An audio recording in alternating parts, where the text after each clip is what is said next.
Welcome to this Groove3 series on iZotope's RX8. Now, if you haven't already heard about RX, it's the industry's leading product for advanced audio editing in your productions and post-productions. You'll see this being used by composers and music producers through into the post-production fields like sound design and ADR and dialogue, for example, in the film and game industries. It's filled with modules that allow you to do anything from basic editing to fixing and repairing your audio, through to advanced mid-side and spectral analyzing and repairing tools. And in this series, we're going to explore all the modules and features available and how to use them. There's been a redesign of the user interface, and also some of the current modules have been updated for RX8. Like there's been updated performance and controls on the batch processor, the D-hum, the music balance, and the loudness control modules. Plus, there's some new modules, such as the guitar DeNoise that helps you get rid of noise created by amplifiers and removes unwanted noise from performances, such as accidental string noises and slides on the strings. Then there's the new wow and Flutter that helps balance any pitch variations in your audio, like the wow and Flutter effects created from working with analog tape, for example. And then there's the Spectral Recovery. This helps add back missing components in the audio, like the upper frequencies from speech recordings caused by compression artifacts. For example, think of the audio that you capture from a Skype or Zoom meeting, and then taking that recorded audio and doing a spectral recovery and getting a way better audio quality. So that's the updates and new features to RX8. Now let's start from the beginning and get you up and running with the application. Another thing to note, the audio files that I'm going to be using in this video series are included in the project files of this series. So grab those and you can follow along with me. Catch you in the next video.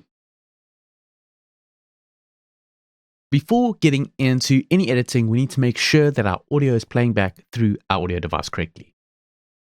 Now this is using the standalone application.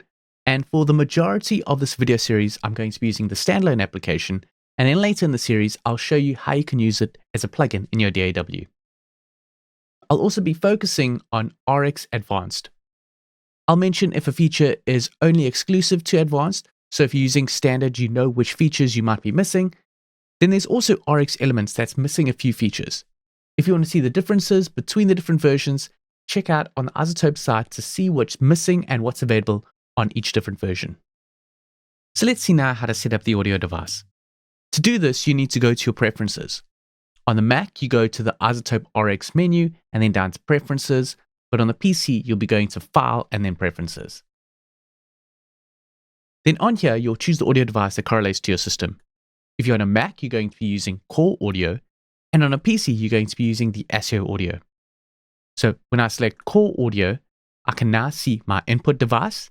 If you click on these drop-down menus, you can see all the audio devices that are available on your system. If you don't see your device here, just make sure that you've installed the correct driver for it.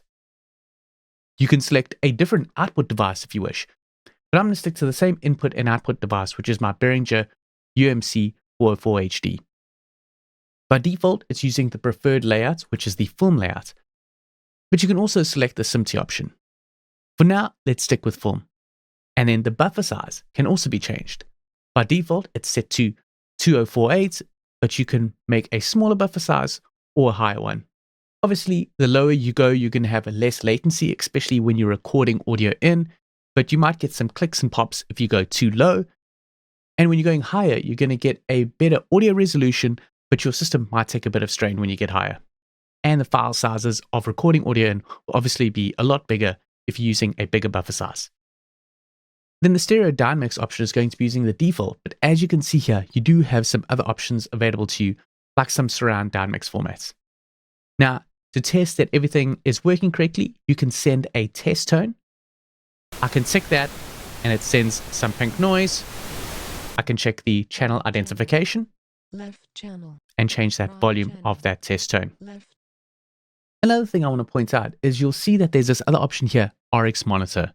Now, you're mainly going to be using this driver if you're using a plugin version and using RX Connect to send the audio from your DAW through to the standalone application. For example, in your DAW, you'll have an audio or aux track, I'll add the RX Connect plugin, and then that will send the audio through to the standalone application. Or in Pro Tools, you can use it as an audio suite effect and then apply processing that way by sending it to RX Standalone. And the reason for this is some of the features are not available in the plugin that are available in the standalone application. And that's also the reason I'm going to be focusing in on the standalone application so that you can see the full feature set of RX. And like I did mention, I will show you later in the series how to use it as a plugin and how to use RX Connect. So now that we know that everything is set up and working correctly, let's see how we can start adding some audio into RX. Let's take a look around the interface. As I mentioned, this is the standalone application, and this is what you get when you open up. This is the default state that you view of the user interface. You can open a file and you can browse your system and open up any audio file, or you can simply just drag and drop the file onto here and I'll open it up. I'll click Open Up File. This is a folder on my desktop that's just got a bunch of field recordings that I used with my Zoom field recorder. I'm just going to open up the last one here. I think this was just a very windy day that I recorded, and I'll open it up. And there you get the view of the audio waveform. As you can see, it was recorded quite hot. It was a very windy day, and I've got some spikes in the audio. But what we're doing with this course is going to show you how you can repair and restore your audio. So you might have audio clips like this where they're clipping or there's some noises in the background, and that's really what we're going to get to in this series. Now down over here is probably one of the most important features. Here you're just seeing the waveform that's showing you amplitude on the vertical and time on the horizontal. And you're getting the decibel readout over here. So as you can see, this peak is at around about minus 10 dB, where over here it's gone way over the 0 dB head limit. Then along the bottom here, you can see the time span of the audio file. This is going across to about 47 seconds. Now, if you go over here and you drag this all the way onto the other side, here you're getting the spectrogram view of the audio. And this is not just dealing with the time and the amplitude. It's actually dealing with the frequency, and you're getting different color-coded areas showing you more predominant areas in the frequency. For example, over here, you're seeing the harmonics. So here is the root harmonic and all the partials of those harmonics. And when you get into the editing of the audio, you can use specific tools to repair and fix these harmonics or partials in the audio. You can also blend between the two. So I can drag here, I can drag back to the left and get the audio waveform and a spectrogram view in one. Now this is the view that I like to work in, where I can see both, but at times you might need to go back here where you want to do some fine editing and see the amplitude and the time. Other times you want to get just the spectrogram view and look at all the partials. So we'll work through that. Here you can zoom in and zoom out. You can make a zoom to selection or zoom out to show the entire file. The zoom tool is if you press Z, you get the zoom tool, and if you hold down Option, it's going to allow you to switch to the minimize. So I'll zoom in, I'll hold down Option or Alt, and zoom back out again. The grab tool just allows you to grab around. So if I zoom in and then go to the grab tool, which is the shortcut G, I can drag around to view different areas of that waveform. I'm going to zoom back out to show the whole audio file.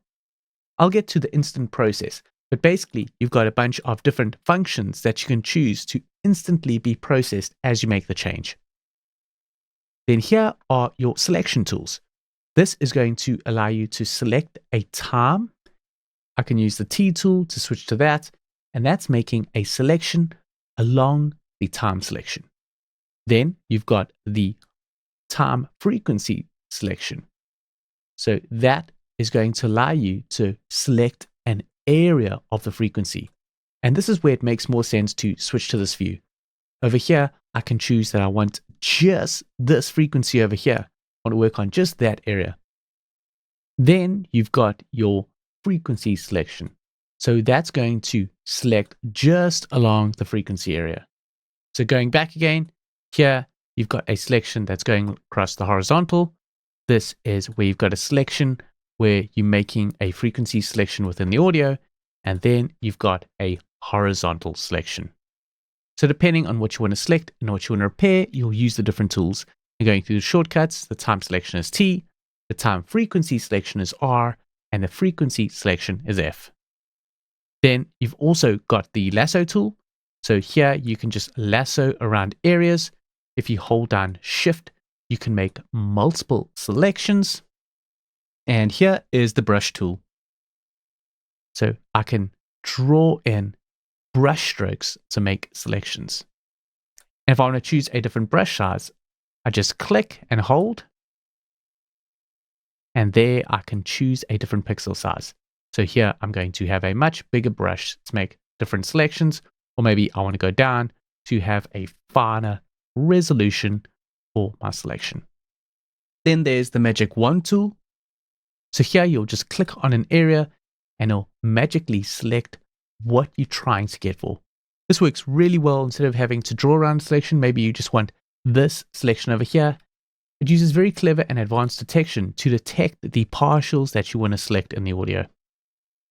And the shortcut for that is W, so that's the Magic Wand tool. Then you can select harmonics. So here it's going to select the different harmonics. And as you can see, you can choose how many of those harmonics you want to select. So let's just zoom up so we can see this a bit more clearly. So there you can see the harmonics that are selected. Maybe I only want the root harmonic. There we go. Maybe I want to select the first, the second, the fifth, and the 10th. It's going to select those harmonics for you.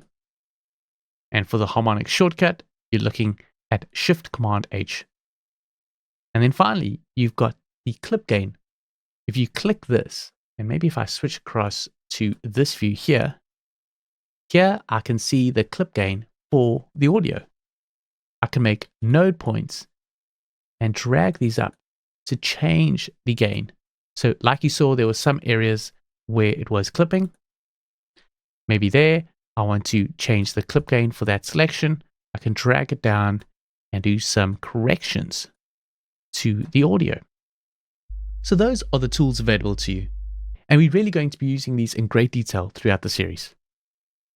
Jumping down to here, you've got a time readout of where you are in your audio. So if I go back to my time selection tool, this is going to show me a readout of where I am in the audio file. You've got your playback, rewind, your cycle. So if I make a selection and I click cycle, so if I make a selection and play back, in the background, I've got that looping throughout that cycle selection. You can have the playhead follow playback. So if you've got a long audio file, as it scrolls through the audio waveform, you can always have that playhead in view. And obviously down here, you've got a level meter in the background with a shotgun in the background. Then you've got your start and end times of the waveform view and the selection and the length of the audio file. And here showing you the frequency range going from 0 all the way through to 24,000 Hertz. So that covers this bottom view over here. Going over to the right over here, here is where you see all the modules that are available. And we're going to cover these all in detail throughout the video series. But as you can see, these are broken down into different sections. You've got your repair tools, then you've got your utility tools, then you've got your measurement tools. You can minimize these if you don't want to see everything, or just click back again to view all the tools. Above this, you've got the repair assistant. So you can click on this to help you go through a process of what you want to do to the audio. This just really helps you if you're first getting into RX and you're not too sure what modules to use. You can use this repair assistant to take you through the steps. So maybe you've got some dialogue you want to fix. You can go through this analysis. Maybe it's more music or some other types of audio. But we really want to get through all these modules so that you don't need to jump for the repair assistant. You know which module you want to go for, and you can jump towards that and start using that to repair and fix your audio. Then finally, you've got your history here. So if I make a bunch of changes, I can see the clip gain adjustments and all the nodes down here, and I can jump back to previous states and then go right back to the initial state to hear the audio before I made any changes. And you'll see throughout the series how we use the modules, do some changes, and then jump back throughout the history to see if we've done a good job at repairing and fixing that audio. And one more important thing, up here are the tabs showing you the audio files that you're working with. If I had to open up another file, it will open up another tab, pretty much like a web browser. So you can jump between the different tabs of audio that you've got open and edit them accordingly to what you want. There's also this composite audio file that works really well if you're using a multi-layered source, or maybe something like a multi-track drum. You can click on this composite view and you edit all the audio files in one composite view. But we will get to that a bit later. Now let's jump into the next video. Let's take a look at now how we can record audio into RX.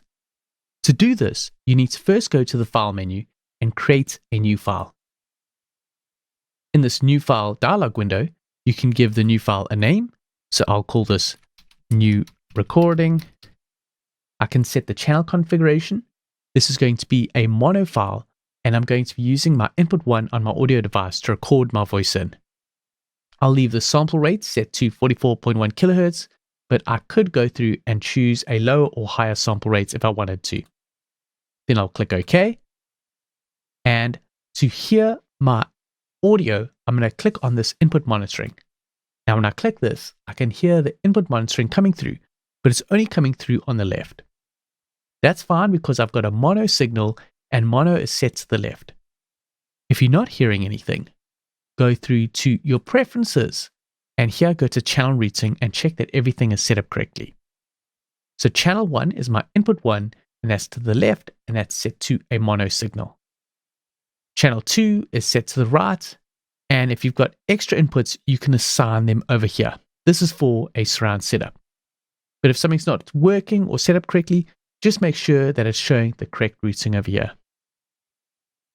So now I'll go back to the input monitor and I'll record on the track.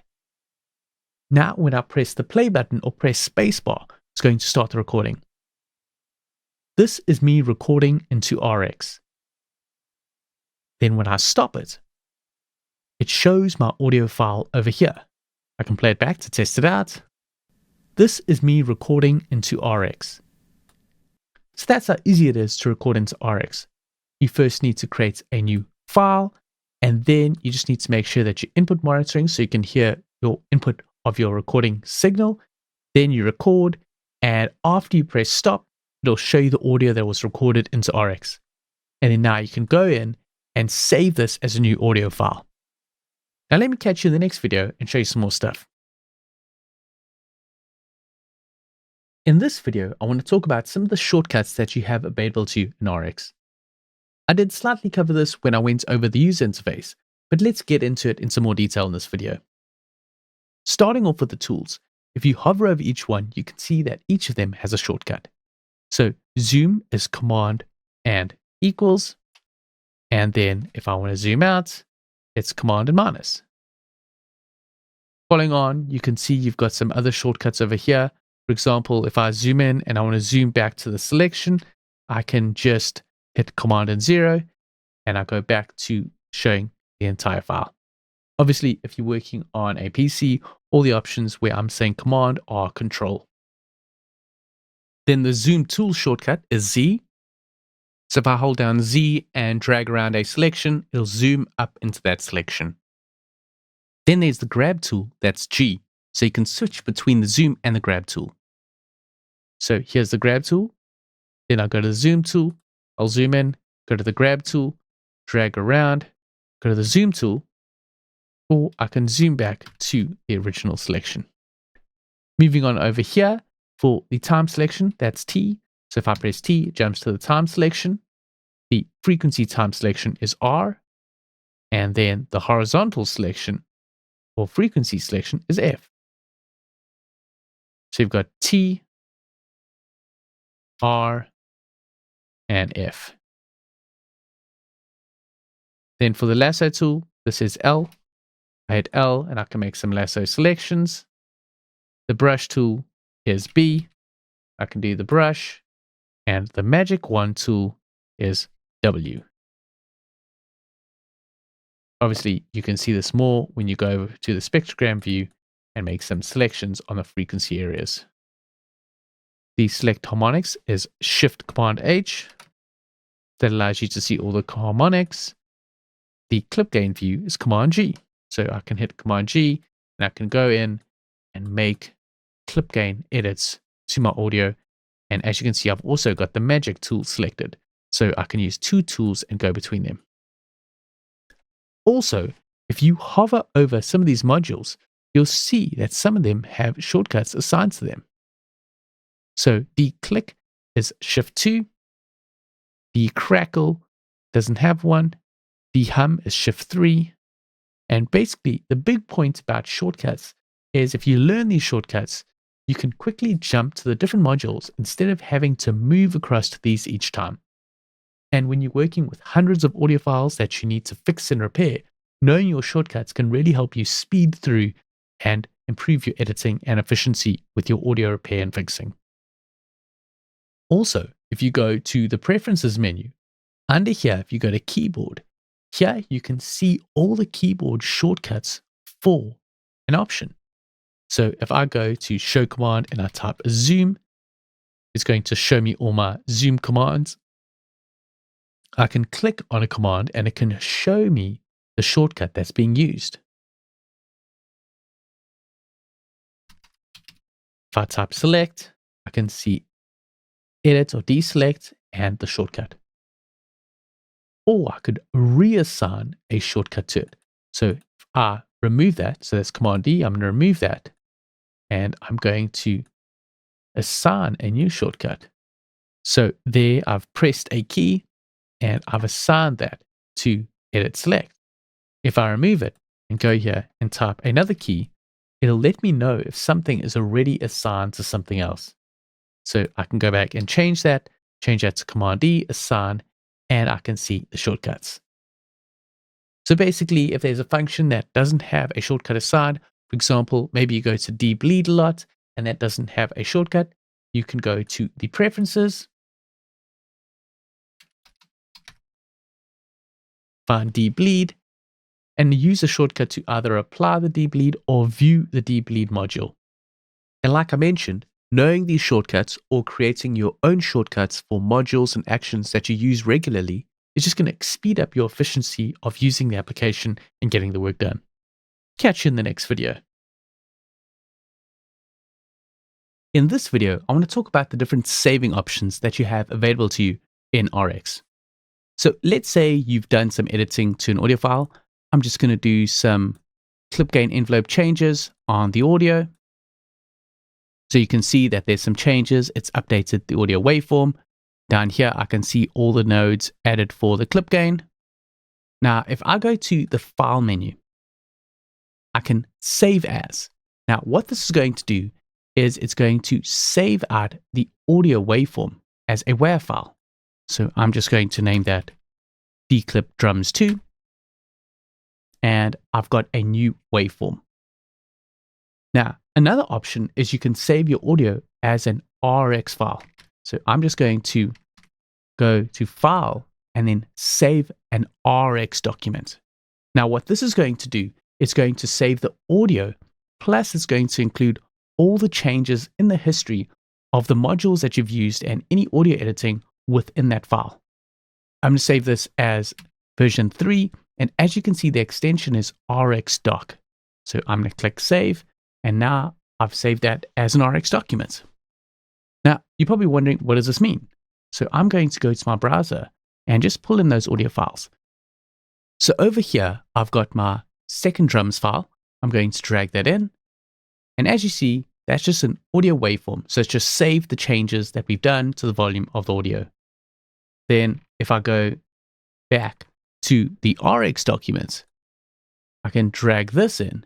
And as you see, this pulls in the audio waveform plus all the different states that have been recorded within that file. So what I'd recommend is if you're working on a file and you want to save it as an RX document if you want to retain all that history to the edits that you've done to the audio. Then when you're happy with everything, you can save it as a WAV file that'll just save the audio waveform. But you can also export out your audio. So if I go here and I say export, I can choose an audio format to export out. You can see it includes WAV, AIF, FLAC, OGG-Vorbis, and MP3. So these are the uncompressed formats, and these are the compressed formats. So I'm going to select the WAV at 16-bit. I'm not going to add any dithering, and I don't want to preserve any of the non-audio data. And I can choose to reopen it in RX, and I'll click OK. So I'll just save this as a name. I'll choose to call this export, and then it's going to pull it into RX. So as you can see, this was my original WAV file where I made the changes to it and saved it as a file. Here is the export that looks exactly the same. So just with the export, it gives you the option of changing the format. So this was a WAV file. I could export it out as an AIF, and then it would be an AIF file. And in the RX document, where it retains all the histories of the edits and modules that you've used to the audio. So that covers all the saving and export options that you have available to you in RX. Catch you in the next video. Let's take a look at how to use the DeClick module. Now, with this module, it allows you to remove some clicks that may be present in your audio file. An example of this would be like some of the old recordings, like vinyl recordings, where you're picking up some clicks from dirt that's on the vinyl when it plays back. For example, take a listen to this recording that's emulating the type of clicks that you might hear. Here is an example on how to remove some clicks that are present in your audio file. So you can hear that right over here if I just make a selection and play this back. So now let's see how we can remove these with this DeClick module. First off, you've got a choice of different algorithms. There's single band that we'll start off with, but you can also use a multi-band algorithm where there's periodic clicks or random clicks, or you even have the choice to use an algorithm that uses a low latency on your machine. But starting off with the single band, we're going to select that. Then you can set the sensitivity. And you can also widen that click, so that will pick up any audio that needs to repair around the click. Now let's make a selection and preview this and see if we can remove those clicks. I'm just going to make a selection here so that we hear this, and then I'm going to preview it. Here. So let's output those clicks only. Here. You can still hear those clicks. I'm going to increase the sensitivity. Here. And widen that. Here. So with that selection, I just want to take that and render it so I can hear what's actually happening. So that's removed some of those clicks, as you can hear. A method that I actually like to use is to select the whole audio file and leave output clicks only and then render it. Then you can see if it's removing the clicks or if it's removing some of the other audio. As you can see, if I play back here, here's an example on how to remove some clicks that are present in your audio. That's because the sensitivity is too high. So I'm going to bring that back down, undo that, and then render it out again.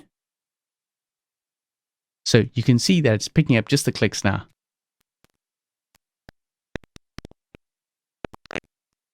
There's still a little bit of the signal there, so I'm going to bring that sensitivity down and widen it a bit. So I'm going to undo the changes, turn off the output clicks only. Now I'm going to select all the audio and render it. And as you can see, that has removed the clicks there. It's slightly reduced them, but they're probably still going to be present. Here is an example on how to remove some clicks that are present in your audio file. And as well, there you can still hear them. I could do another pass. Doing further runs of the DeClick can really help remove further clicks in the noise. So I'm going to reduce that slightly more and render it out again. Maybe increase the sensitivity, render it. Here is an example on how to remove some clicks that are, as you can hear there, I've gone too high with the sensitivity. So I'm going to undo those changes. And instead, let's bring the sensitivity down and increase the widening. Here is an example on how to remove some clicks that are present in your audio file. So that's removed quite a bit of the clicks. What I could do is go in with some other modules like the voice DeNoise or the spectral DeNoise and remove that extra noise in that sound over here. But if we go back to the initial state, you can see the clicks are quite loud. And then if we go down to the 2 passes of the DeClick, it's much less. Now going back to the initial state, you can also choose a multiband. So this is when there's periodic clicks that are happening always at the same time. You can also skew the frequency. So if the clicks are more predominantly in the lower area, you could push it there or push it up to the higher area. So using a low filter or high filter to skew where the frequency is that's going to be sort of focusing in on those clicks. So we can select an area and preview it and check how this frequency skew is adjusting the parameters. I'm going to use a high sensitivity and reduce the click widening and preview it. Here is so that frequency is probably going to be sitting a bit higher up. So I'm going to leave it there and select everything and render it out. And taking a listen now. Here is an example on how to remove some clicks that are present in your audio file. Obviously that sensitivity is too high, and this multiband periodic clicks isn't working that great with this. So now let's try out the multiband random clicks, because these clicks are quite random. They're not happening at a specific click every time. I know sometimes you get some electrical interference that comes into the signal, and those are more periodic, and you might want to use that then. But for this, let's use the multiband random clicks and select an area, preview it. Here is increase that sensitivity. Here is an bypass it. Here is an and preview it again. Here is an definitely has reduced that. I'm just going to widen it slightly and reduce that sensitivity. Select everything and render it. Now that's done quite a great job. Here is an example on how to remove some clicks that are present in your audio file. Going back to before, you can see those clicks over there. Here. And then going back to that multiband random clicks. Here. So it's definitely reduced them. There's still some extra noise in there. And like I said previously, you can either use a DeNoise or a spectral DeNoise to repair that and get rid of some extra noise that might be in your audio file. Then lastly, the other option is low latency. So this has also got a frequency skew. Basically, this is less taxing on your CPU. So if you've got quite a big audio file and it's going to take quite longer to render out, you might want to use the lower latency. But if you've got shorter, smaller files, then definitely try out some of these other algorithms. And also, what I forgot to mention is when it's playing through the audio, it's also going to show you how many clicks have been repaired.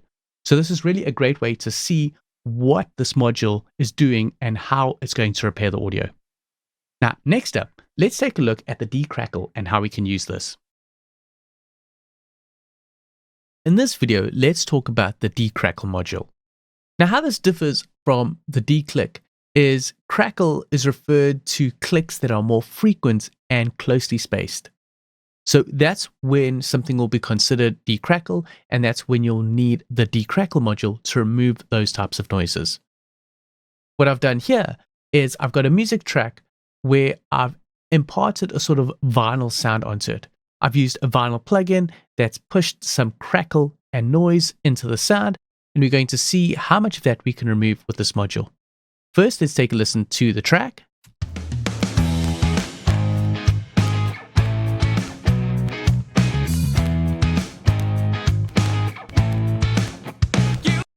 So as you can hear, that is quite noisy, especially if you catch right in the beginning over here.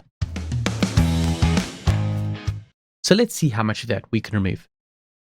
First, going over the settings. You've got a quality setting. You've got low to medium to high. The low is going to be less CPU intensive, where the high is going to be more CPU intensive, but it's going to be more accurate in removing those crackle sounds. For the demonstration purposes, let's just stick with medium. Then you can determine how much you want to remove of the crackling noise. So the strength is going to determine the overall strength of the denoising of those crackles. And then the last parameter is this amplitude skew. So you can skew the amplitude higher or lower depending on where those crackles sit in the mix. Let's say that they sit where there's loud sounds and transients, then you'll probably want to skew this more to the right. But if the crackles are over more silent sections, then you'll probably push it to the left to skew it there. So getting the right amplitude skew set up will just get this module to pick up most of the noise and remove it. For now, let's just stick with the default 0 amplitude skew, and we're going to preview this. I'm going to start at the beginning and click preview.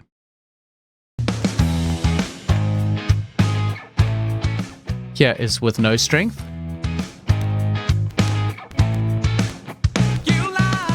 Increase that strength.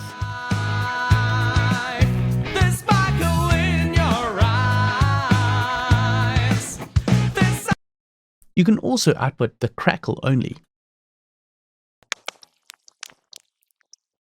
Adjusting the strength.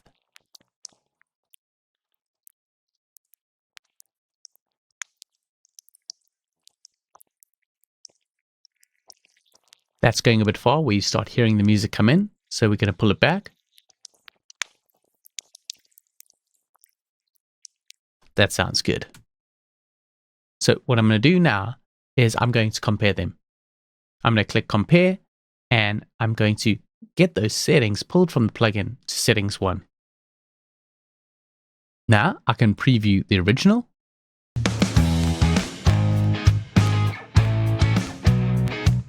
Then with these settings,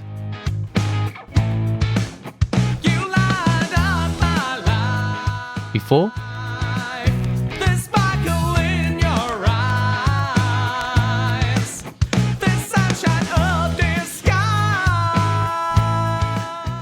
now that's really removed a lot. I'm happy with that, so I'm going to render that out to remove those crackles. So even taking a look at the spectrogram, if I go back before, you can see it's a bit noisier, and then after the decrackle, it's removed those and cleaned up that sound. The initial state, and then the decrackle. So that's the DeCrackle module. Very simple tool to use, but if you've got a noisy audio source like this, it really works well. Catch you in the next video. In this video, we're going to take a look at the Interpolate module. Now, Interpolate is basically a DeClick tool, but it works on clicks that are shorter than 4,000 samples. You may hear the click. It may sound like some distortion, but you won't really see it in the waveform. It could be caused from maybe a glitch in the recording of the audio or a capturing problem of the audio. For example, take a listen through to this audio file over here and see if you can hear some very short clicks that are a problem with it. Here we're going to be using the de-essing module and seeing how many of those S sounds we can remove from this audio track. Did you hear those 2 clicks? There was this one and this one. So if you just look briefly, you might not have seen it. You might just have thought it was part of the waveform and not thought it was any cause of distortion. But looking here, if I zoom in on this area right over here, you can see there, when you get to a sample level, there's a problem with the waveform or the redraw of the waveform. Now I can use the Interpolate tool to redraw this waveform and correct and remove that click. So I can select this. I'm just going to zoom out slightly so you can see what's happening. And then you've got this quality control that allows you to determine how complex the resynthesis of the audio waveform redraw is going to be. I'll just leave it set to the default of 200 and click render. So as you can see, that has redrawn that waveform. Now, if I zoom out and unselect and play back, here we're going to be using the de-essing module. It's removed that click. So if I just go back and undo that Interpolate and go here we're going to be using the de-essing module. You can see that click. And if I redo it, Now it's removed it. Here we're going to be using the de-essing module and seeing how many of those S sounds we can remove. So let's see if we can work on this one right over here. I'm going to zoom right in to a sample level so you can see that click. So there it is right over there. I can select that, and this time let's use a lower quality to see what happens. So that smooths it out. Undoing that and going for a higher quality. That smooths it out even further. So just test out the quality and see how it redraws your waveform and see what works for you. So now we've got this. Those S sounds we can remove from this audio track. So a super simple tool, but it allowed me to get rid of those very fine sample level clicks that were causing some noise in the audio. So if I just go back, we've got those two clicks here. Here we're going to be using the de-essing module and seeing how many of those S sounds we can remove. And now with the Interpolate correction, we've got this. Here we're going to be using the de-essing module and seeing how many of those S sounds we can remove. So it allows you to get into a really fine detail at a sample-based level and correct the redraw of the waveform and clear out any very minor clicks like that are very short that you might not see in the waveform. So a very simple tool, but it gets the job done really well. And let's move over onto some other modules. In this video, let's take a look at the DeClick module. What this allows you to do is it allows you to take audio where you've got a clipped audio signal and to fix and repair this and reshape those waveforms so that that audio isn't clipping anymore. I just want to close this down and show you, for example, a clipped audio waveform. So this is a simple drum sample. I'll play it back.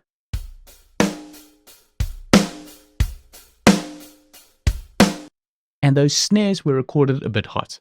So if I just zoom in on there, what you'll see is the waveform has run out of headroom and it starts squaring off. So if I zoom in really close, you'll see it over here. So you've got the wave shape, but here it's running out of headroom and it squares off those waveforms, clipping the audio and giving you an undesired audio result. So now let's use the DeClick module and see what we can do to reshape that audio waveform and get rid of any clipping in the audio. I'm going to select all my audio, and what it does is it brings up this histogram view where you can see where the clipping is occurring and where it suggests that you should use the DeClick module. If I drag this down, you can see here the threshold point of where it's going to reshape that waveform and make sure that it doesn't go above these threshold points. I can click suggest here and it suggests where I should drag it. So what you're wanting to do is drag this down slightly after where the clipping is. I can drag it down a bit more if I really want to. I can also unlink these. So if the clipping is only happening on one of the stereo sides, I could untick this so that they're not connected. Maybe I want to pull the threshold down a bit more on the left compared to the right, but I'm going to keep them linked. I'm going to click suggest again and just drag it down slightly. You can also drag them down over here. So you can either do it in the module or here on the waveform view. And you can also unlink them over here. Then with the quality, you can set a quality for processing the audio with the DeClick module. Now, I just have it set to high. It is going to take a bit longer to render out. If you want to render out at a faster speed, maybe you've got a very long audio file, you can set the quality lower. But most of the times, I'm going to leave it set to high. Then with the makeup gain, when you render out and correct the clipping, sometimes it can push the waveforms up above as it's redrawing and creating more dynamics for that audio. And you can use this to change the makeup gain. So maybe, for example, after the audio correcting, it's jumping up the level and you actually want to pull down that makeup gain to even out the audio. I'll leave it set to 1.9. I can actually select an area and preview it. So here is a snare over there that's being clipped. I'll click preview.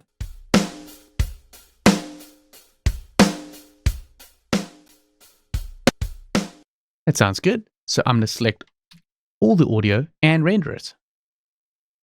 Here's a histogram view now of the new audio, and as you can see, there is no clipping. I can actually zoom up, and you can see how it's redrawn that waveform. Let me just zoom up again there. So there is a very much smoother snare sample. And if I jump back to the initial state and zoom up again, you can see how it's gone over and it's clipping it. Especially if I go right in there, you can see that clipping that's happening. And then after the declip module, zooming in, much better. Redrawing that waveform where there's no clipping, and even the audio result, you can't hear the difference, but you know that you're getting a better audio quality where you're not hitting that ceiling. And also, if you clip in your audio, some players may not play back your audio if it receives some clipped signal. Now let's just do another pass of a declip and bring it all the way down here, setting a much lower threshold. I'll select all the audio and then render it out. And there you go.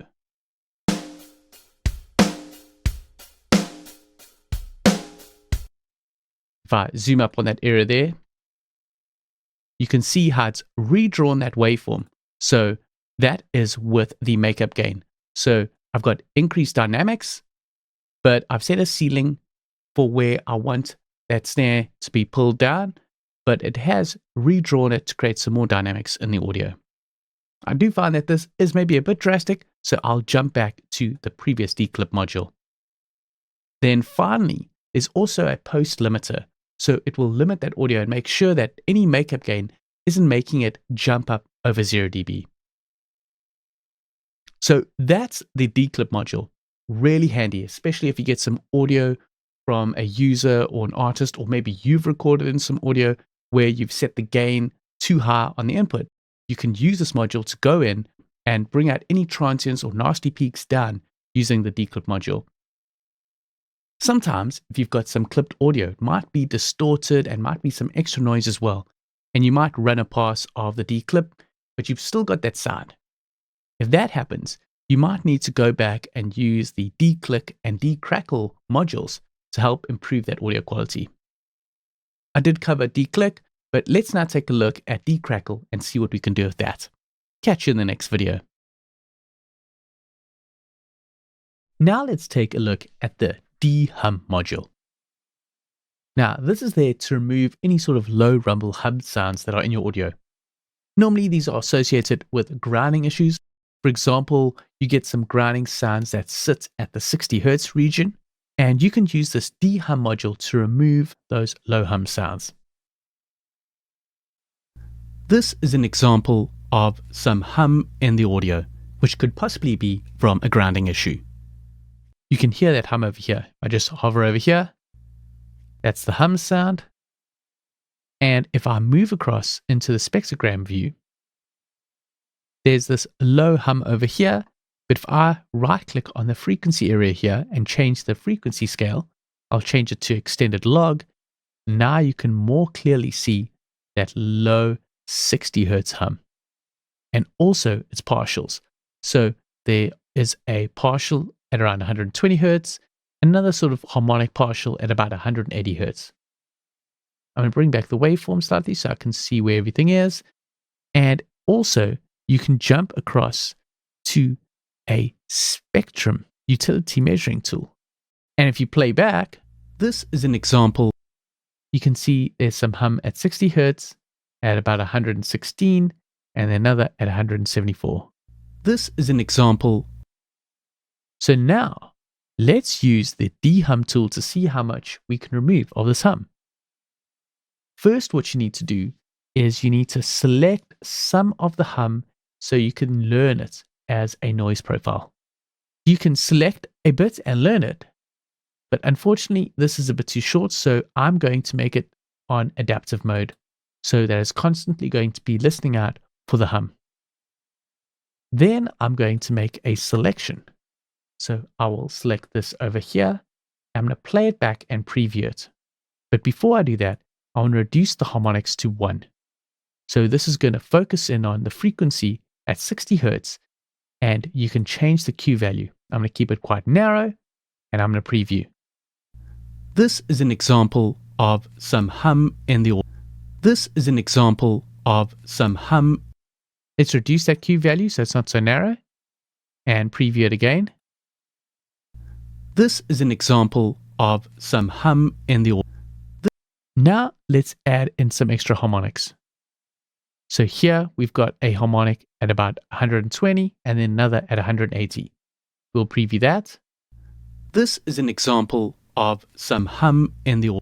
Now that's worked great. I'm just going to increase that preview. Play it back. This is an example of some hum in the audio, which could possibly, and then you hear it back again. If you've got some extra harmonics, you can choose to show the odd and even. So as you can see there, that's showing the odd and even, or I could show none, or I could show all the harmonics. So if I increase all the harmonics there you've got all the harmonics of the audio.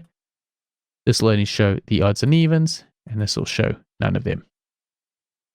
But I'll stick to all and reduce it back to the 3 that I needed. Then you can change the slope. So as you can see, that's changing how much I want to reduce on that hum. So I know that the 60 Hertz hum is the main hum that I'm hearing. And then these partials at 120 and 180, I don't need them reduced as much. So I can actually reduce that slope slightly. This is an example of some hum in the audio, which could, that's working really well. What you could also add in is a high pass filter to filter out some of the lows. This is an example of some, and then also a low pass filter. Maybe you want to reduce some of that high end, shelve it off a bit. This is an example. That's obviously a bit drastic, so I'm going to pull that in. This is an example of some hum in the audio, which could possibly this. And you have also an option to filter out the DC offset and make the filters linear phase filters. This works well because it's using the linear phase, but sometimes this can sort of bring in some ringing to the sound. This is an example of some hum in the audio. And now if I turn that off and preview it. This is an example of some hum in the audio. So just preview them and hear which one sounds better. But personally, I prefer the linear phase off for this example. And then when you're happy with everything, I can select it all and render it out. So now we've got this. This is an example of some hum in the audio, which could possibly be from a grounding issue. Going back to the initial state. This is an example of, and then back to afterwards. This is an example of some hum in the audio. So that's done pretty well. We've removed quite a bit of the hum. There's still a bit of noise in there, so you could possibly go in and add some DeNoise and get rid of some of the extra noise that's in that audio sound. But for now, this has removed quite a bit, and we can move on to some of the other modules. In this video, let's take a look at how we use the mouth DeClick module to remove click sounds that can be heard in the voice. This is the audio source that I'm going to be showing you and that we can be using in the video. This is an example of some mouth clicks in a sound. It's a bit drastic, but let's hear how it can work with the module. So as you can hear and see, you've got these sort of clicky sounds in the audio that's been recorded with this voice. Now let's grab the mouth DeClick module and see what we can do. There's similar parameters here that you've seen on some of the other modules. You've got a sensitivity, so you can increase this to control how many of the clicks you want to detect and remove. Then you can skew the frequency, so if the clicks are sitting in the high registers, you can shift this over here, or if they're more in the low registers, you can shift them down here. And then finally, you've got click widening, so you can narrow or widen the area around the click that you want to remove. First, I'm going to do a selection, and then we're going to edit some of these parameters.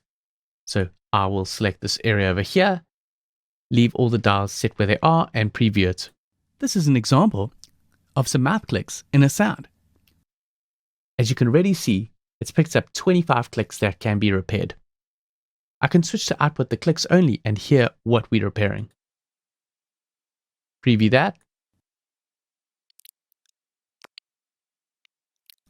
It's a bit dry, so it's picking up some of the transients here. What I'd say is I'd skew the frequency higher up and decrease that sensitivity.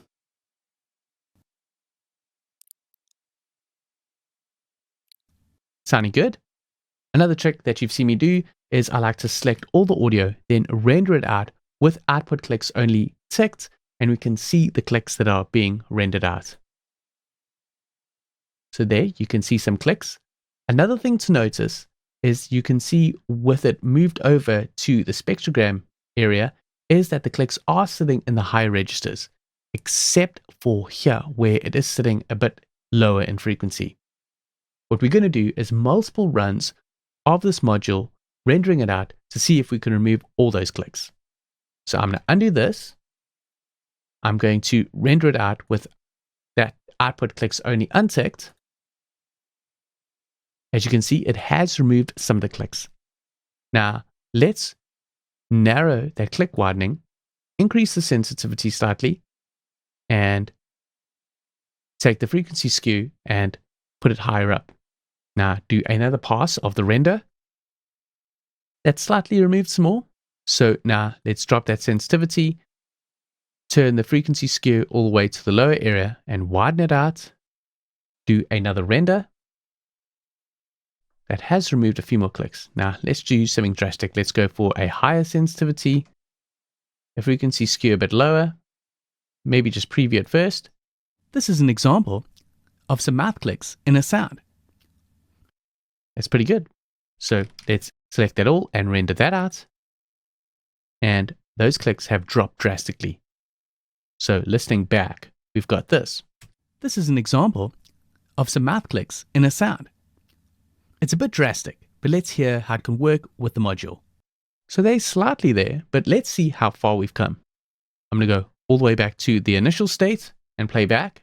This is an example of some mouth clicks in a sound. So those are much louder. After all those mouth DeClick renders, we left off with this. This is an example of some mouth clicks in a sound.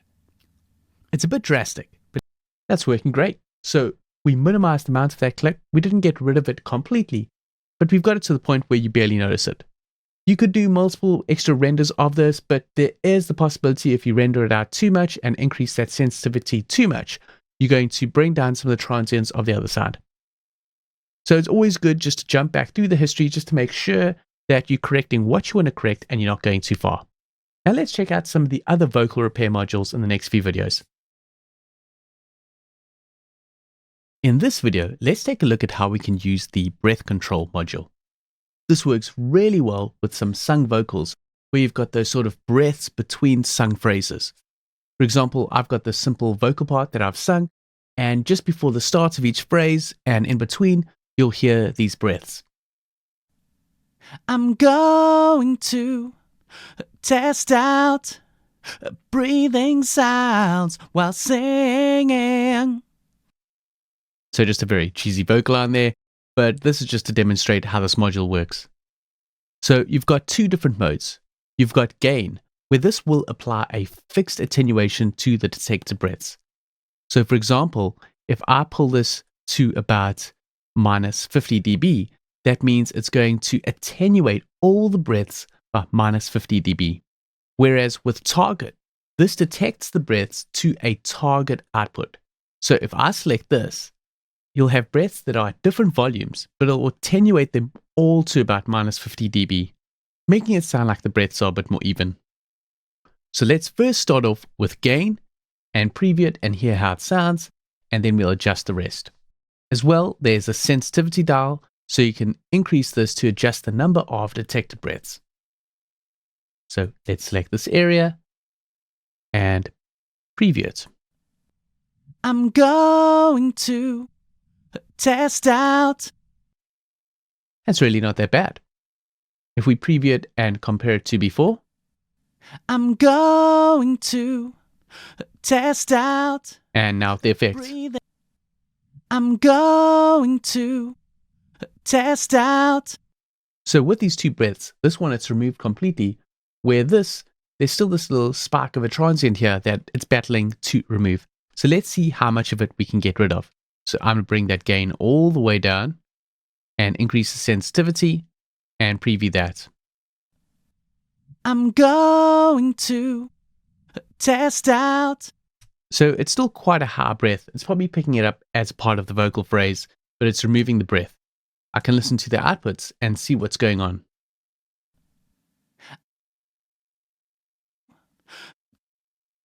So yes, that's correct. It's picking up that breath there and that breath, but not this little sort of spark over there, which is fine. The moral of this is not to remove everything, but just to reduce the amounts of those breaths that you're hearing between the phrases. So now let's test out target. So I'm going to go to target and I'm going to set the target level at around about minus 50 dB and bring down that sensitivity and preview that. I'm going to test out, breathe. So sometimes this does work pretty well, but I think for this example, gain is working much better. But let's first just see if I bring that target all the way down and increase that sensitivity, how it's working with this target mode. I'm going to test out. Actually, that's much better with the target level all the way down and then increased sensitivity. So we'll select all the audio and render it out. As you can see, that's removed quite a bit. Just going back again, look at these areas over here with the breaths and then render it out and it's removed them. So here is the initial state before. I'm going to test out breathing sound. And now with the breath control module, reducing those breath sounds. I'm going to test out breathing sounds while singing. So to remove those breaths, if I wanted to, I could take these little areas as well and reduce them with some of the other repair modules, but I'll leave that up to you.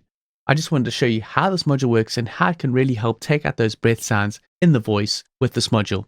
And as I said in the beginning, it works really well with some vocal parts. We've got those breaths between phrases when the singer's taking a breath before they sing the next bit.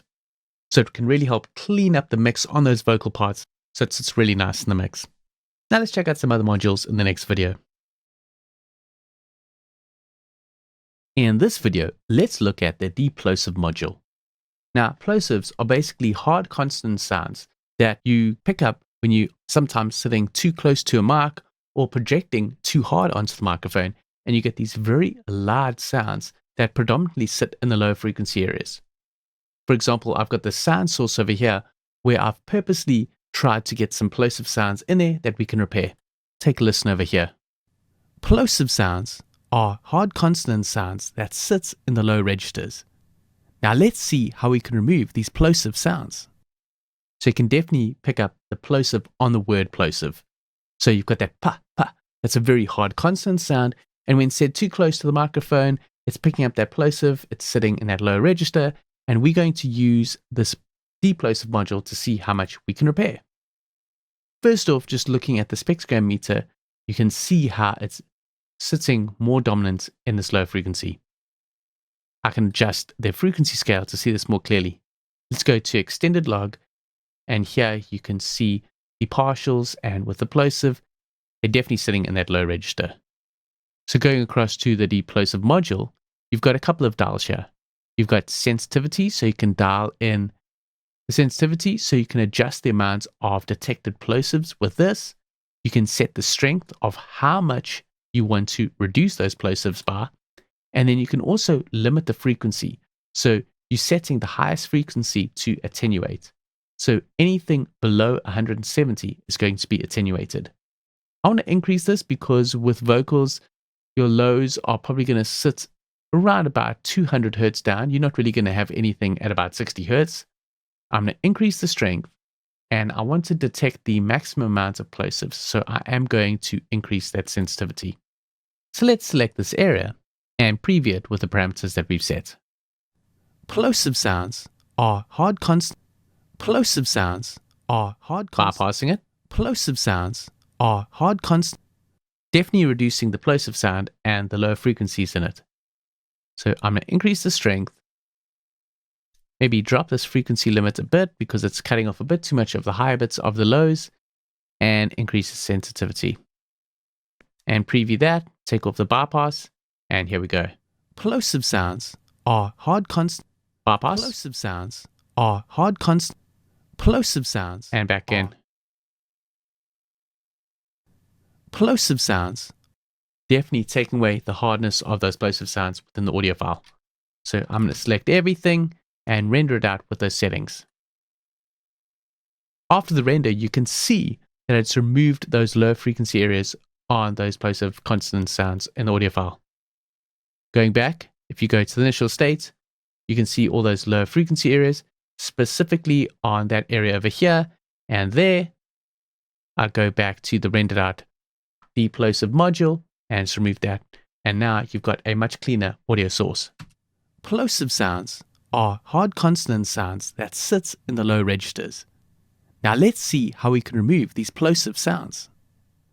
Now listening back, I probably went a bit too hard on this one over here.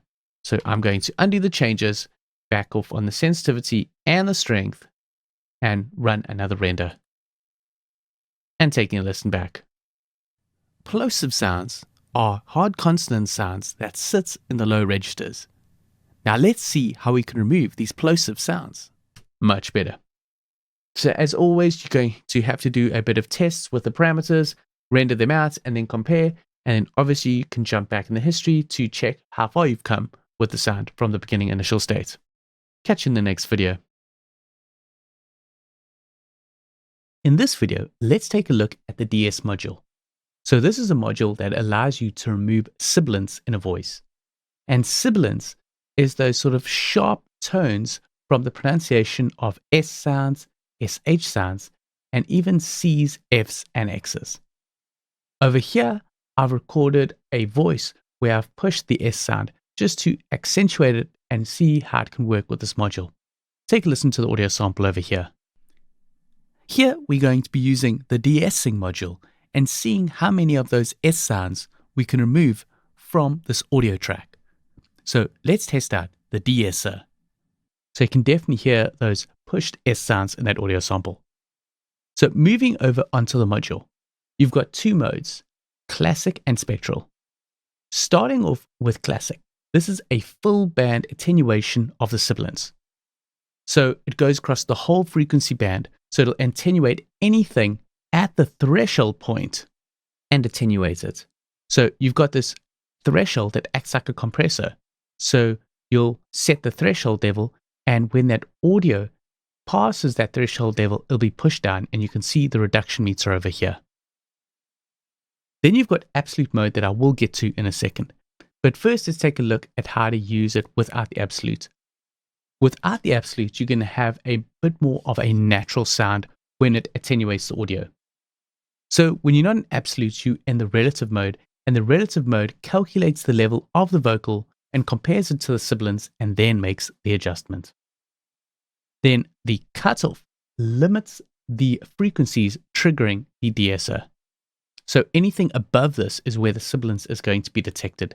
And normally the sibilance is going to sit in the higher frequency areas. And in the bottom over here, you can choose to output only the DS sounds.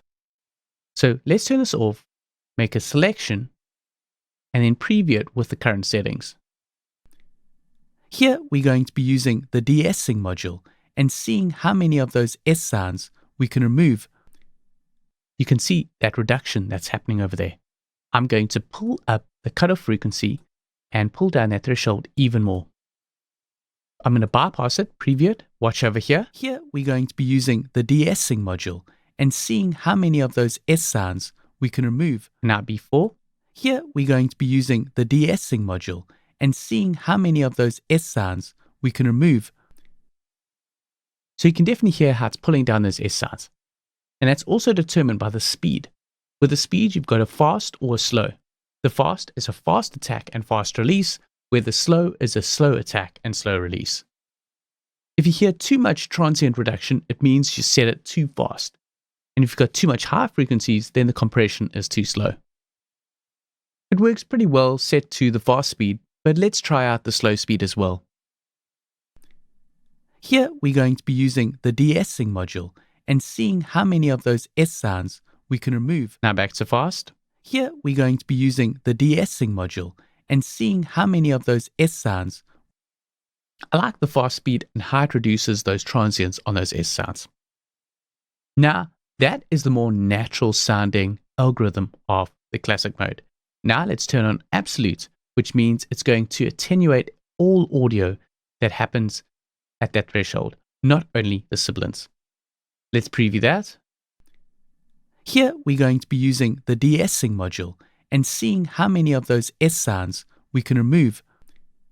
Here we're going to be using the de-essing module and seeing how many of those S sounds we can remove. And now relative. Here we're going to be using the de-essing module and seeing how many of those S sounds we can remove.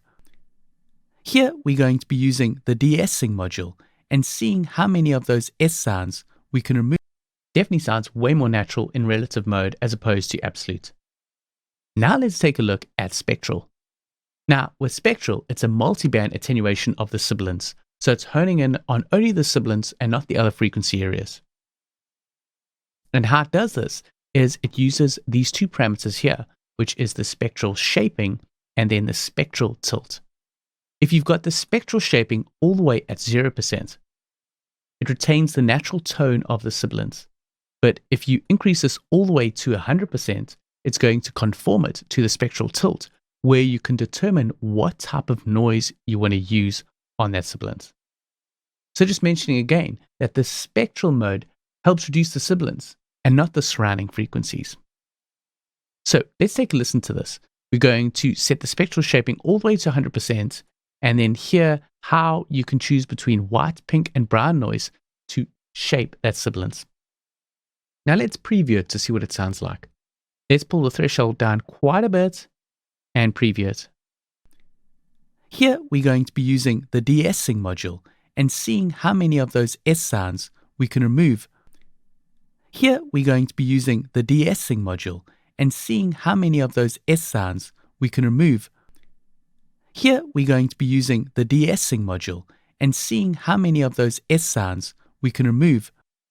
So you can hear how the spectral tilt sound is shaping those transients when they push over the threshold. So really, the spectral mode allows you to hone in on the sibilants and shape the characteristics of that sibilance as you reduce it, and where you can use the spectral tilt to shape the sibilants with a type of noise. And what I didn't show is this output S-only mode. So I'm going to take that and preview it so you can hone in and hear just those S's that we want to pull out.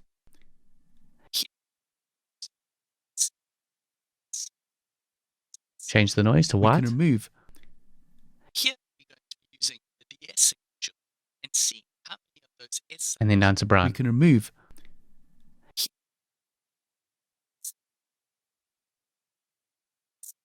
We can remove. I quite like it on the brown tilt, and I'm going to pull this threshold up slightly because it's pulling out a bit too much of the sound. So let's do one more preview. Here we're going to be using the de-essing module and seeing how many of those S sounds we can remove. So let's compare it now. So I'm going to have these settings, click compare, add it to the compare settings. Then I'm going to switch to pink noise, compare that as well, and then to white noise and compare. And just to demonstrate it as well, let's switch to classic mode and compare that as well. So here we've got 4 different options. Let's play the original audio. Here we're going to be using the de-essing module and seeing how many of those S sounds. Here we're going to be using the de-essing. So let's compare the original audio. Here we're going to be using the de-essing module and seeing how many of those S sounds. Here we're going to be using the de-essing module and seeing how many of those S sounds. Here we're going to be using the de-essing module and seeing how many of those S sounds. Here we're going to be using the de-essing module and seeing how many of those S sounds. Here we're going to be using the de-essing module and seeing how many of those S sounds. Back to the original. Here we're going to be using the de-essing module and seeing how many of those S sounds. I quite like this brown setting with the brown noise and spectral tilt. Here we're going to be using the de-essing module and seeing how many of those S sounds. Obviously the classic mode pushes it quite a bit. Here we're going to be using the de-essing module and seeing how many of those S sounds. So make sure you don't lose too much of the transient when you pull down the threshold to reduce that sibilance. If you find that you are, just pull this threshold back up to retain the quality of the audio. So that's the DS module. Now let's move over to the next module. In this video, we're going to be taking a look at the Rustle module.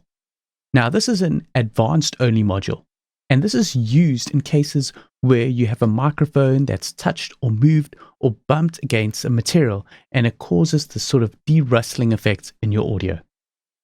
For example, let's say you're using a lapel mic that's attached to a shirt, and you can hear when you get that scratchy noise, that's the microphone scratching against the shirt. So I've recorded an example here. It's a bit exaggerated, but it's just to get the point across to you of the Rustle sound. So take a listen over here. So while I'm talking, there's some rustle, and let's see if we can remove some of that.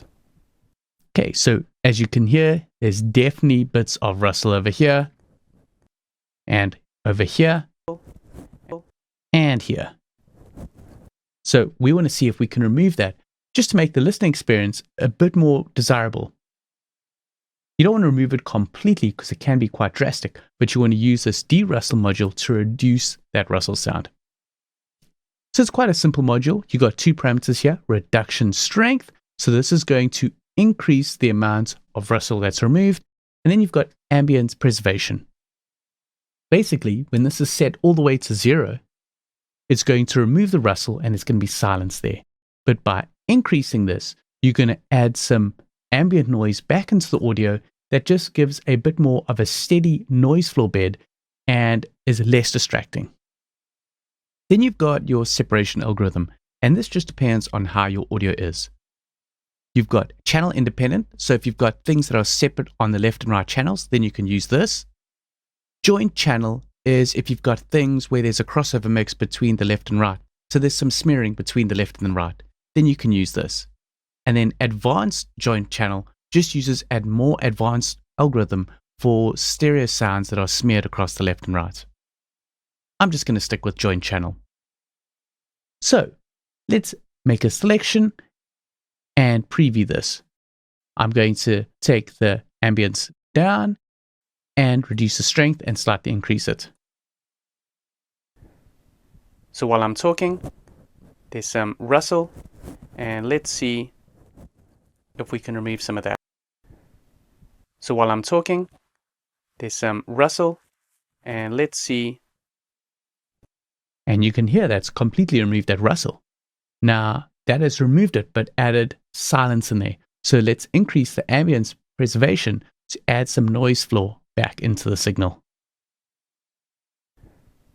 So while I'm talking, there's some rustle, and let's see if we can remove some of that. That's sounding good. So now let's save some settings and compare them. So we'll go to compare. We've got our original state, then the rustle setting with everything set quite high.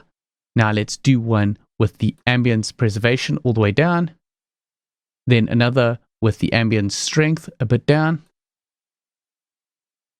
And then we can take a listen to them. So selecting the original audio and previewing it. So while I'm talking, there's some rustle, and let's see.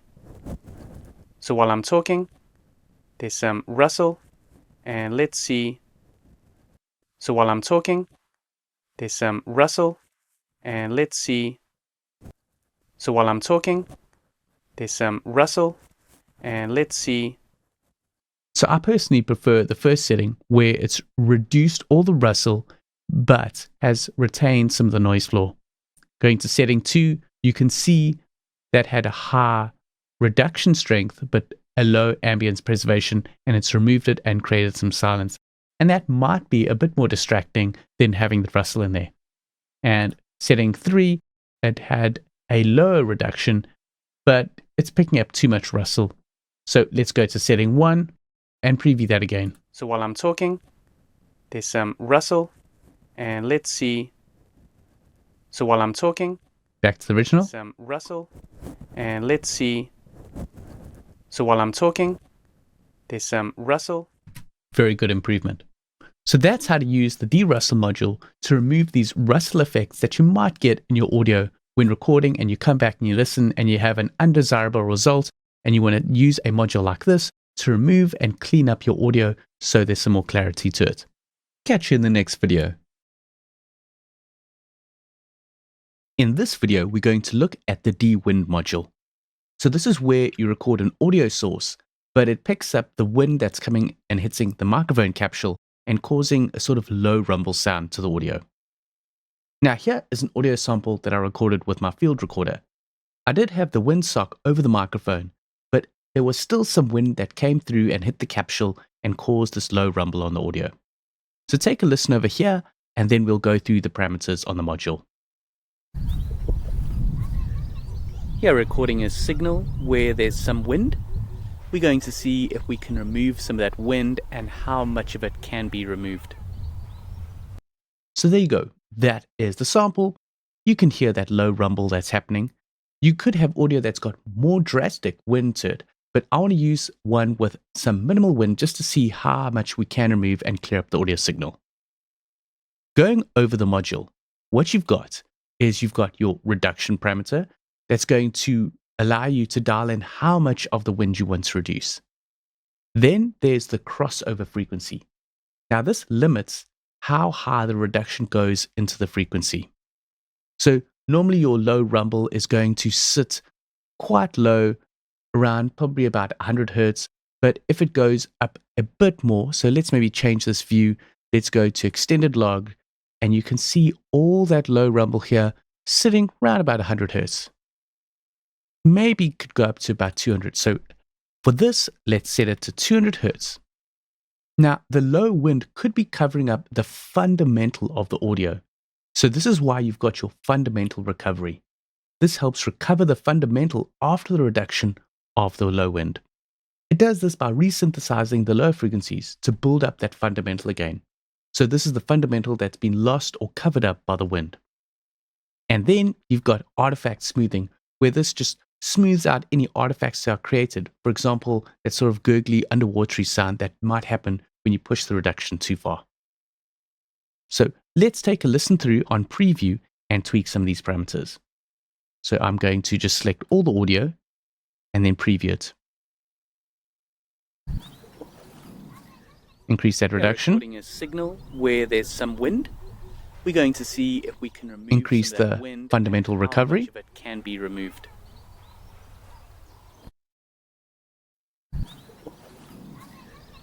Here recording a signal pass. where there's some wind. You can hear that wind there. If we can remove some of that wind and how much of it can And then be on again. removed. So that does quite a good job. Now, like you've seen with other modules, doing a couple of passes can probably take you quite a far way with your audio quality. So I'm going to actually bring the reduction down and bring down the artifact smoothing. Then I'm going to select this all and render it out. As you can see, that's minimized the wind sound there. It's removed some of the lower rumble. Now I'm going to take the crossover frequency down to 100 Hertz, because you can see it's sitting still right about there. Maybe increase the reduction slightly and that fundamental recovery and do another pass. That's also removed quite a bit. Taking a listen now. Here recording a signal where there's some wind. We're going to see if we can remove some of that wind and how much of it can be removed. Obviously, if you start going too far, you are going to remove some of that original audio quality, but it's going to have to be a bit of a sacrifice. You're removing the wind to get some better audio quality, but in the end result, there's going to be a bit of a sacrifice on the voice, for example, over here. So let's see how far we've come. Here is the initial state. Here recording a signal where there's some wind. We're going to see if we can remove some of that wind and how much of it can be removed. And then after 2 passes of the de-wind. Here recording a signal where there's some wind. We're going to see if we can remove some of that wind and how much of it can be removed. Yeah, that worked pretty well. Also, what you could do is you could couple this module with a high-pass filter to remove some of that low rumble, or even use the DialogIsolate and Deconstruct as well as some spectral repair and some spectral denoising. So using a couple of combination of modules together, you can really isolate your audio and get some very good audio results. Catch you in the next video. In this video, I want to continue looking at modules that look at the voice and how to fix and repair them. So we're going to be taking a look at the voice denoise. And I'm actually going to be using the same audio sample that I used for the dehum, because you can also use this to remove any low hum noises that are present in a voice. So just to remind you, here is the audio sample. This is an example of some hum in the audio, which could possibly be from a grounding issue. Now going over the parameters that are available on this plugin. First, like you've seen with other modules, you'll learn the noise floor. So I'm going to select a bit of the audio in the beginning here that has got some of the noise, and I'm going to click learn.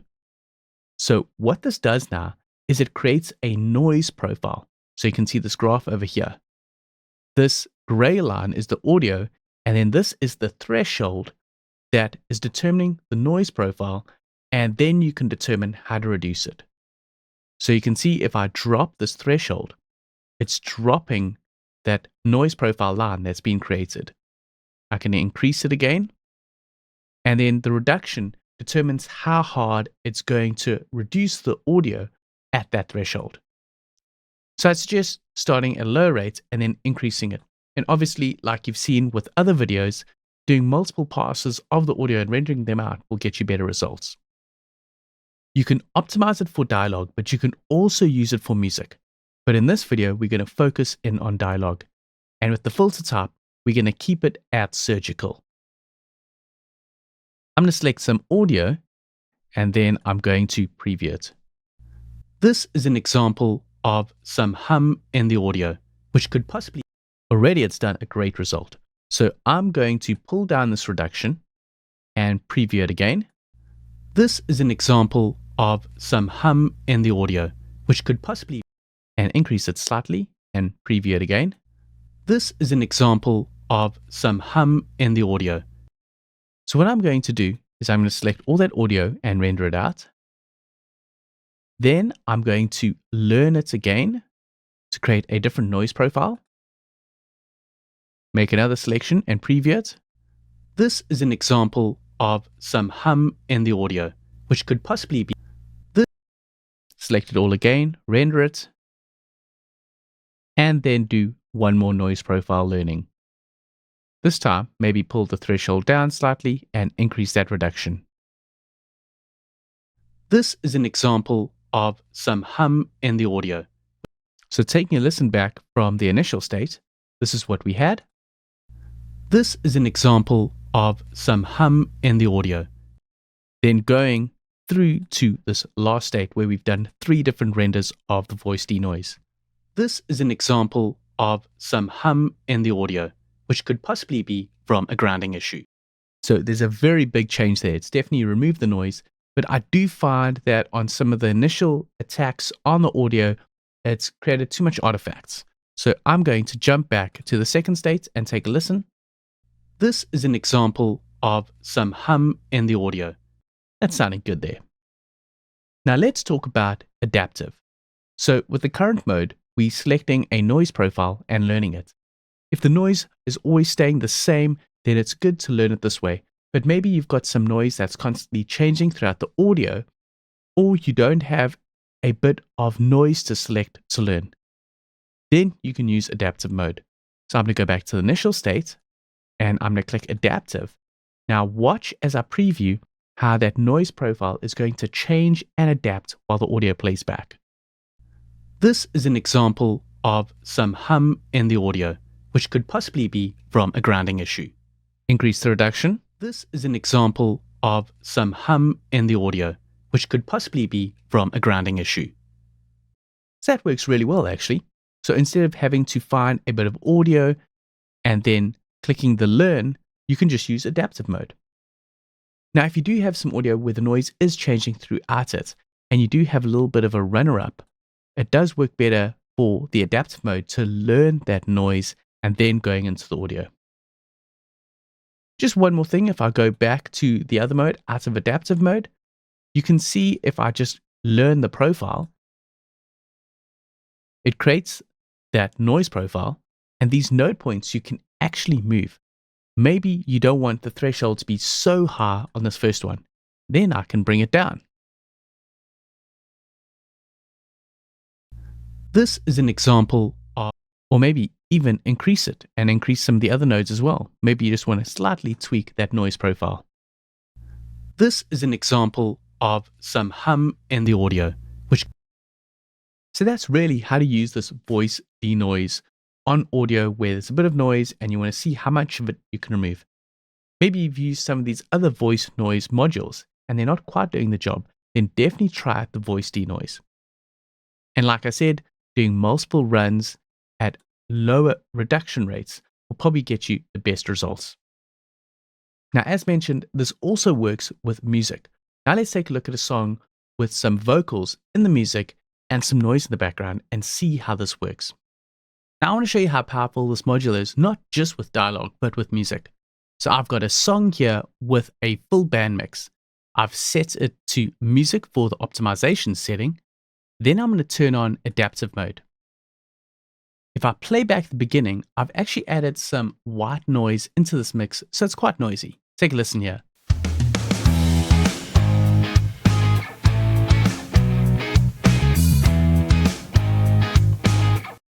Now let's see how much of this voice denoise can remove that noise in this mix. I'm going to preview it. I'm going to leave the filter type set to surgical. Then I'm going to increase this reduction and then bypass between the module removing the noise and then before. So here we go.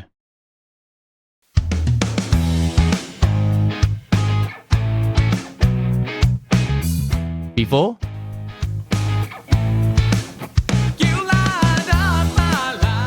So it's quite noisy.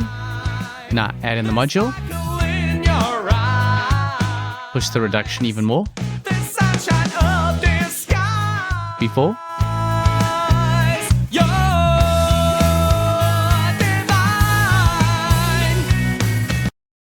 So really quite powerful.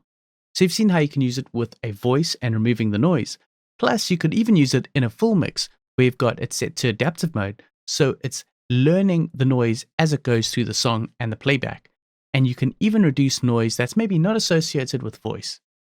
That's what I find very powerful with this module.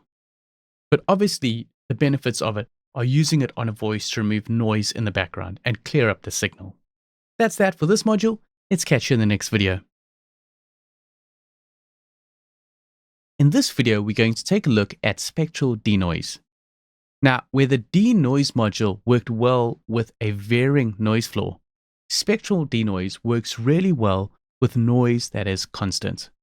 With this, we can use the constant noise to build up a noise profile with the Spectral DeNoise and use the parameters to reduce the noise. So it's always handy to have a sort of top and tail of the noise that you can select. For example, I'm going to use two examples. This is a guitar that I've recorded. I also used a guitar sample for the guitar amp denoise module, but I've recorded using a different mic that's got a constant noise over here.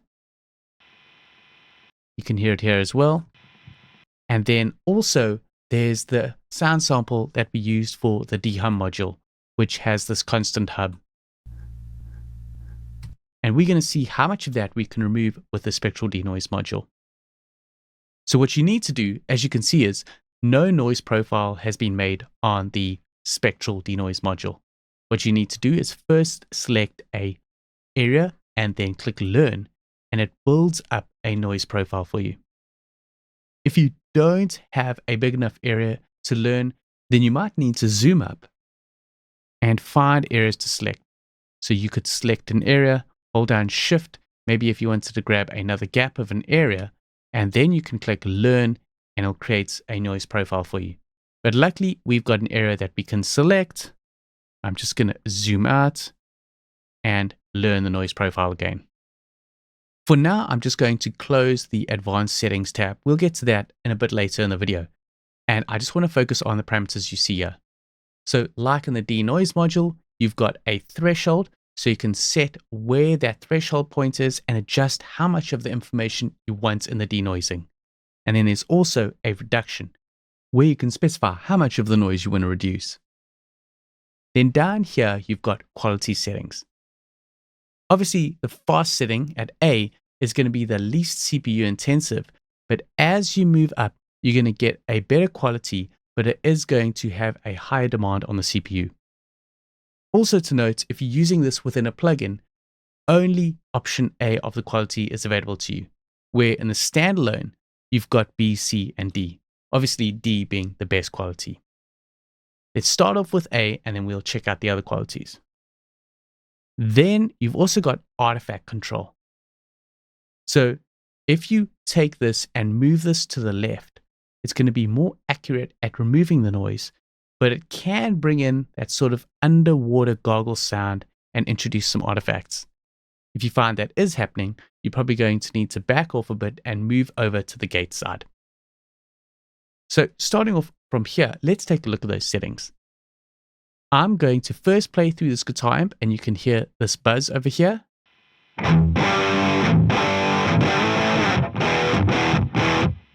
Now I'm going to select and preview it using these settings.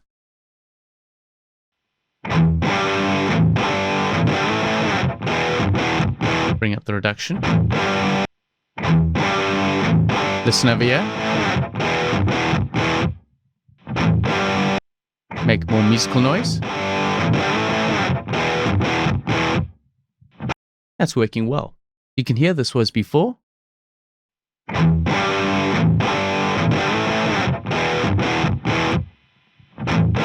And then now.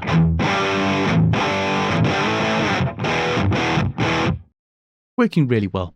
Now let's go over to the dehum. I'm going to learn the profile. So selecting the front end of the audio, learning the profile. We've got the profile here. And let's jump up this quality to maybe C and then preview it. I'm going to select a section of the audio and preview. This is an example of some hum in the audio, which could possibly be this. Be listening closely. Some hum in the audio, which could possibly, you can hear that. So I'm just going to play before. This is an example of some hum in the audio. Now I'm going to select all of this, preview it, and then adjust the musical noise and the gating. This is an example of some hum in the audio, which could possibly be from a grounding issue. This is an example of some hum in the audio. Now, just to show you an example of this musical noise and gating, I'm going to bring up another audio example, but it's not going to be very good showing you how it denoises, but it will show you the difference between that sort of gargly sound and the gated sound. So this is the D-Wind audio sample. I'm going to select the first bit, learn the noise profile, and then I'm going to select everything, and I'm going to preview and switch between musical noise and gating, and hear how you get that sort of gargly sound here, and as I back off to gating, it backs off on that sort of artifacty water gargly sound. Here recording a signal where there's some wind. We're going to see if we can remove some of that wind and how much of it can be removed. Pull down the reduction. Here recording a signal where there's some wind. We're going to see if we can remove some of that wind and how much of it can be removed. So I'm not too sure if you heard that there, but as I was over on the musical noise side, it was sounding gargly. As I moved over to gating, it cleared that up. So that's just an example of this artifact control. Now let's take a look at adaptive mode, and then we'll move over onto the advanced settings. So now let's take a look at adaptive mode. With the adaptive mode, you don't need to learn the noise profile. When you click adaptive, it's going to learn the noise as it plays through the audio. And you can set the sort of learn time or sort of buffer where it'll decide how much of that time the DeNoise is going to use to adapt to the changing noise profile. So if I play back, you're going to see this graph change and move as it's adapting. So I'll preview it.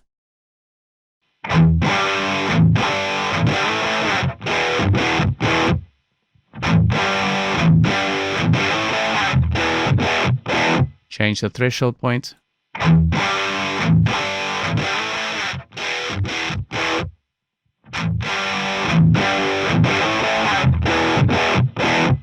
Now, with this amp, it's using a tonal noise. If you go over here, you can sort of de-link the threshold and the reduction, and you can choose how much of the noisy component you want to set the threshold for and how you want to set the threshold for the tonal. Also, you can decide how much of each you want to reduce.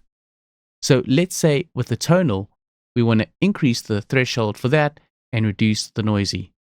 And then for the reduction of the tonal, we want to increase that. Let's make a selection and preview it.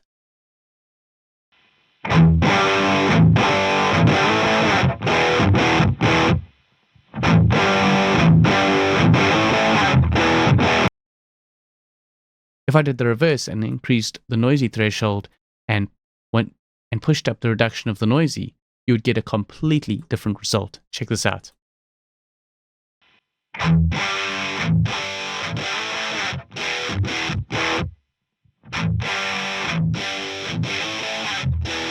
So that's adapting while it's learning and changing the noise profile, but it's picking up the tonal noise.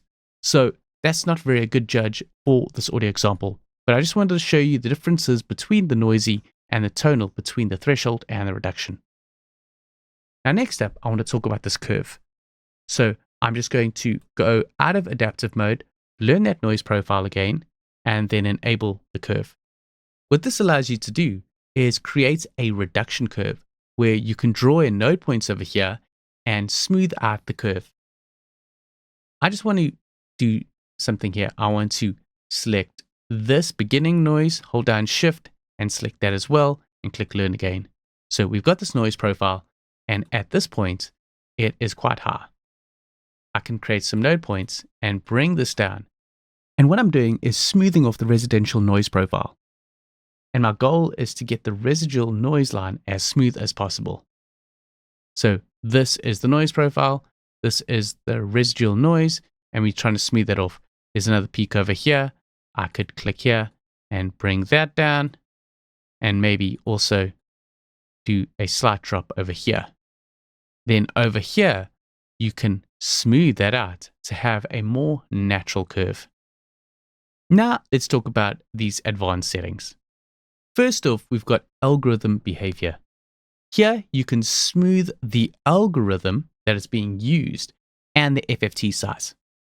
This is using multi-resolution. If I untick this, I can specify the FFT size I want to use.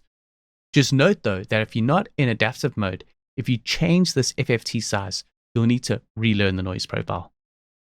But basically, with a higher FFT size, you're going to have more bands to get in between those harmonics of the sound and the noise, where with the lower setting, it'll react faster and tend to be more pleasing.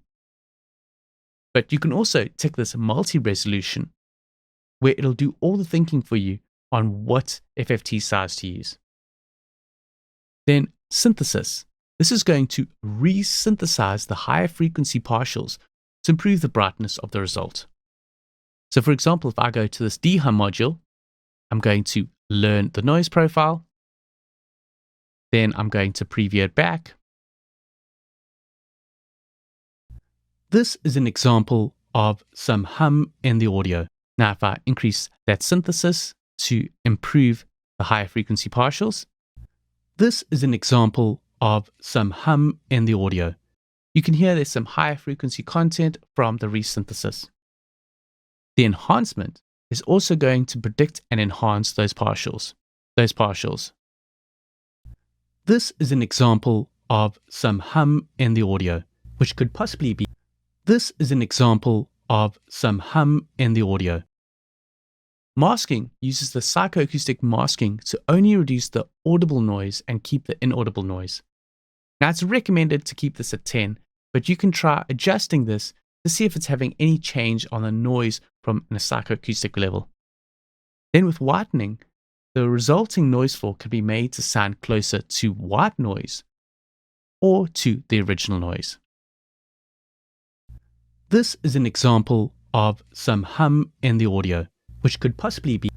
This is an example of some hum in the audio, If I click output noise only, you'll hear the noise that's being reduced, and then we can switch between the left and the right to hear how that's changing the sound.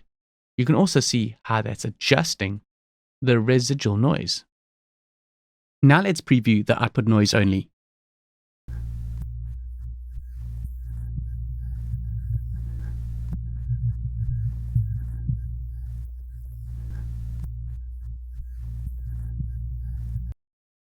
And then you also have a knee. So with this knee, you can decide when the noise hits a threshold, do you want it to kick in right away or do you want it to be more gradual? You can also see how that changes the noise profile. As I increase that, it smooths it out. Then there's also a release.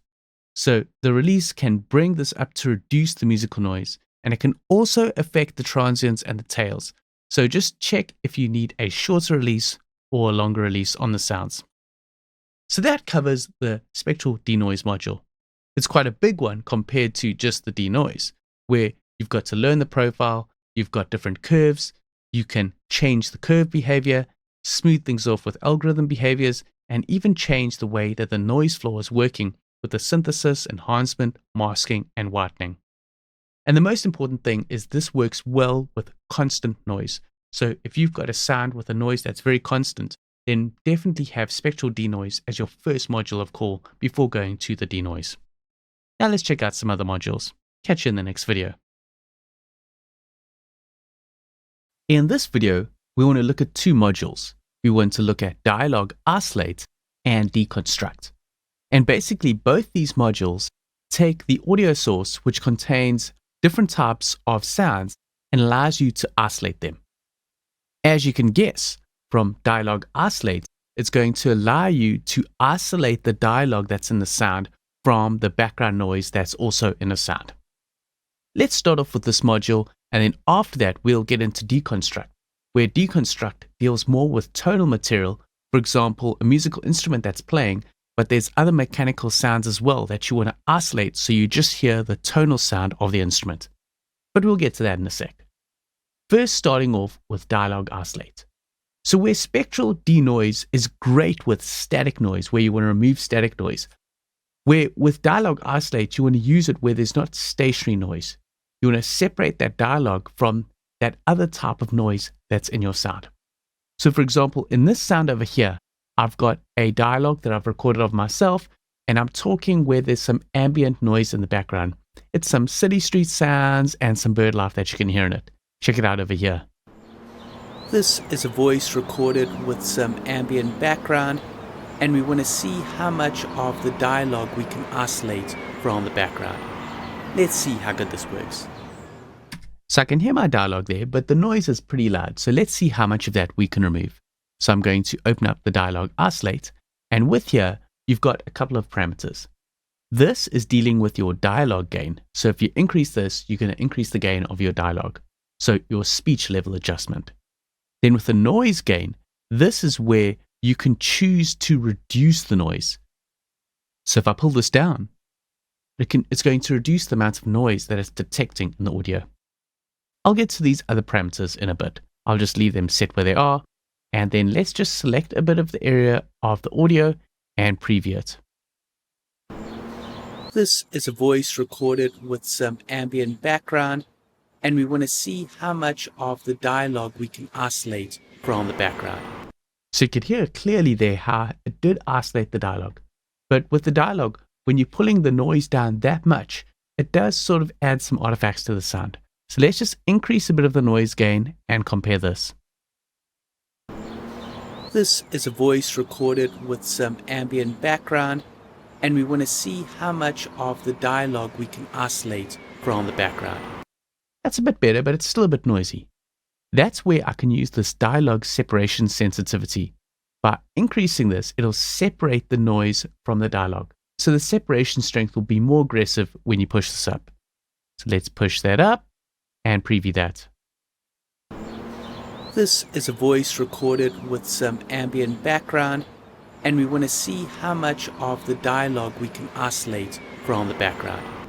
That's pretty good, but the noise is still a bit loud. So I'm going to pull down the noise gain, But over here, you've got this option here where there's ambience preservation. This retains the steady background noise. So you can pull down the noise, but increase this to make it feel not so jarring when you drop it out. This is a voice recorded with some ambient background, and we want to see how much of the dialogue we can isolate from the background. Now let's just pull the noise down just one more bit, pull back the ambience preservation, and now check it out. This is a voice recorded with some ambient background, and we want to see how much of the dialogue we can isolate from the background. So as you can hear there, it's isolated the dialogue quite a bit, but you're getting a bit of distraction by removing too much of that ambience. So I'm going to increase the ambience preservation and slightly increase the gain and push up the dialogue. So we've got this. This is a voice recorded with some ambient background, and we want to see how much of the dialogue we can isolate from the background. So you can use this to isolate your dialogue quite well. You can also do the reverse. You can choose to reduce the dialogue and increase the noise. Maybe you want to pull out some of that dialogue and just hear a bit more of that ambient background.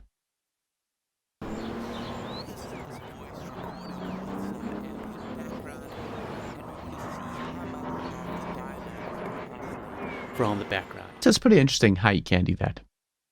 Another thing I haven't really touched on is the separation algorithm. By default, it's using joint channel. Now this is when bits of the left and the right are smeared together and you're getting a cross mix of sounds across the channels. That's where joint channel works pretty well. If you've got specific sounds solely in the left or the right, then use channel independent. Or if you want more clarity with your separation, try the advanced joint channel. That's just using a higher algorithm that will separate the sounds further and you can hear them more clearly with that algorithm. But for most of the time, joint channel works quite well. So that's the dialogue isolate and how you can isolate either the dialogue or the ambient noise. Now let's look at deconstruct, which looks at more tonal material, not audio material with dialogue or speech. So here is the deconstruct module. As I mentioned, this is for more tonal material, not dialogue. And as you can see, you've got control over the tonal gain and the noise gain. So you can increase the tonal elements and reduce any noisy elements you may be hearing in the audio file. For example, here I've got a piano piece, but it's quite a noisy piano. You can hear the felt, the hammers of the keys, and other mechanical elements like the push down of the sustain pedal. Take a listen here.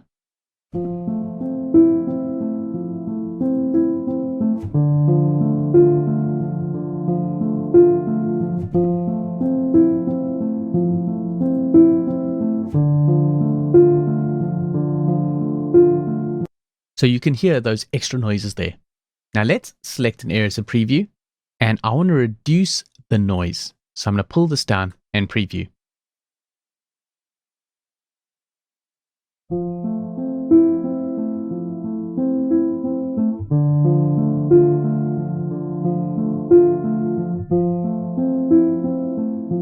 Already sounding much better, but by pulling down the noise elements, there are some introductions of some artifacts. So I'm going to smooth these out by pulling this up.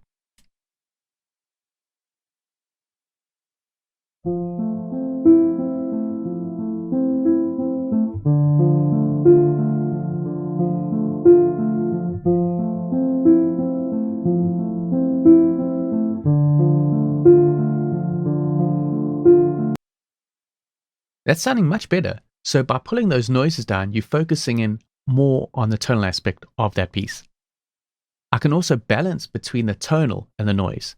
So I'm going to push more towards the tonal. And by pushing more towards the tonal, I can maybe slightly increase that noise so that it doesn't sound too artificial.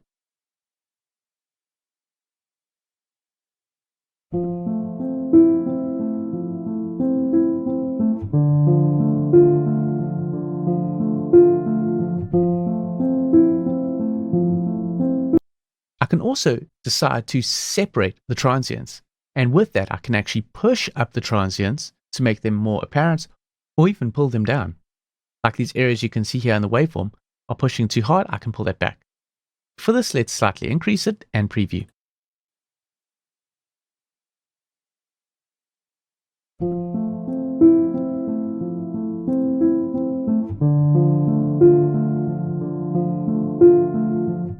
those transients are actually sounding quite hard. So I'm going to pull them down so that it softens those transients.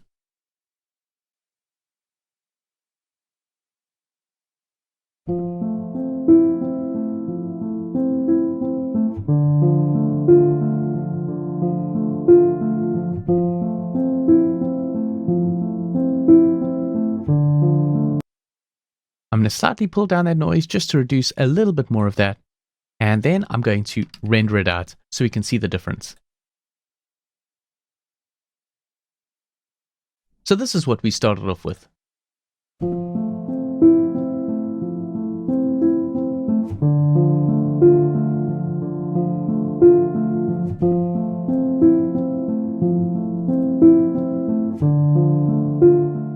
So quite noisy. And then after the reduction of the noise and increasing the tonal balance of it, we've got this.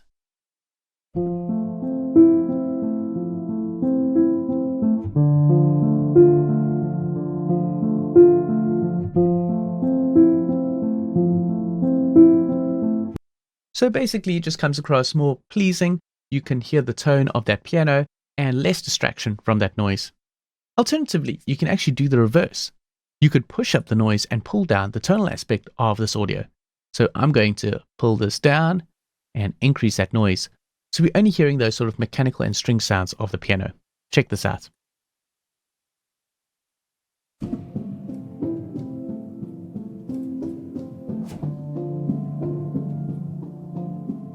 And increasing the noisy balance.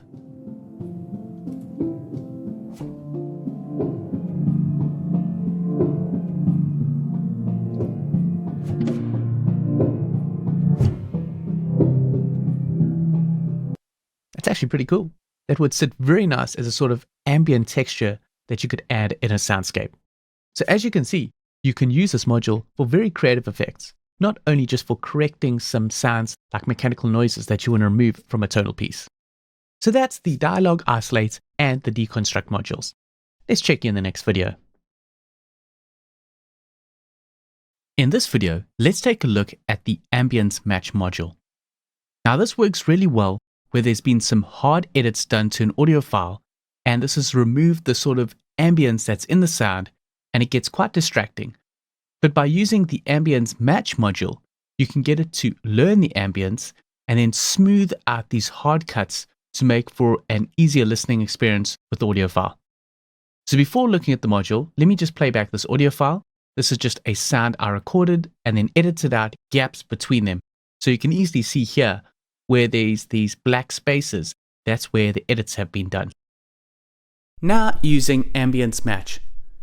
This is an audio file with some edits where the gaps have been edited out and you've got these blank drops out of audio. Now we're going to use Ambience Match to match the noise floor and bring it back in. So as said in the audio file, you actually need to find some audio that you need to use to learn the noise floor, and then you can apply that using this module to smooth out those hard edits. Now if I just grab this end section over here, this has got some ambience in the end that I left in. I can use that to learn it, to learn the noise floor. So now that's got a noise profile for the sound. Then I can select an area and preview it now using what it's learned with this noise floor. Match. This is an audio file with some edits where the gaps have been edited out and you've got these blank drops out of audio. Match. That's not too bad if you listen back to it before. Audio file with some edits. It's got those hard cuts, but now if I preview it with that noise floor now added in. Match. This is an audio file with some edits where the so it's got a bit of a low rumble there. I could trim that out a bit. Match. This is an audio file with some edits where the gaps have, and I can also listen to just the output only. Match.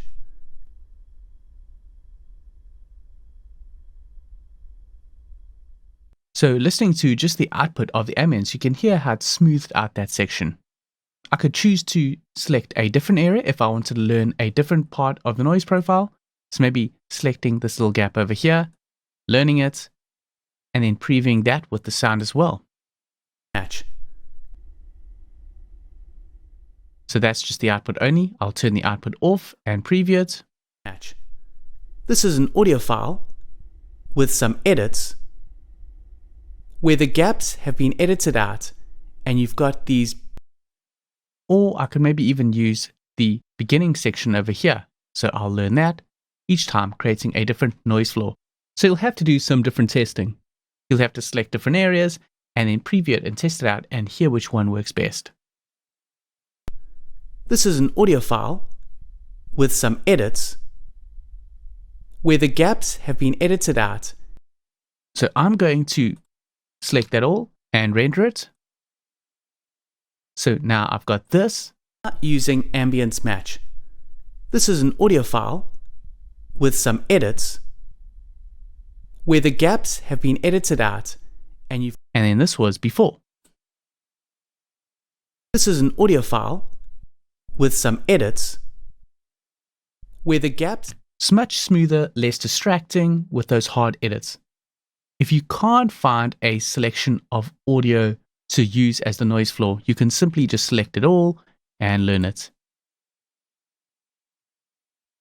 And test it out.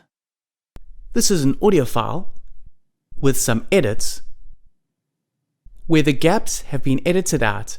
This is an audio file with. Obviously that doesn't work as well. So the best is to select a bit of the audio that you know is the ambience or the noise floor, and then applying that to your sound. And as you can see, it smooths out those sections, makes it less distracting. The noise might be slightly different, but it is creating a smoother effect with audio without hard edits like there was before in the beginning. You could go in after this and use a DeNoise module and get rid of any noise. So you're matching the ambience to create some noise floor in there, and then you could smooth it out and make it less noisy by using a DeNoise module. Now let's move on to some other modules in the next video. In this video, let's take a look at the Spectral Repair module. Now this module, in its most basic form, allows you to paint away undesired sounds and frequencies. You do have different modes. Going through these tabs here, you can either attenuate, replace, use a pattern, or use partials and noise to get rid of those noises that you want to sort of paint out in your sound. Let's go through each of these different tabs and how they work with your sound. First, I want to play back the audio sample that I'm going to be using. This is me talking, and then there's a slight bird chirp sound over here, and then there's a click sound over here. Take a listen. This is testing out the Spectral Repair module, where there's other sounds that we want to remove in the frequency domain. So that bird chirp over here, sounds, and in this click here, domain. So these sounds sit in different frequencies. If I just had to go and delete it, obviously it would cause problems. So that's where we use a thing like Spectral Repair to replace, attenuate, or change the pattern of the sound so that can minimize the sound of that noise in your audio. First, you need to sort of isolate and select that noise that you want to remove. I'm going to move over more to the spectrogram view, and I want to change the frequency scale to extended log. And I think the bird sound or bird chirp is somewhere over here, the sounds. So if I use my lasso tool and I lasso around here, and I use play selection. That sounds like the bird chirp. I just want to draw around slightly higher. That sounds like the chirp. Now, if I go and delete that, so if I go to edit and delete, it's going to leave a bit of a hole in the sound. A module where there's other sounds that we want. So it leaves a bit too much of a gap. The other thing I could possibly do is I could make a selection of a different noise floor area. So I'm going to copy that, so that area there, and paste over there. Where there's other sounds that we want to remove, it's slightly better, but it's still not quite right. So that's where the spectral repair and attenuation comes in handy. How this works is it reduces the noise by looking at the surrounding areas and using the surrounding areas to paint over that area that we have selected so that it sounds like that noise floor is the same, but it removes that noise. So I've made the selection, and as you can see, there's this little square block around it. If I go down to surrounding region length, I can increase that size. So it's trying to grab more of the noise floor or ambient sound around it. Then I've got before and after weighting. So I can change the weighting. This is moving it up or down because it's using the vertical interpolation. I could switch to horizontal and change the weighting. And obviously there's some things that you don't want to grab. So here is maybe more of another sound that I maybe don't want. So I can weight it more to the other side. I'm going to stick with horizontal, but I could also go for a 2D shape. And then the strength is the amount that I want to reduce or attenuate. I can increase the bands. This will give me a better resolution because it's going to look at a bigger surrounding area. But if you've got a smaller sound, it's better rather to use less bands. So I'm going to stick with less bands. Multi-resolution will generally just make it sound better, so I'm going to tick that as well. Now let's compare this. I'll click compare. And now I can preview. So here is the original sound. Going from here, where there's other sounds that we want to remove. And then here is with the spectral settings, where there's other sounds that we want to remove. That worked pretty well. Let's go back to here, push up the strength, increase that surrounding region, maybe weight it to the center and make it 2D. So it's grabbing more of everything, and then compare that. So the original, where there's other sounds that, and then spectral repair settings 2, where there's other sounds that we want to remove. So as you can see, it hasn't removed it as well.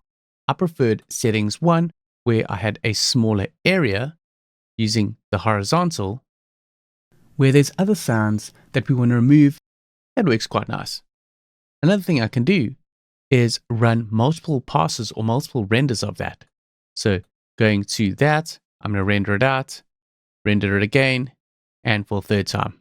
And now we've got this, where there's other sounds that we want to remove, maybe making the selection slightly bigger for one more pass. So I'm just going to grab this area there, render it out, and let's hear that. Where there's other sounds that we want to remove, that got too much into the voice. So I'm going to remove that and maybe just make one more selection a bit higher. Check the play selection. Maybe a bit higher.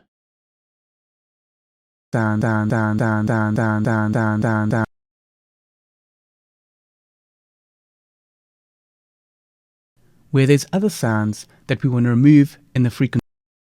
That's come quite far. If you go right back to the beginning state, you've got this, where there's other sounds that, and now going where we've done a whole bunch of attenuations, and we left with this, where there's other sounds that we want to remove. So you're not trying to remove it completely. You're just trying to minimize it to quite an extent so that it's not distracting you when you're listening. And I think that's done the result quite well. Now let's check out some of these other options. I'm going to go back to the initial state where I've got my selection, and let's jump over to replace. So with replace, you also got your band selection. You've got your surrounding areas. But what it's going to do is it's going to replace that selection with noise that is picked up in the surrounding areas.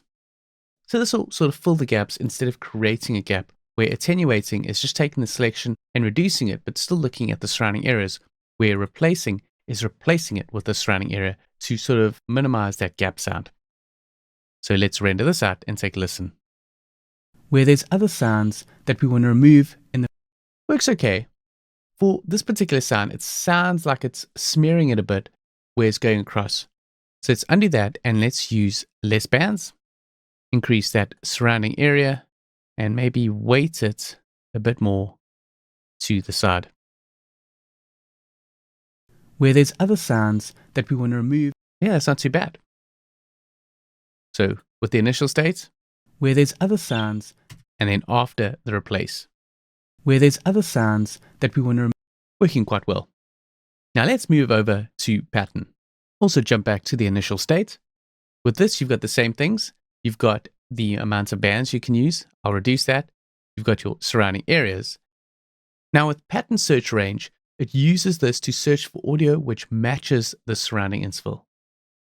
So it's looking for surrounding patterns to replace that selection with. This works really well if you increase that surrounding area like we've done. So let's render this out and see what happens. So as you can see, the pattern has changed.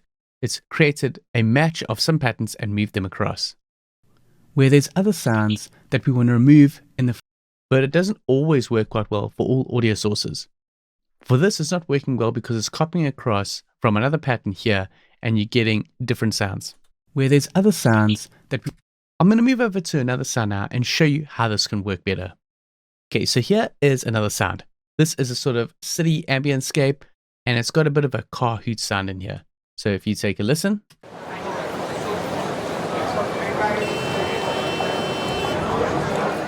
you've got that hoot there. I'm going to move this across to more of the spectrogram so we can see it more clearly. Maybe we can change over to log, and you can see all the harmonics there. So I can make a selection. I'm using the square selection tool, and there we've got that.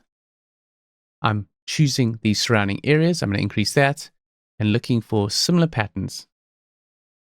Let's actually use a wider band. And now we're going to render that out. Now we've got this.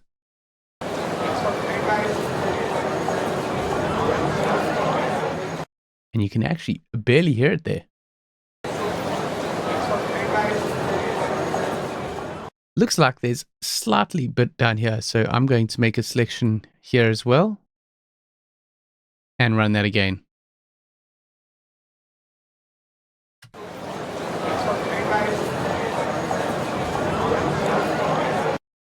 And that really has worked great.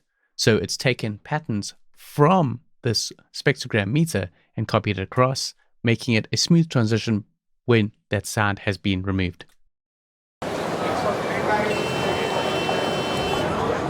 And then here, after 2 renders of the Spectral Repair pattern mode, I can barely even hear it anymore, so it really has worked well. Now let's take a look at the last module, which is partials and noise.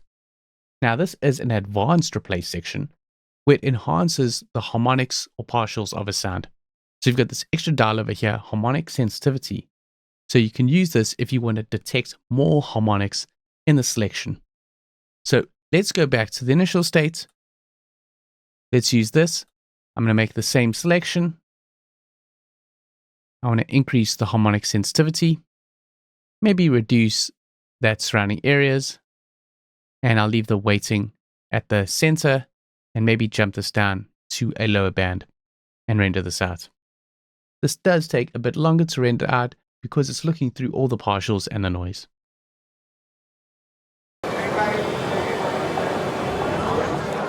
Maybe do one more render using a bigger surrounding areas and weighted a bit more to the left.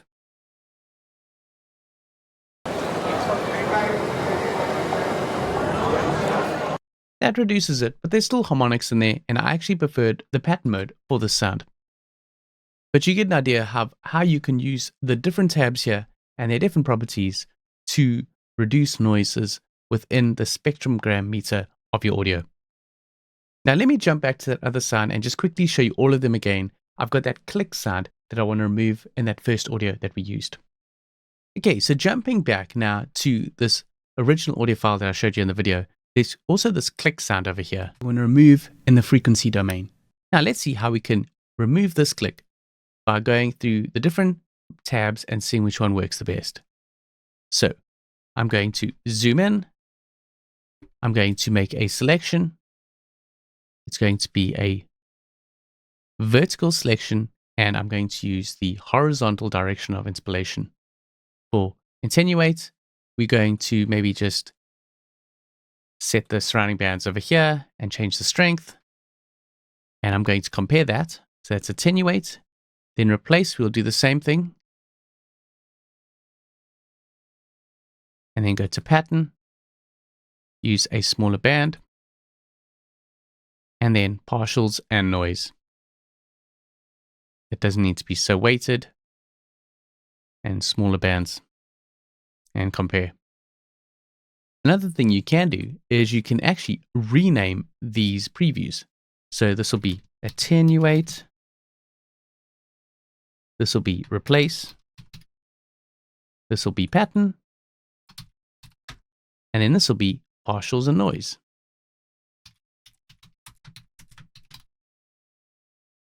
So I'm just going to zoom out, and we're just going to take a listen here. So this is the original that we want to remove in the frequency domain. This is attenuate, remove in the frequency domain. This is replace, we want to remove in the frequency domain. That smears it a bit, pattern, that we want to remove in the frequency domain. That's copying across the pattern. It doesn't work very well with this click sound. And then partials and noise that we want to remove in the frequency domain. Also smearing it a bit. I could have probably gone with smaller bands and used a smaller surrounding area, but that was just a quick test just to show you the differences between the different functions that you can use to replace the spectral noise. After looking through all those, I think attenuate works the best with this click. Remove in the frequency domain. So that covers the spectral repair for you and how you can use these different tabs to replace sections of noise that you've selected, and then how you can use the surrounding areas to make the noise floor match so it doesn't feel like a gap in your audio. Catch you in the next video. In the last video, we covered the Spectral Repair module. Now, I think it'll be a good time now to cover this instant process, as in this, it goes over two of the functions that are available in Spectral Repair, and it can really help you speed up your editing and fixing of your audio files. So as you saw, you can click here to enable and disable the instant process, or you can use the shortcut I to turn it on and off. And basically what happens when you have this ticked is when you move over a selection, it will instantly apply whatever action you have selected here. Now let's start off with attenuate to show you what I mean. Now, instant process is going to use whatever settings you have set up under the attenuation section under Spectral Repair. So I'll just leave it set at these default options, and I'm using this dwind file that you saw earlier. So if I play back the beginning over here, there's the wind, and then you can hear some slight bird chirping up over here. Now I'm going to just move this to the side, and I'm going to select the wand tool. I can go in here and quickly just click on areas, and you'll see as I'm clicking on it, it's attenuating it by what is set up in the attenuation strength over here. I could also go to the square block and just drag around an area, and it is attenuating that selection as I drag around. So now if I play back, here recording is signal. You can see how it's removed those sounds there, and then when it kicks in back to the vocal here, you can hear those birds chirping. So just as an example, here was the initial state. And then when I go further down into the Spectral Repair options of the attenuation, or maybe I want to choose the horizontal selection and draw around here to attenuate some of the area in this low rumble. Likewise, you could also select the vertical and make selections, and as you do that, it's going to attenuate areas. So that's the attenuate with the instant process. Now let's just go back up to the initial state and look at the other ones. I'm just going to remove that selection and then go to replace. Now replace is going to work exactly how the replace function works within Spectral Repair. So I did cover that in the last video, so I'm just going to skip over that because now after seeing attenuation, you'll have a good idea of how to use the replace. So that's the two sections that are in the Spectral Repair module. Now if I go here, I can choose DeClick. So whatever I have got set up in the DeClick module is going to be applied. If I play back this audio, round about over here, there's a sort of clicking sound that I want to remove. Recording a signal where there's some wind. So where it says wind, I want to actually make a selection and sort of smooth out the DeClick in that voice. So now I've got this. Recording a signal where there's some wind. Let's do a bigger selection over here. Recording a signal where there's some wind. So it's slightly removed that click in the wind sound there. I could also use a de-esser there, but I wanted to show you how it works with DeClick and instant process. Here is the initial one. Where there's some wind. And then after 2 instant processes of DeClick. Where there's some wind. You lose a bit of the D in that word, but you can see the idea behind this. You just click over an area and it instantly applies the module that you have selected. So that's DeClick. Next up, we've got fade. So with here, you can create fades as you make selections. And this as well is using any settings that you got set up in the fade module, which I will cover a bit later. But basically, I've got it set to fade in, and I'm going to choose a linear fade. Now, if I just make a selection, it makes a fade for me. And I can keep making selections to further add fades to that audio. Here, recording a signal. Now moving on to gain, this uses the gain module. I can select this and set a gain amount. So maybe I want any selection to go down by -3 dB. Looking here, this is quite a loud bit of audio. I can make a selection there. It'll reduce the gain, and likewise over here and over here. So that's quite self-explanatory. You can sort of use that as a clip gain correction tool, just making selection over areas that you want to reduce the gain on. So that covers the instant process and the sections that you have available to you. Basically, this is a great tool to speed up your editing workflow. Just make sure that you turn it on when you need it. It's very easy to have this on and then open up one of these modules and just create a selection and it applies it without you knowing. So make sure that you have this armed when you want to use it. But when you are using it, it really speeds up your workflow and helps you with your editing and fixing and correcting of the audio. Now let's move over onto the next module. In this video, let's take a look at the DeReverb module. So I've got this audio signal here where I've recorded in a sort of big room, but you can hear the sound that's bouncing off the wall and then creating your early and late reflections that you hear in a reverb. Take a listen over here.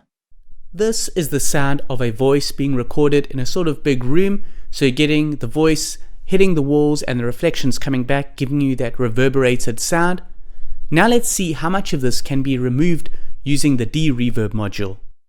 So you can definitely hear that room sound and that audio.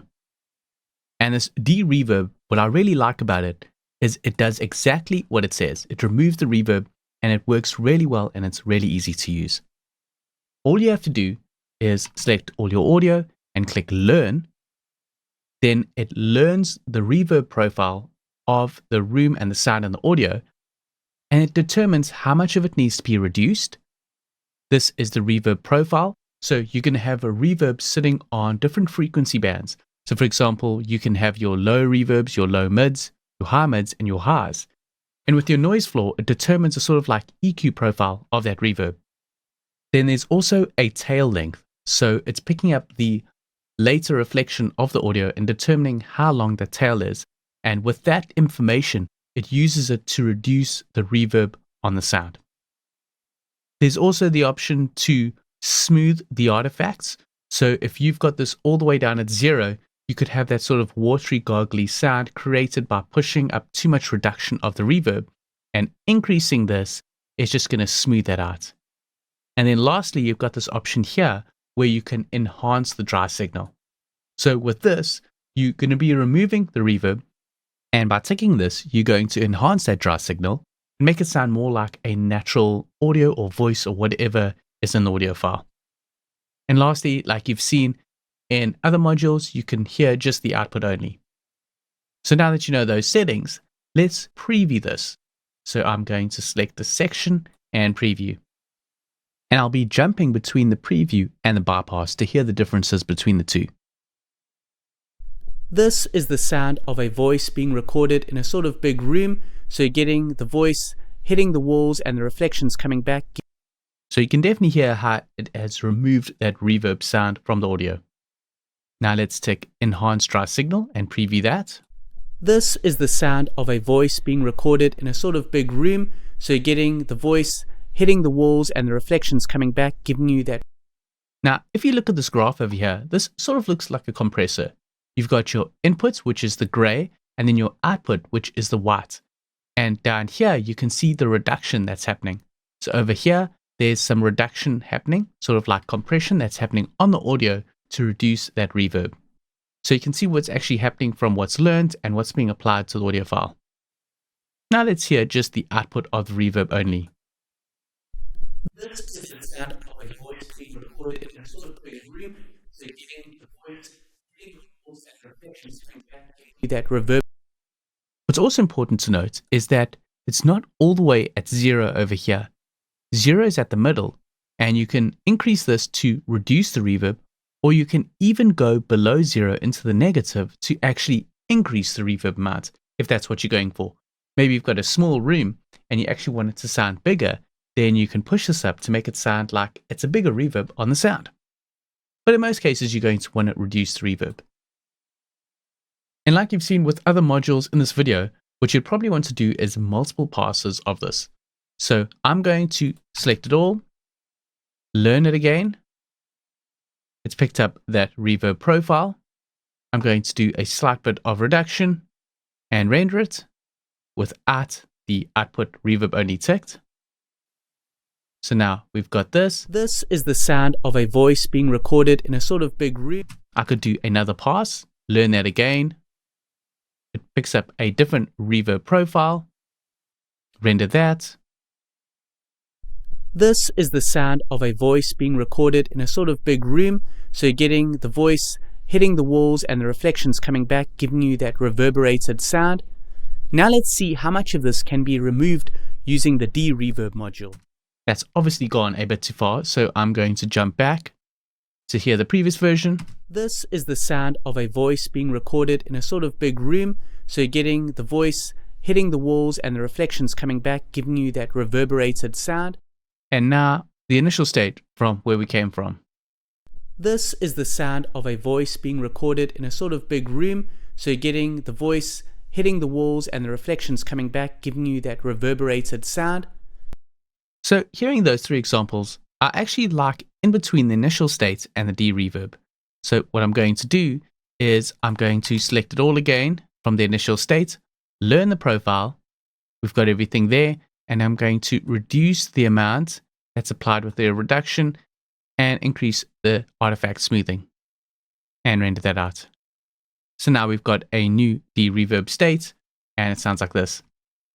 This is the sound of a voice being recorded in a sort of big room. So you're getting the voice hitting the walls and the reflections coming back, giving you that reverberated sound. And before it was this initial state over here. This is the sound of a voice being recorded in a sort of big room. And I'm happy with that. I've reduced a small amount of that reverberated sound, but it still sounds natural. So like with all these modules, you don't want to push them too far. You want to use them for what they're good at, but not taking it too far that the audio sounds unnatural.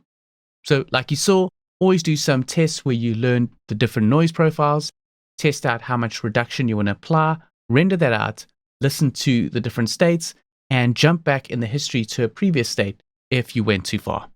I'll catch you in the next video. In the last video, we looked at the DeReverb module. Now in this video, I want to show you the Dialog DeReverb. This module is slightly different and is more focused on Dialog, where with the DeReverb, you can really use it on Dialog and other sources as well that have got some reverb in the sound. How it differs is this module doesn't require you to learn a reverb profile from the input before processing it. Instead, it uses a machine learning algorithm that can identify the separate reverberant components and the dialog components in the input signal. After separating them, the reverb signal can be independently adjusted. So let's go through some of these components. Starting off, you've got reduction. This adjusts the gain reduction of the reverb. Then you've got sensitivity. This determines how much of the input signal will be identified as reverb. Higher values can introduce some artifacts, so you're going to have to tweak this and check if it introduces any artifacts. Then you've got ambience preservation. And this basically retains some of the ambience that was in the background of the reverberated sound. Also, you've got a separation algorithm that determines how to separate the reverb from the dialogue. Going up, you've got channel independent that's less CPU intensive and looks at the input signal, where with joint channel, it's looking at the input signal of the reverberated sound before and after. And then you've got advanced joint channel, which is way more CPU intensive, but you get better results. So for previewing, if you're using advanced channel, it may take a bit of time to buffer through, but probably when you render out, you'll get a better result. I'm going to stick with joint channel. Let me play a bit of the audio and adjust these parameters and you can hear what difference it makes. I'm using the same sample as the previous video, so let's just play it through first and then we'll preview it. This is the sound of a voice being recorded in a sort of big room, so you're getting the voice hitting the walls and the reflections coming back, giving you that reverberated sound. So you can hear the reverb in that sound. Now let's select a portion and preview it. This is the sound of a voice being recorded in a sort of big room, so you're getting the voice hitting the walls and the reflections coming back, giving you that reverberated sound. Increase the sensitivity. This is the sound of a voice being recorded in a sort of big room, so you're getting the voice hitting the walls and the reflections coming back, giving you that reverberated sound. This is the sound of a voice being recorded in a sort of big room, so you're getting the voice hitting the walls and the reflections coming back, giving you that reverberated sound. Let's increase the ambience preservation. Sort of big room, so you're getting the voice hitting the walls and the reflections coming back, giving you that reverberated sound. I'm going to increase that reduction and I'm going to render that all out. So taking a listen, this was it before. This is the sound of a voice being recorded in a sort of big room, so you're getting the voice hitting the walls and the reflections coming back, giving you that reverberated sound. And now with the Dialog DeReverb module. This is the sound of a voice being recorded in a sort of big room, so you're getting the voice hitting the walls and the reflections coming back, giving you that reverberated sound. So it does a great job of separating the dialogue from the reverb components. Gives extra clarity to the dialogue, and if you want to, you can reduce the reduction and increase the ambience preservation if it feels like it's adding too many artifacts or changing the dialogue tone too much.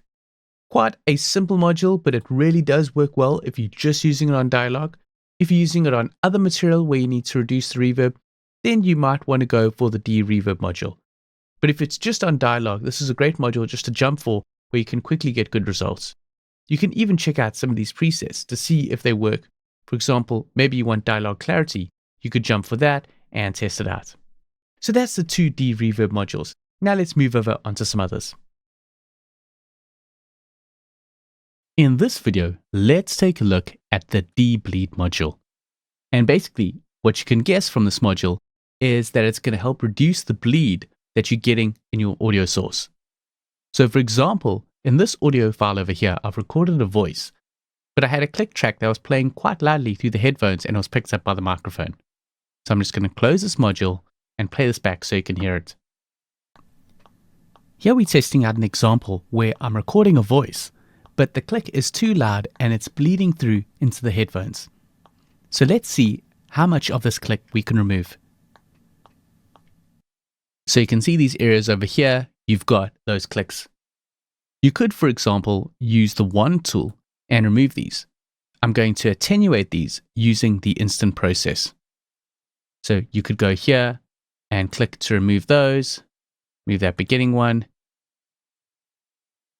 These over here as well, could maybe do that a bit more, attenuating each time. But as you'll see when I get into it now, this is not going to help over the audio where you've got the voice going. So let's just quickly go there and get rid of these. So this is fast, but it's not going to help get to where we want to get to. So if I play back, here we're testing out an example where I'm recording a voice, but the click is too loud and it's bleeding through into the headphones. So let's see. So to remove them, if you just jump right back to the beginning over here, this is the first click. Here we're testing out that has removed it. But let me show you how the debleed module works. So I'm going to go back to the initial state and open up the debleed module. So here you will set which track has the bleed in. What you need to do is load up the audio file that you want to repair plus the audio file that's got the bleed in it. The module is going to look at the two audio files, match up that bleed, and then remove it from the audio file that you want it removed in. Just a really important thing to know is that these tracks need to be time aligned, meaning that on this track, that click is happening exactly at the same time as this. Basically, if I had to zoom up a little, you can see there's a click there, and if I scroll across, there's another click there, and looking at the timer, you can see the readouts of where those clicks are. So there's a click in the beginning and then two clicks here. If I go to this track, you can see there's a click in the beginning and the other click here that matches up with that timing. But I have exported out another click track where the timing is slightly different. So there's no click in the beginning, but the first click is sitting at 0.579. So what I could do to make sure that this was time aligned, what I could do is select everything in the beginning here and delete it so that we've got that click sitting right at the beginning so that these two tracks will be time aligned. Now going back to this track over here with the debleed module, you need to select the track that's got the bleed, which is this click track over here.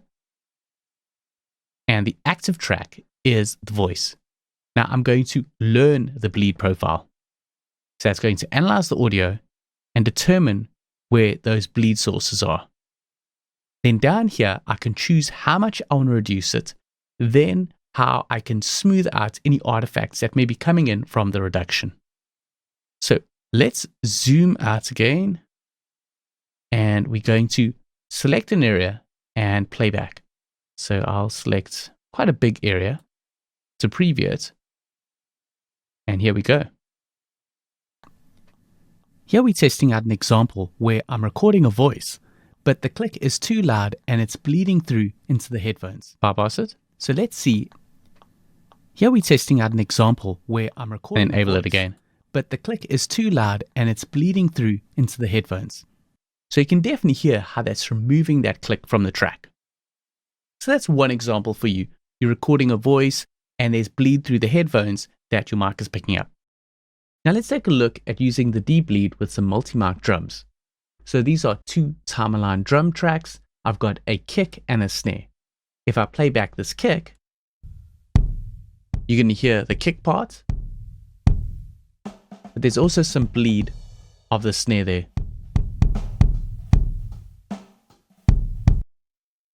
Similarly, if I jump across to the snare track, you can see the snare,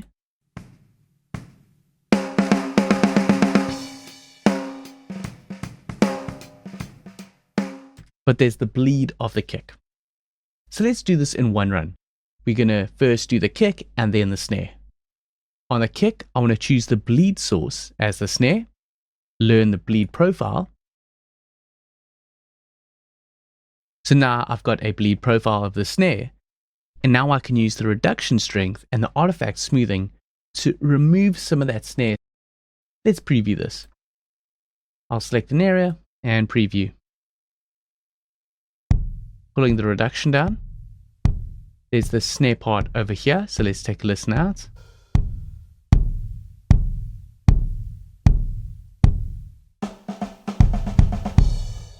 Now increase the reduction strength.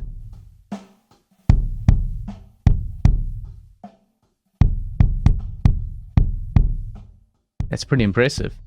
Bypassing it. Going back to this part over here. And then with that reduction strength. That might have gone a bit far. I'm going to pull back the reduction strength and increase the artifact smoothing. But as you can hear, it's removed quite a bit of the snare there. So now when I go in and I want to mix these drums, I'm actually going to be mixing just more on the kick without having to worry about the bleed of the other instruments. Now let's jump across to the snare track and see how much of the kick we can remove in there. So here we need to choose the bleed source. So the active track is the snare and the bleed is the kick. We're going to learn the profile. And doing the same process, I can select an area of the audio to preview and then adjust the reduction and artifact smoothing. As you can see in the beginning here, this is the kick and then there's some big snare hits. So we can easily make sure that we're getting rid of that kick in the beginning here when we preview it. There's the kick, increase that strength.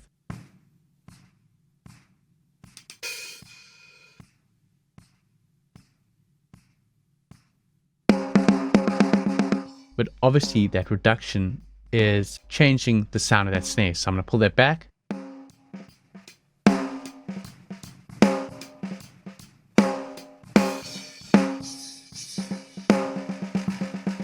Bypassing it. That's with the kick. And now with it removed. So it's really amazing how well this works by taking out other instruments that have bled through into the audio source. You don't want to try to remove it completely because you are going to have artifacts as you heard there. But what you're trying to do is minimize the bleed so that you've got better sources to work with when you get into a mix. So that's how to use the debleed module. Now let's go over some others. Catch you in the next video. In this video, let's explore the EQ module. Now this looks pretty much like your standard EQ modules that you have in other pieces of software, but does have some extra features that you can look into. Starting off with the bands, you've got a high pass that you can enable. Then you've got 6 bands where you can adjust the node points over here. Then you can also choose what type of EQ shape it is. For example, this maybe you want it to be a low shelf or a high shelf or a bell curve. You can increase the Q value by dragging these or by using your mouse and scrolling on this and then adjusting as well if you want to attenuate or gain it up. Also, if you hold down Shift and then choose a direction, it will lock it in that direction. So here I've held it Shift and I'm dragging across, but if I drag up and down, it's locked it so it can only move across, not up and down. The same if I drag down and then hold down Shift, I can lock the movement going up and down, but I can't move from left to right. Also, if you want to do some finer movements with adjusting a band, you can hold down Command on the Mac or Control on the PC, and you've got much finer movement and make some finer adjustments to your EQ bands. You can bypass or enable each band, and then obviously at the end here, you've also got a low pass that you can turn on. And as you click on each band, it gives a readout of the frequency, the gain, and the Q value. Up at the top here, you've got a choice of 2 different EQ types. You can choose analog, which is a minimum phase EQ that mimics the style of EQs found on analog styles of EQs and gear. And then you've got the digital EQ mode, which is a linear phase EQ with very precise EQ curves. Now, you're probably wondering what the difference is. Well, the difference is with linear EQ, it can create some pre-ringing, but you do, like I said, have more precise EQ curves. Where with analog, you can create a bit more of smearing between the bands. Plus, it creates its own type of phasing EQ issues. So between the two, there is going to be some form of phasing, but it just depends on how it's affecting the sound and what type of sound you're going for when you use the EQ. So for example, I'm just going to play back a track, use the analog option, boost some bands so you can hear the difference, and then jump across to the digital. So taking this over here, I'm going to preview and then make some adjustments.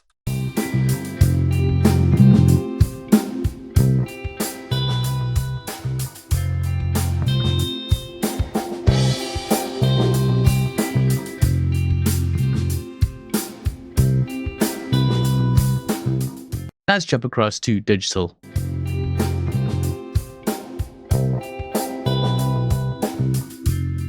So you can hear you get more ringing there. Going across to analog.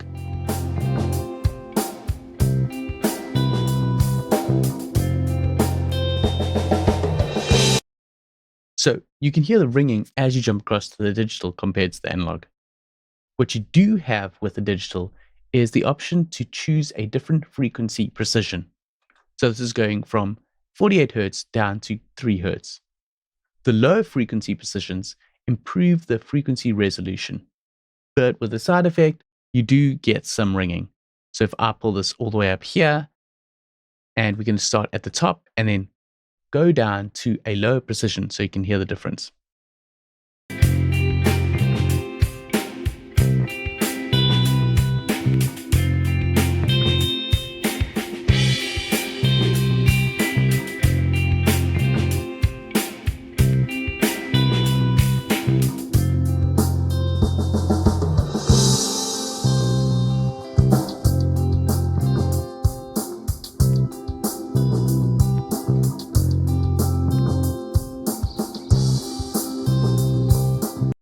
So you can hear how you're getting that more ringing when you get to the lower precisions.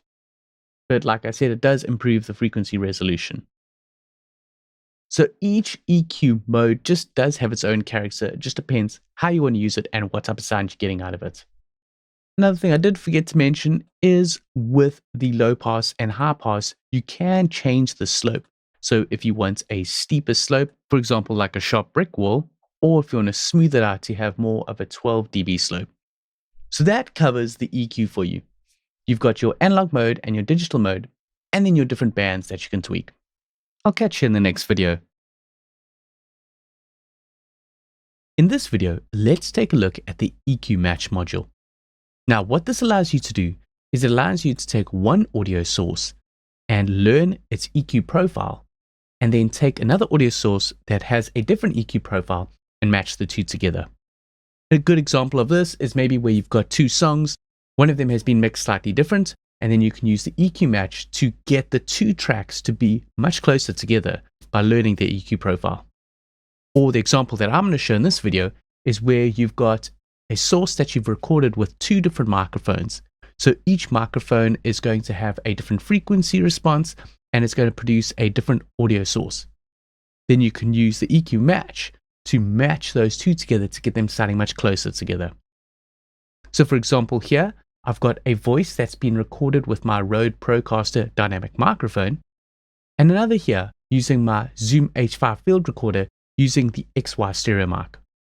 So this is the first example. So this is a test recording two different microphones, one being my Rode Procaster dynamic microphone, and then going over to the next one. You'll hear the difference now. So this is a test recording two different microphones, one being my Rode Procaster dynamic microphone. So definitely a big difference between the two. So first go over to the one audio source, and then on the EQ match, click Learn.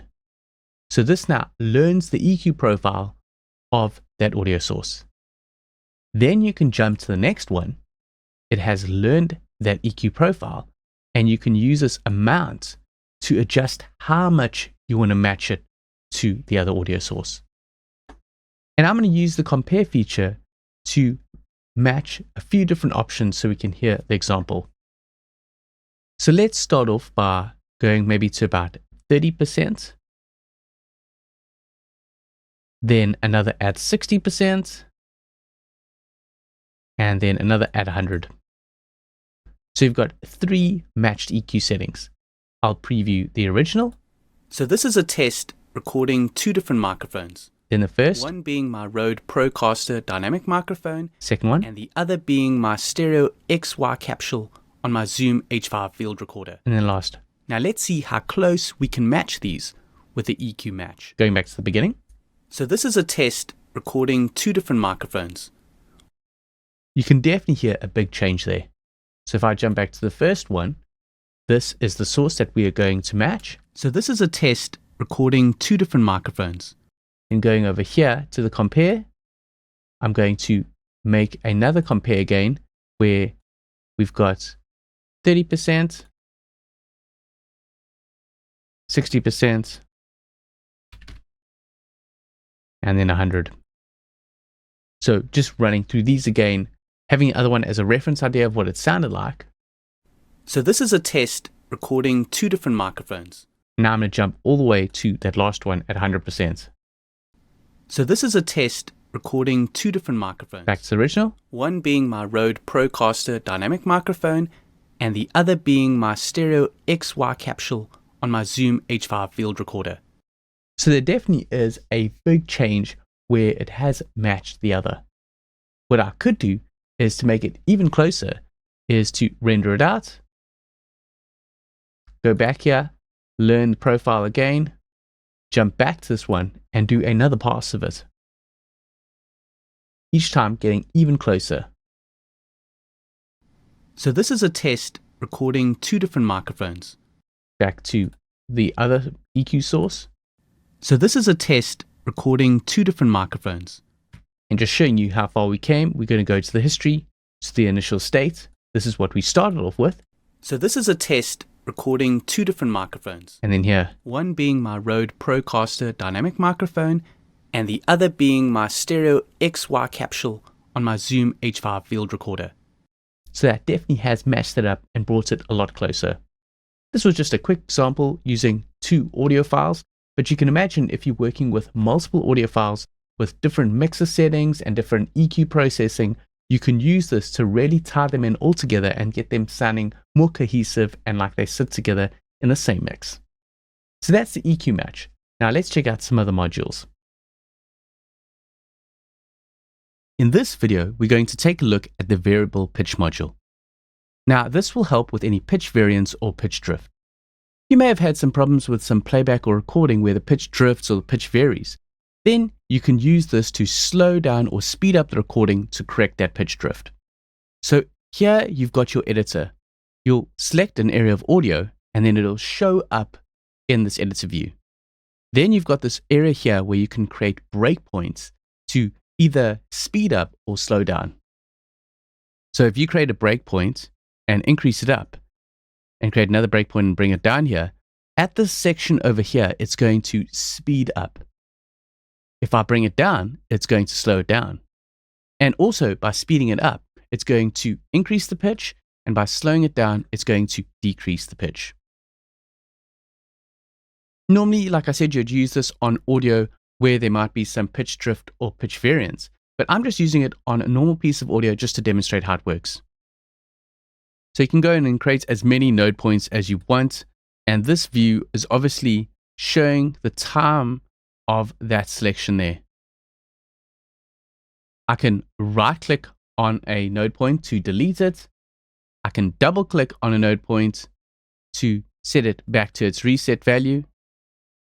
If I hold down Command on the Mac or Control on the PC, I've got much finer movements there if I want more finer control of placing those node points. So let's render this out so you can hear what happens. Taking a listen now. Module and seeing how many of those S sounds we can. As you see, it increased the pitch and slowed it down. I'm just going to undo that again. Here is the audio again before it got any processing done. And seeing how many of those S sounds. Then I'm going to select this and let's reset the curve. And I'm going to do a pitch drop all the way down till it increases. Render this out. You see that it extended that waveform because it decreased the pitch. And seeing how many of those S sounds we can remove. Now I want to show you one more other thing. Now if I create many node points, this looks quite sharp, this curve. I can then use the curve smoothing to smooth out those node points. So there's a smoother pitch variation going on with the audio. The other option you have is to preserve time. So as you heard, when you make some pitch changes, it's actually going to speed up or slow down the audio. If I click preserve time, I've got pitch coherence. So this is going to try keep the tonality of the pitch when speeding it up or slowing it down. And then transient sensitivity is going to try preserve those transients when doing the render. So let's do an example of before. So I'll leave the curve maybe like that shape, render it out. This is what we got. And seeing how many of those S sounds and see how many of those S sounds. Now, let's use the same with the preserve time. We're going to increase the pitch coherence and the transient sensitivity. Now, that hasn't changed the length. Let's play back and hear what's changed. And see how many of those S sounds. And see how many of those S sounds. And see how many of those S sounds. So it's tried to make the pitch sound a bit more natural. It's tried to retain the transient sensitivity, and it's preserved the time so it hasn't increased the length. So that's the variable pitch. So like I mentioned, you can use it as an editing tool, but where it really shines is when you want to get some creative effects with your audio. Definitely take a look at these presets to see how crazy you can go. So let's go for this fun brittle here and render that out.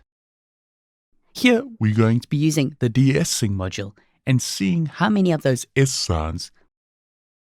So obviously these presets over here are your corrective ones, but going down the preset list, you get some really crazy results. So for example, let's do pitch wobble. Here we're going to be using the de-essing module and seeing how many of those S sounds. Let's try out something else. So that was pitch wobble. Let's just record skip, where it's got some very sharp transients, making it sound like when a record is skipping when there's a scratch on the record. Here we're going to be using the de-essing module and seeing how many of those S sounds. I'm going to make another selection just so you can hear that a bit more clearly. So as the audio passes at those areas, it's going to sound like it skips. And seeing how many of those S sounds. And seeing how many of those S sounds. Now let's go for one more. Let's make a selection and go for the craziest one of all, wobble down. So many breakpoints editing, it's going to create this sort of wobble down effect. Check it out here.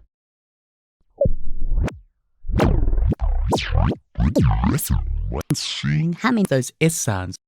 So completely transforming and manipulating that audio sample. That is the variable pitch.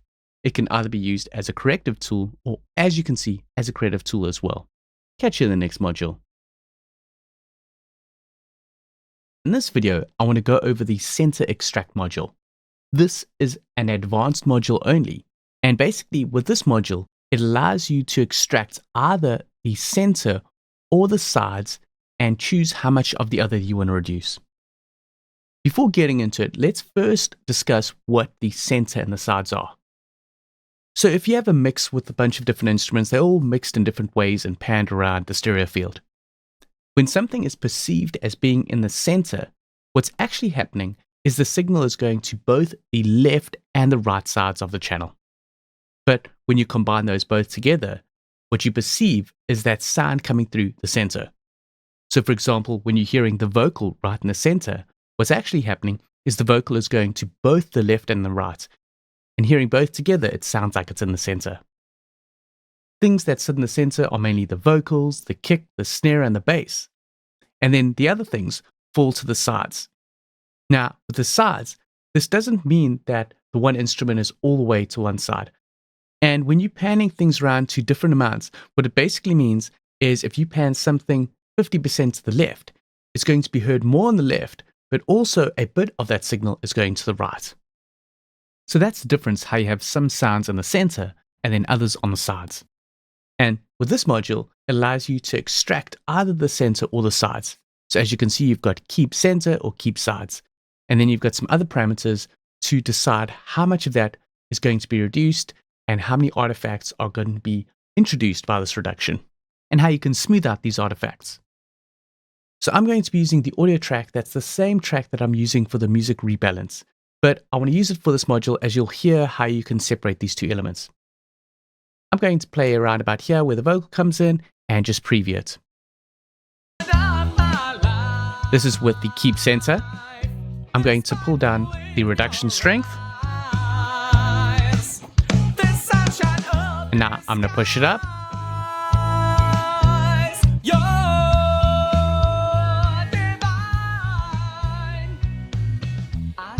As I push that up, you're hearing what's in the center. If I pull the artifact smoothing all the way down, you're getting a lot of that goggly musical noise artifact sounds there. I can push this up to smooth that out. Now, if I jump to the sides, you're hearing the elements on the side. Pull the artifact smoothing down, you're getting that sort of watery musical noise. Then I can pull this up to smooth it out. I can even introduce some of the dry mix back in.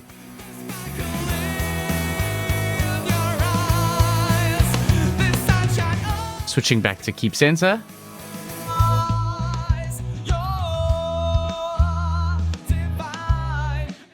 So this is really dependent on how you mix your track. But with this song of mine, I've got the vocals that were in the center, the bass and kick in the center, and you can still hear a bit of the vocal harmonies, which were sitting very close to the center. But when I go to the sides, you can hear the other instruments like the cymbals of the drums, the guitars, and some of the other vocals that have been panned around. Now, another thing to make note of is with the keep sides option, you've got two different algorithms you can use for determining how those sides are kept. I'm just going to play back again from here, and I'm going to switch between these two modes so you can hear the difference between the true phase and the pseudo pan. I'll leave these parameters all set as they are, and let's preview.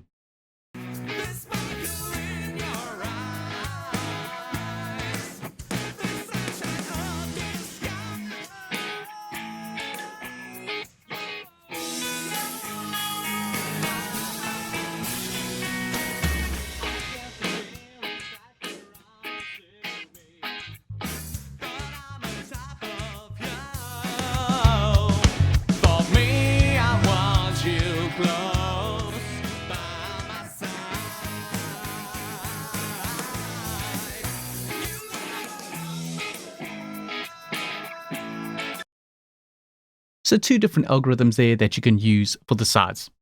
Just depends what you want to do and what type of sound you're going for when you separate the sides. Personally, I quite like the pseudo pan, but it depends on your mix and you can play through and jump between the two to hear how they sound. So that's how to use the center extract to extract the center of the stereo image or to extract the sides. Obviously very helpful if you want to take a mix and reduce the center items like the vocals, just to hear the other musical elements. Now that you know how to use that, let's jump into some other modules.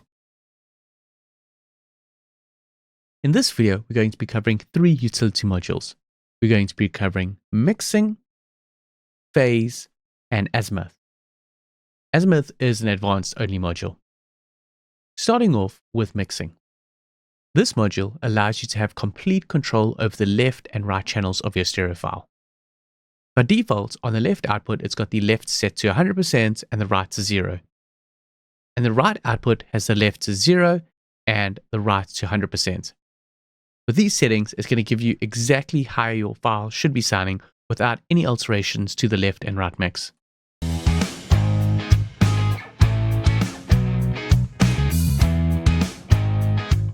Now let me show you what you can do with this.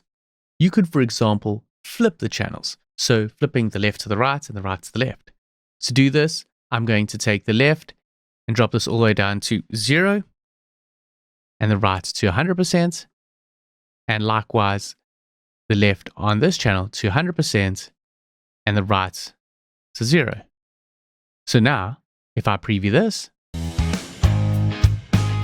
we've got the left on the right and the right on the left. Take a listen to the hi-hats over here. Then I'll bypass it, switches to the other side, then back again, and back. So that's just a simple process of how you can take this and flip things around. Maybe when you're listening to your track, you realize that you actually mix the drums the wrong way around, where you actually want to have it where you're from the audience perspective, not the drummer's perspective. This could be a simple way of doing that. You can also increase the stereo width. Under the presets here, you can see you've got an option to increase the stereo width. When you click here, if you're taking a look at the settings, the left and right are still set to 100%, but the right on the left output and the left on the right output have been pulled down slightly by -30. So taking a listen again to it before there's any stereo width,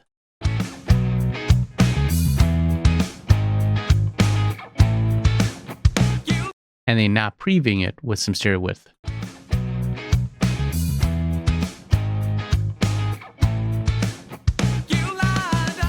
Bypass it.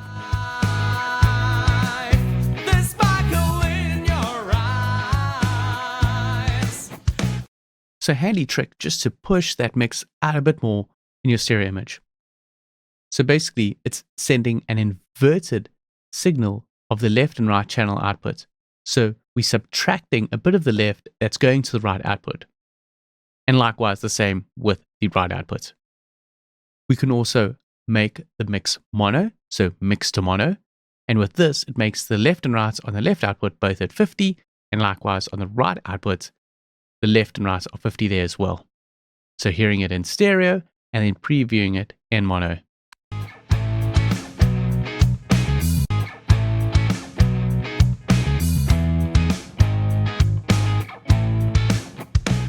So basically for the left and right on both channels, you've set them at 50, basically 50%. So they're going to the left and right of each side equally, giving you a mono signal. So that's using this mix control to control your stereo image and tweaking the relationship between the left and right on the left output and the right output. You could also do some MS or mid-side processing. I'm going to jump to the preset of MS encoder decoder. Now let's preview this. I'm going to play it back.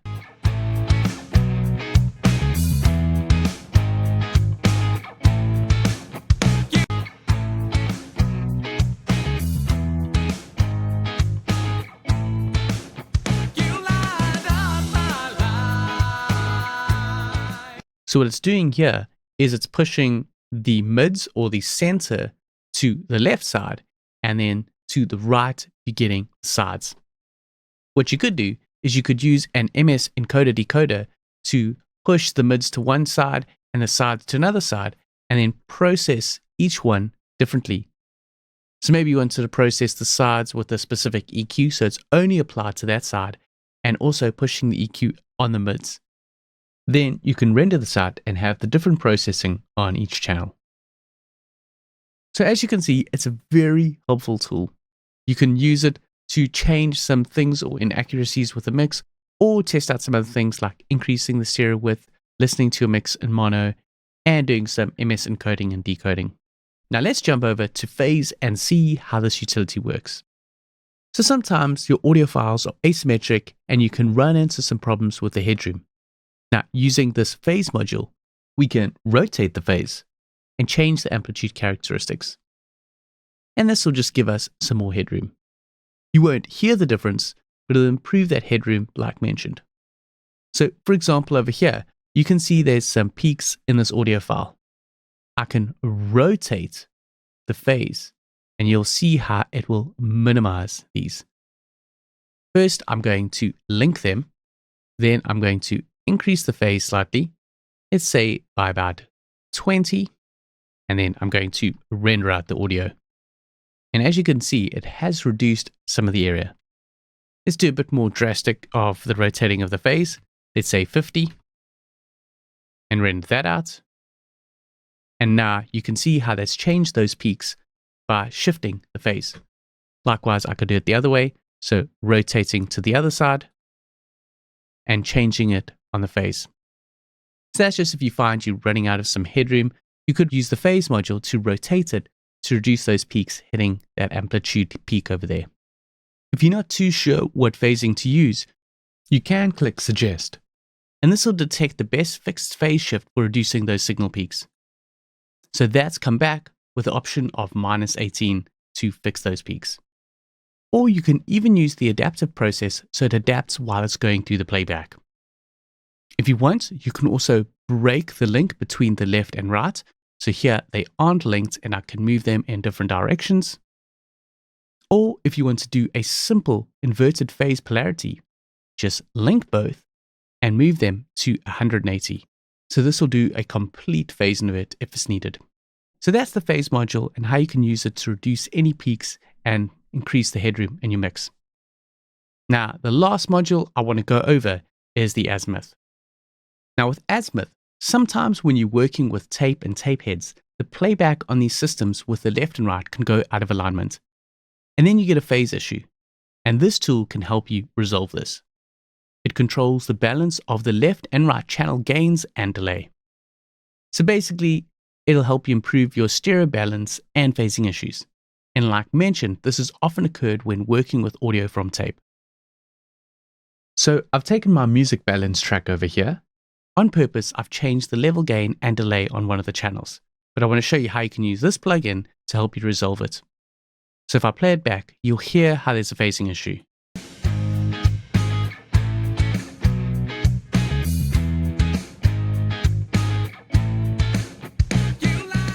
Can you hear how something feels a bit out between the left and right? So let's see if this tool can detect the changes that I've done from regards to the level and the delay between the channels. I'm going to click suggest and see how it picks up the phased gain and delay issues. And that's got it spot on.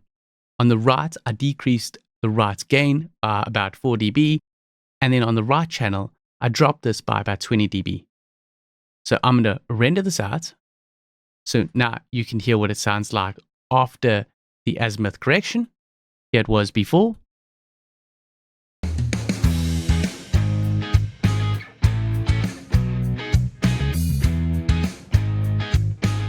And again after the azimuth correction.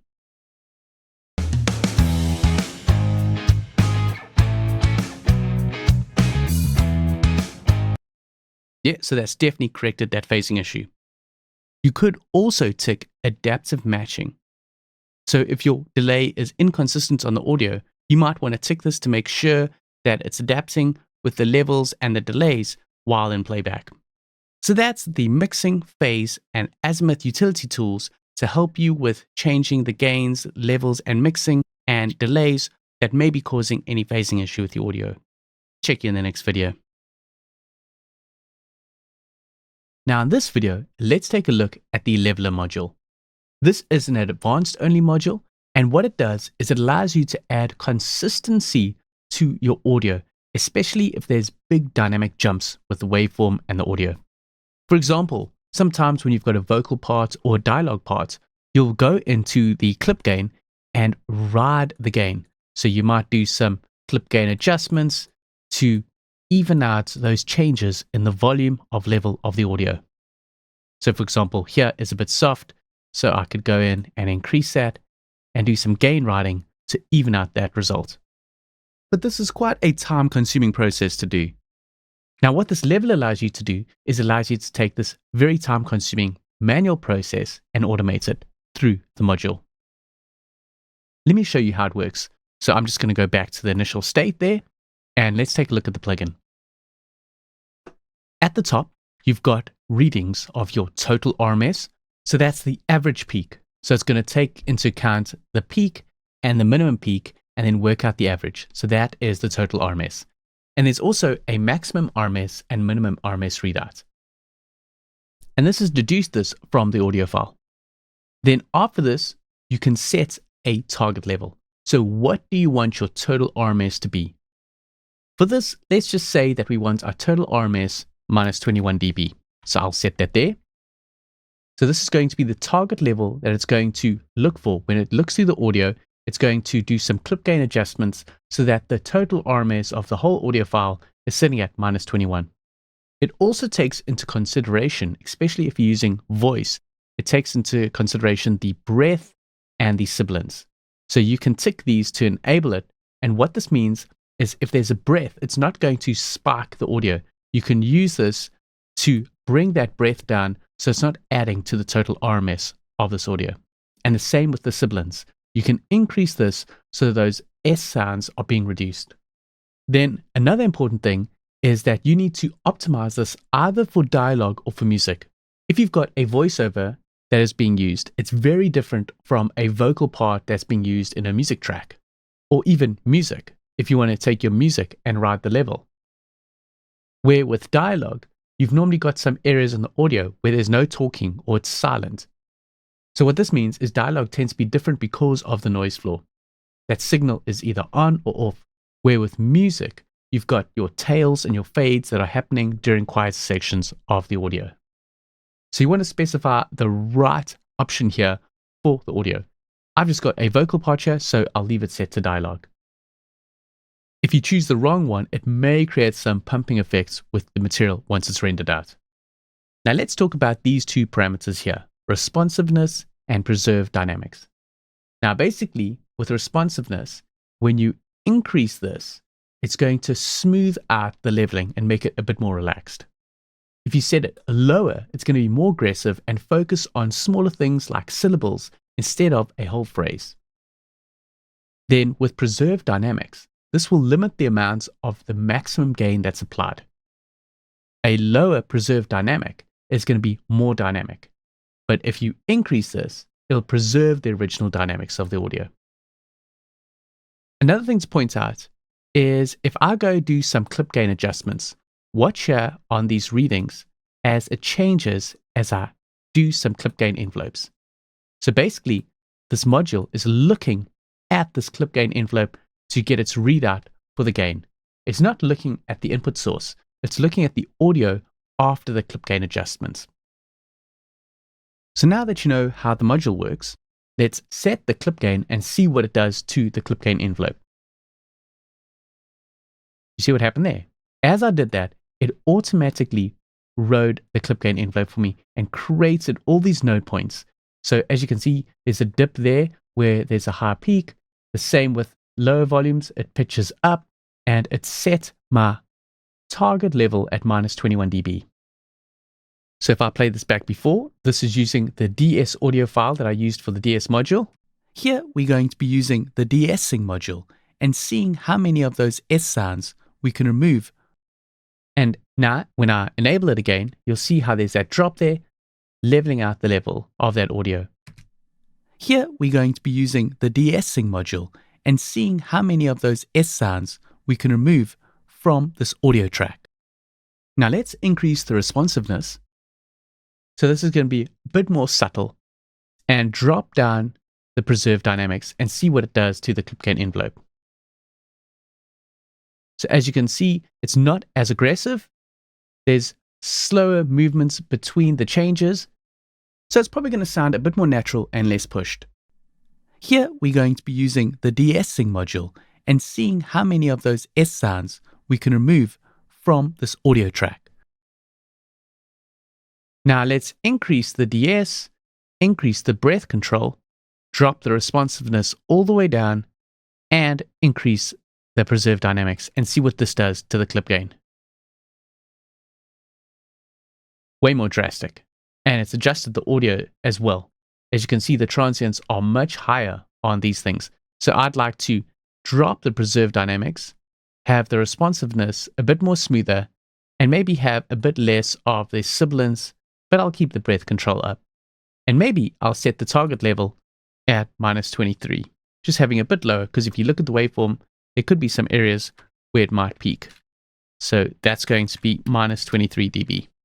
And let's set that clip gain. That looks way more even now. It's dropped the level. I've got some headroom available if I need to. Where there's any sharp peaks, it's done some clip envelope adjustments where it's dropped the level there. And that is way faster than me having to go in and write these clip gain envelopes or draw it in. So it really takes a lot of work that you would have to do manually out and automates it for you. I can really see this being really handy when I'm doing a lot of voiceover work and I just want to even out the level of all the voices so that I don't have to manually go in there and do so much work. So now that you know how the leveler works out, let's move over onto some other modules. In this video, we're going to take a look at the time and pitch module. Now this allows you to change the time and pitch of a song using stretching, compression, and pitch shifting. And it uses iZotope's radius technology.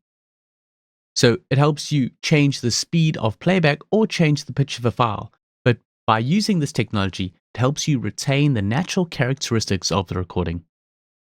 Let's try this out on a song. I'm using the same song that we used with the music rebalance, and let's see what happens if we try to speed this up. So you've got your stretch percentage over here, or stretch ratio.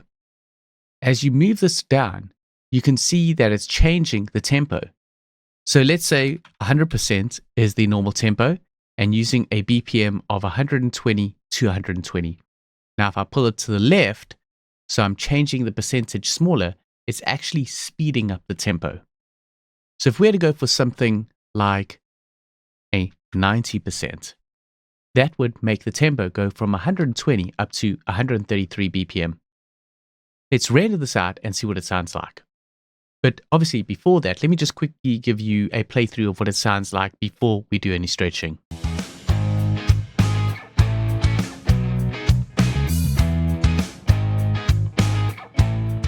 So let's render that out.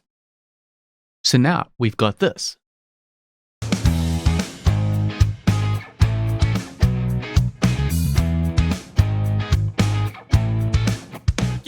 Sounds pretty good. Actually, hitting into the vocals, let's see what those sound like.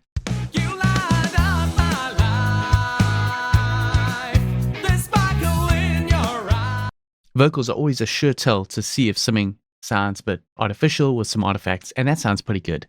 So that was speeding up the tempo. Now let's undo that, and let's do it the other way by pushing the stretch ratio to the right and decreasing the tempo.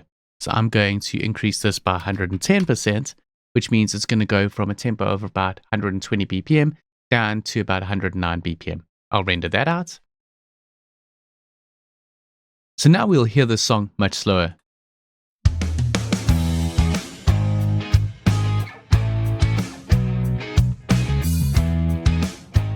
Let's listen out for the vocals.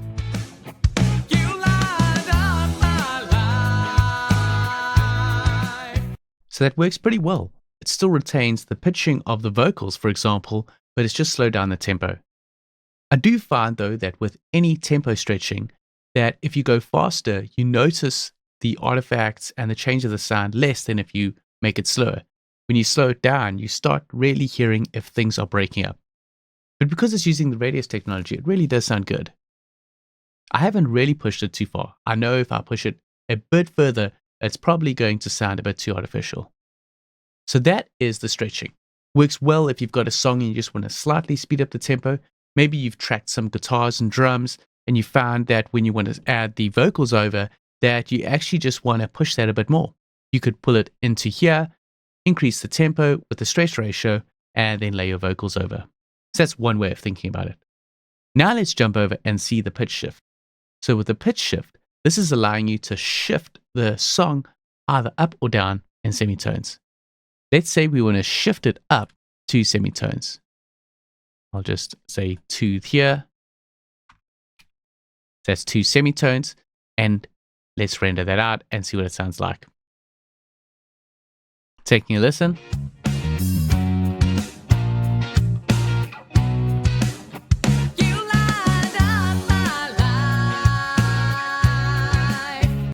That sounds pretty good, giving the vocals a bit of a chipmunk voice there, but really it's retained the character of it and hasn't made it sound too artificial. Let's go down 2 semitones and see how that sounds.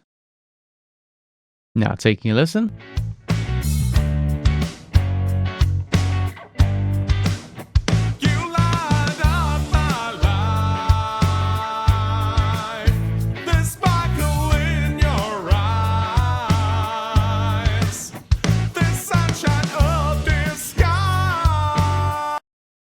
So with both of those semitone jumps up and down, it's retained the speed that I had set for the song, but only changed the pitch. Obviously, I did also have some stretch set here, so it has slowed down the song. But if I set that to 100% and just changed the semitones, it wouldn't have been changing the playback speed of the song. And as you can hear, the result is very good. And it sounds really good because of this radius technology and the algorithm that it's using. You do have some other algorithms that you can use here. For example, this is a full mix, so it works best using the radius. If you've got a solo instrument, like let's say a guitar or a vocal or a saxophone, you could use the solo instrument and use that algorithm to process the sound and hear what it sounds like. That's focused more on a solo instrument and less with a full mix. Radius RT will render out your audio faster, but it's a bit more economical and isn't as good as radius best quality.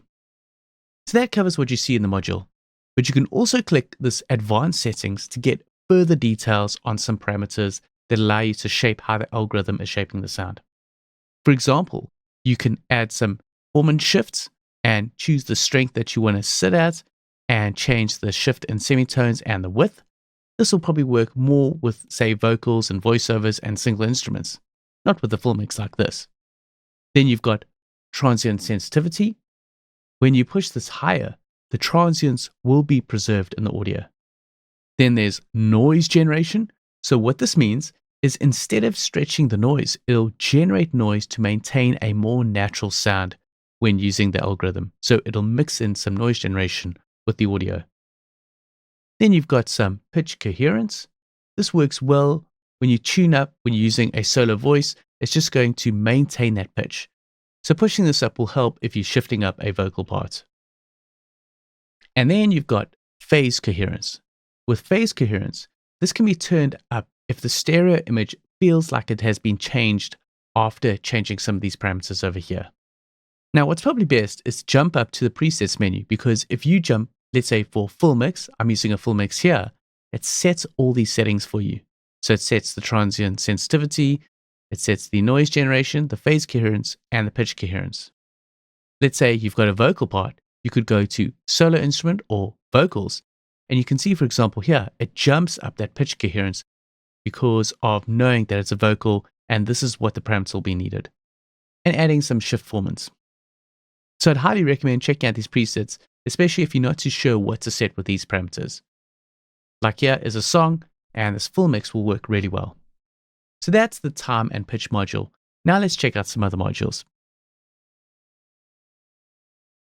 In this video, we're going to take a look at 3 utility modules. We're going to look at gain, fade, and normalize. First, let's open up fade. And this is a very simple module. Basically, you can create fade ins and fade outs.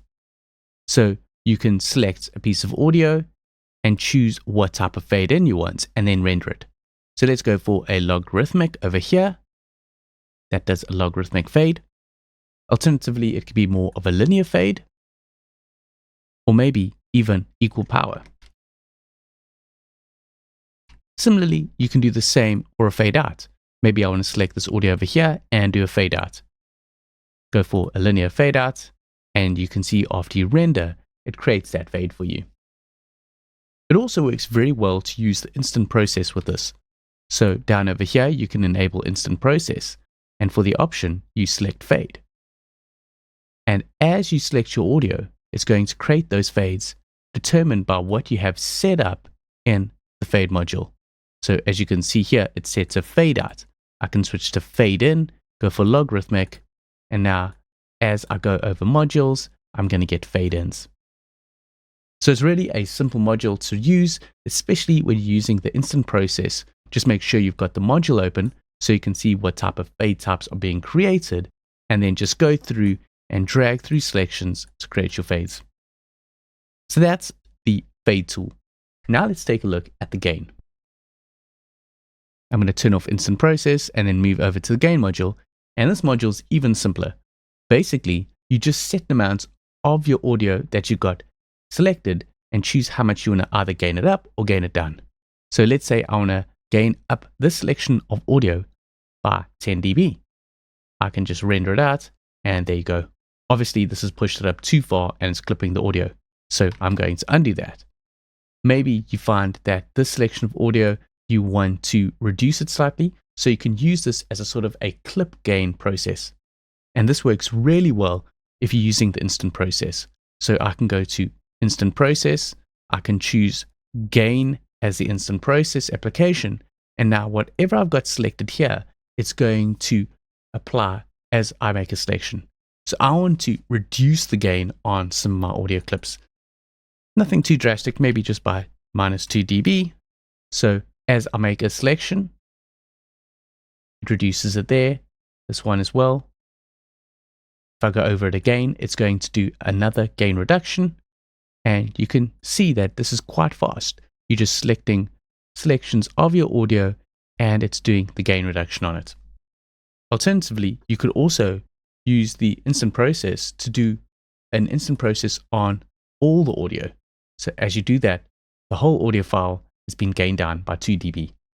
So that's really the gain module. Very simple, but very powerful. especially if you're using the instant process. Then lastly, now let's take a look at Normalize. Now with Normalize, also it's very straightforward. You're just using an amount to set the target peak level of all your audio. So maybe you want your peaks to hit at -3 dB. Then you can set it here.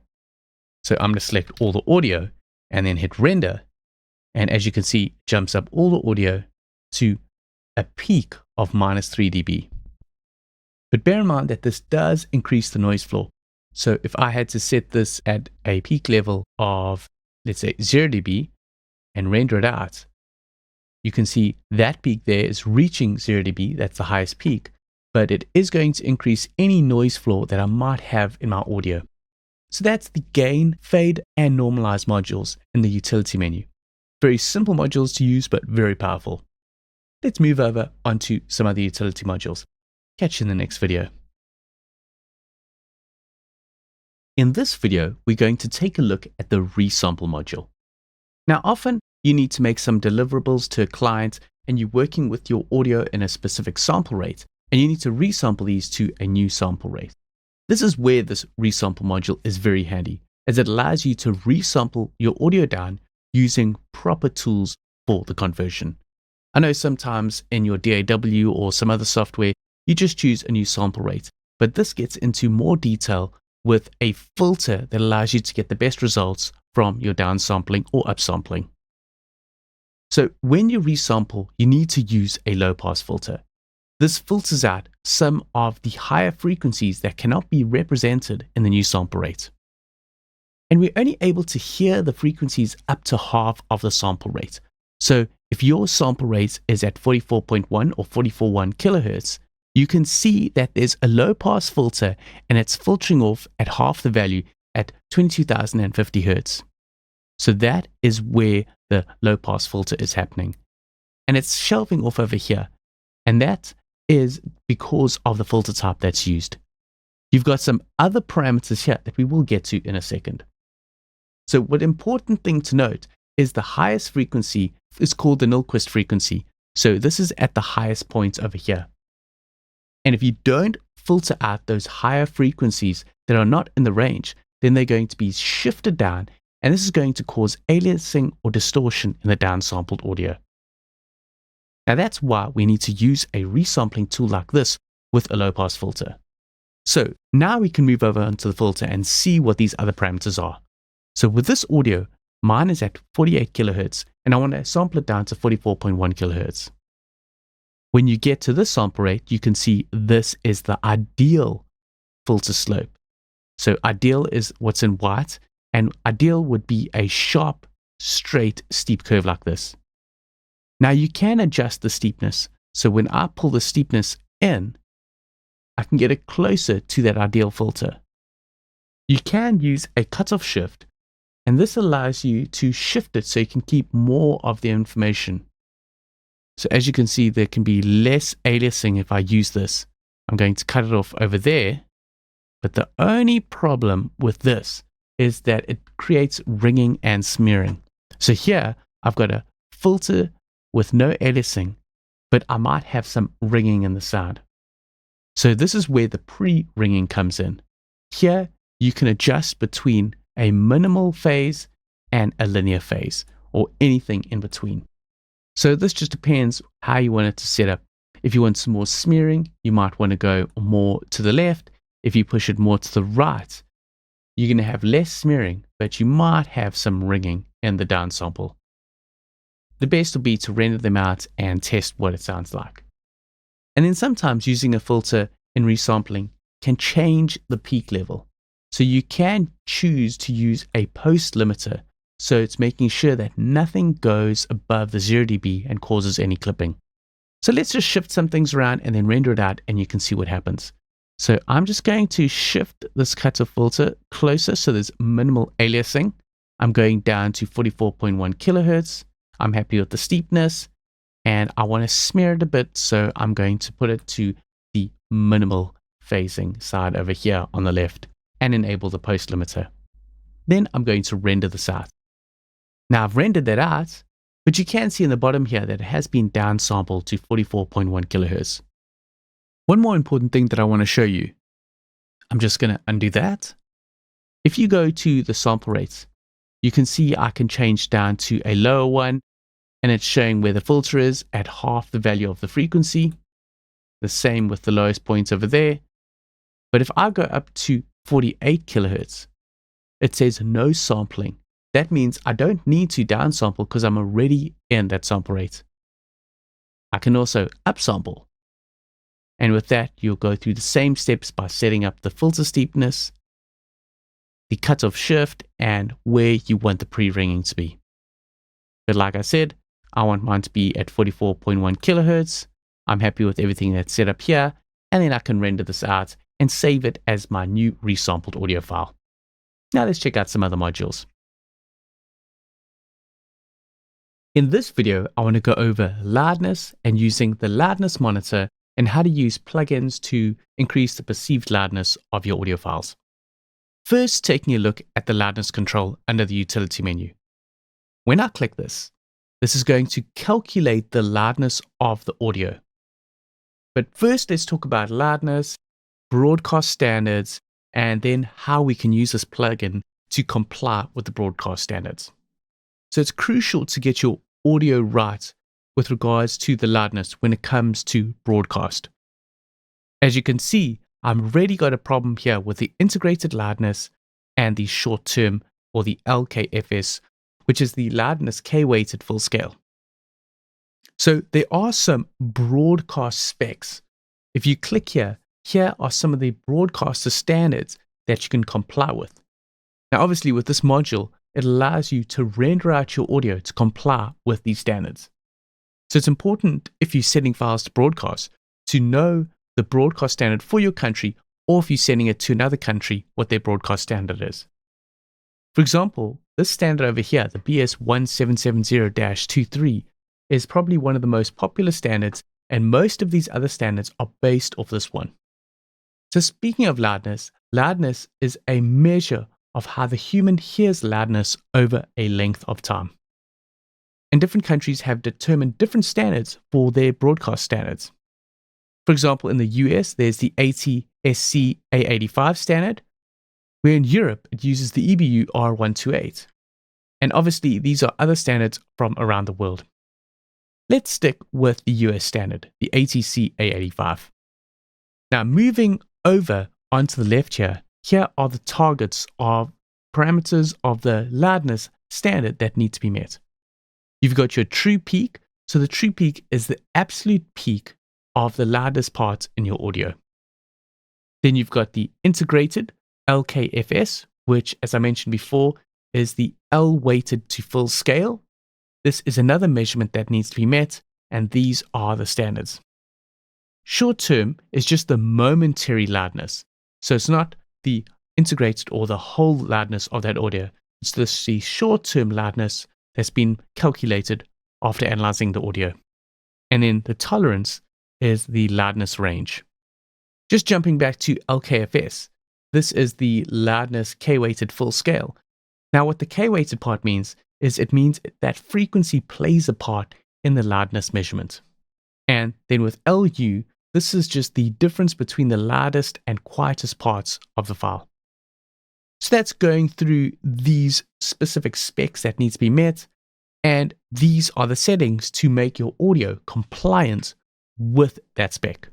So let's say I'm setting this file to the US and it needs to comply with the standard. I can just choose the standard from here and then hit render.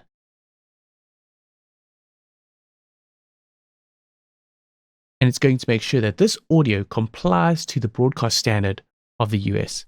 As you can see now, it's matched all the measurement parameters. So this was the target that needs to be met, and the measurement has adjusted it. So now nothing's in the red, and this track will comply with the broadcast standard of the US. So that's if you're using files and you're sending them to broadcast. They just need to make sure that they're meeting those requirements and that spec, and this tool really helps you with that. Now let's say you're not sending audio to broadcast. Now if you've got an audio file that isn't going to broadcast, let's say you've got a music track and you want to increase the loudness because it's going to be duplicated onto a CD, well then you can use the plugins folder. So I'm going to cancel the loudness module, undo that change there, and then I'm going to go to plugins. Then from plugins here, I can select a limiter. What I've done is I've selected the iZotope Ozone 7 Maximizer. But before getting there, you need to make sure that under your preferences that you've enabled plugin support. So preferences and the plugins tab, here you can enable audio units for the Mac and VST plugins. Then it'll scan your system and show you all the plugins that are available that you can use. Then you can just click over here and navigate to the plugin you want to use. So like I said, I went to iZotope and I want to use the iZotope 7 Maximizer. And with this, I want to increase the perceived overall loudness of my track. So I'm going to play it back, preview it, and increase the loudness.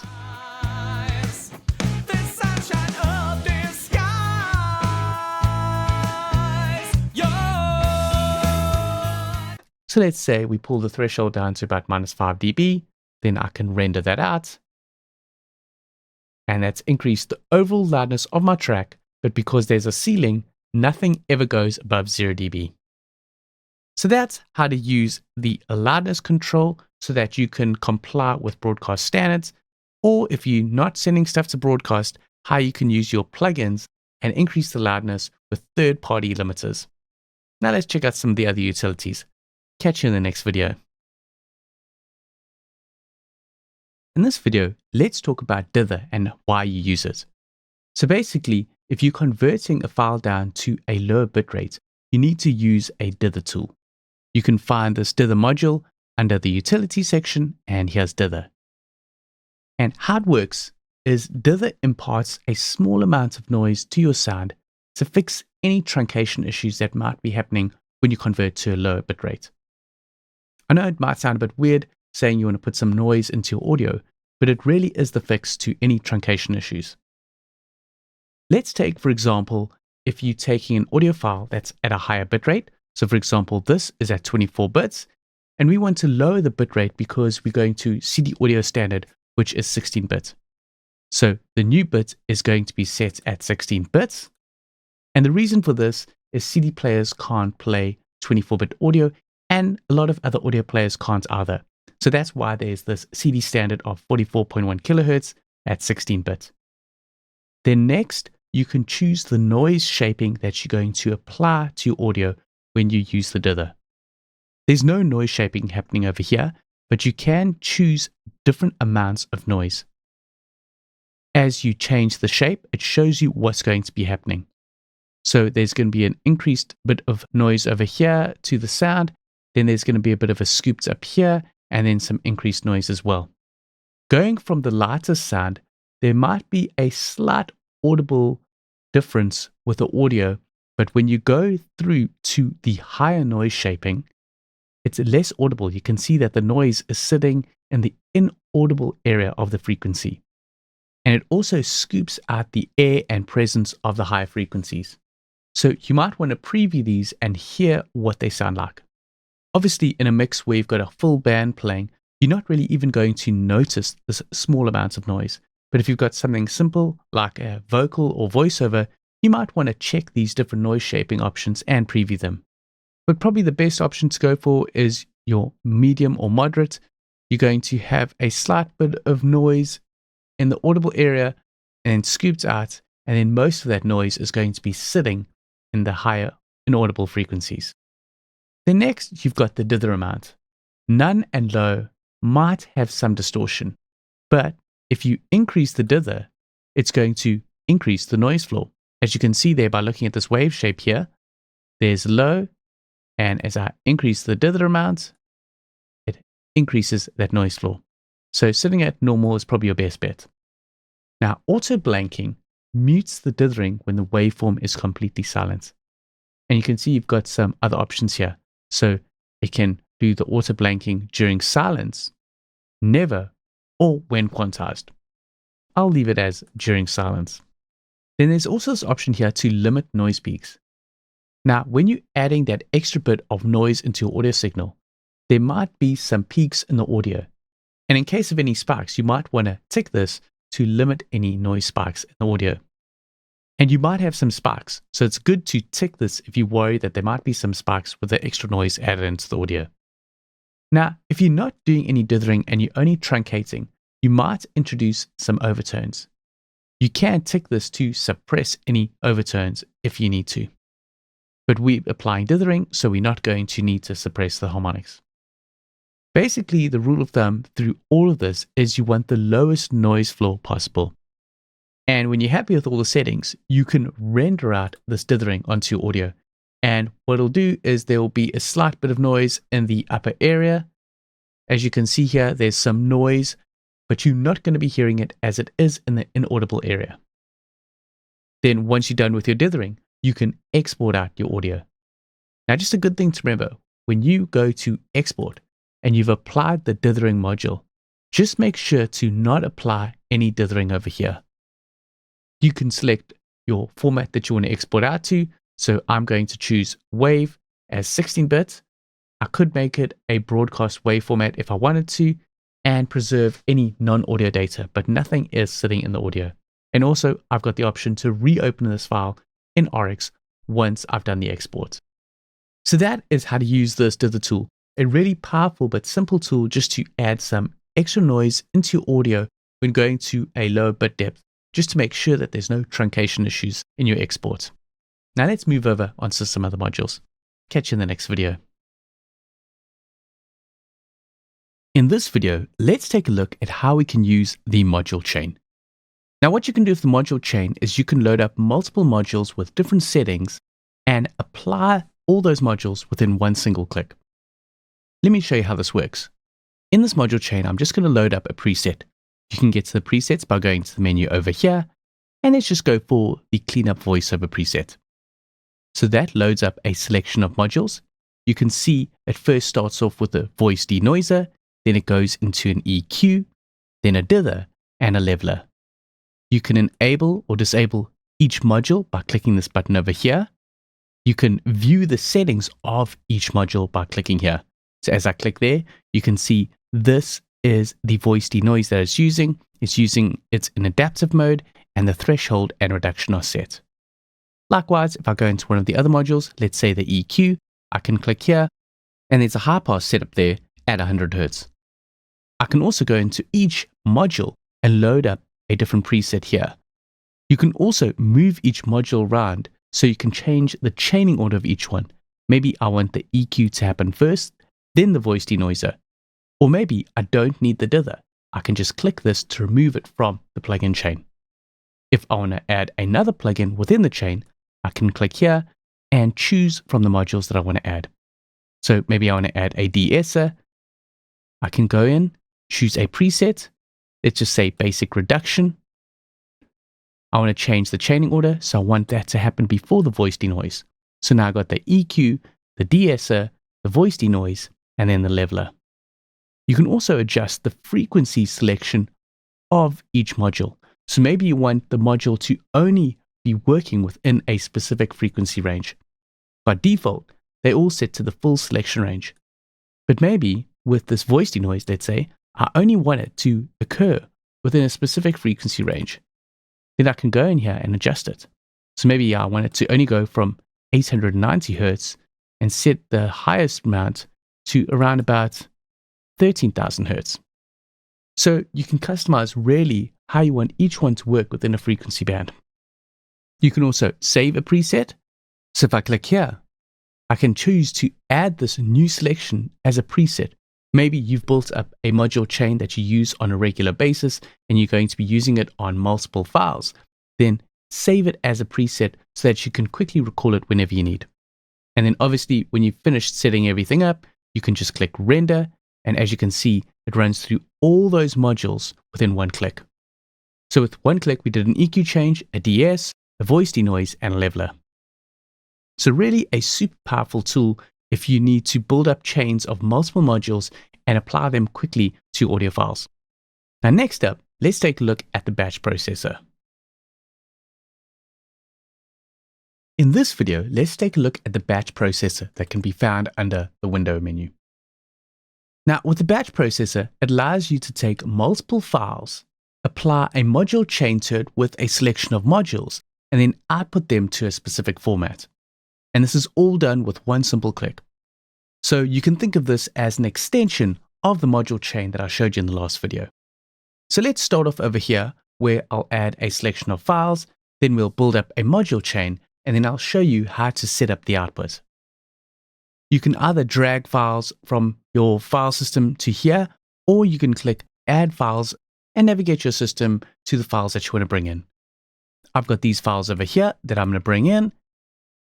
So here it shows you them in the list. Under the input, you can see the name of each file. Then you can see if it's either a mono or stereo configuration, the bit depth, the sample rate, and then the length of each file. If you want to remove a file, you can just click this cross over here to remove it from the list. Then next we go into the module chain. This covers the exact same things that were covered in the module chain in the last video. You can select a preset over here, but for demonstration purposes, I'm just going to build up a very simple module chain. Let's say with all these files, I want to gain them up by 3 dB. So I've got a gain set to 3 dB. Then after this, let's say I want to normalize the files.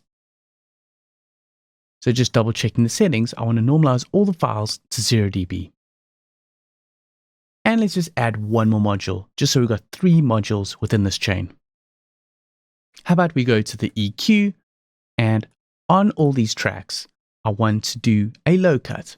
So I'm going to just go back to the default settings. As you can see, that had a preset that was already loaded up. All I want to do is enable the high pass and have a high pass filter happening on all the files. And I can change the chaining order. So I'm going to have the EQ, then the gain, and then the normalize. Now moving on to the output, I can click here to choose the output location and format of the files. For the location, I've already created a folder. So under rendered, I want to make these all WAV files. So that'll be my one location. So you can select the type of format that you want to use here. First, I want to do an output of an uncompressed WAV file, and then set a different output for a compressed MP3 file. For the bit depth, I'm going to set them all to 16-bit. As you can see, I've got different selections of sample rates through the files, but I want them all to be 16-bit. And then I can apply some dithering. I don't want to preserve the non-audio data. That's fine. Then I can add an extension to the file name. So it'll have the file name, and then I want it to say rendered WAV. So I know it's the rendered WAV file. Then for the second output, let's make this a compressed MP3 format. I'll change the quality to the highest bit rate. And then for the bitrate control, this can be a variable bitrate. And the same, I can give it a name. So this will be rendered MP3. And just note that this is going to the same location. So I'm going to click here to change the location, go back to my rendered folder, and choose MP3. Now, when I've finished setting up everything for my batch process, all I need to do is click process, and it's going to process all these files with this module chain and output them to these 2 different locations. Check this out. I'm going to run it here. So that was pretty fast. So it took all these files, processed them with the module chain. And now if I navigate to these locations, here you can see in my render folder, I've got the WAV folder. Here are my files that have all been rendered out with that module chain and the output setting, and the same with the MP3. And as you can see, it's added that appended name to each file. So if I had them all going to one file, I could easily see which were the WAV files and which were the MP3s. So that in a nutshell covers how to use this batch processor. Really a handy tool if you're taking multiple files. You could maybe have hundreds of files and you want to process them with a specific module. Instead of having to do that to each file, rather use the batch processor to simplify the whole process for you. Catch you in the next video. Let's go over the signal generator in this module. Now, this is a module where you can use it to create very accurate noise profiles. You can use tones for testing and calibration, and you can even insert silence to do some DC offset correction. Let's start off with the silence section and see what you can do here. So Like I mentioned, you can use this for DC offset correct, plus you can use it to replace, mix, or insert silence into your audio file. Starting off, let's just set the DC offset to 0, and let's say in a section in our song or audio file, we want to replace it with some silence. You can make a selection and then render it out.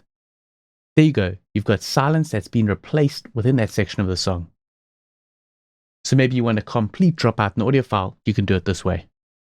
Another way is to mix it in. So if you select this and you make a selection, you can mix it in.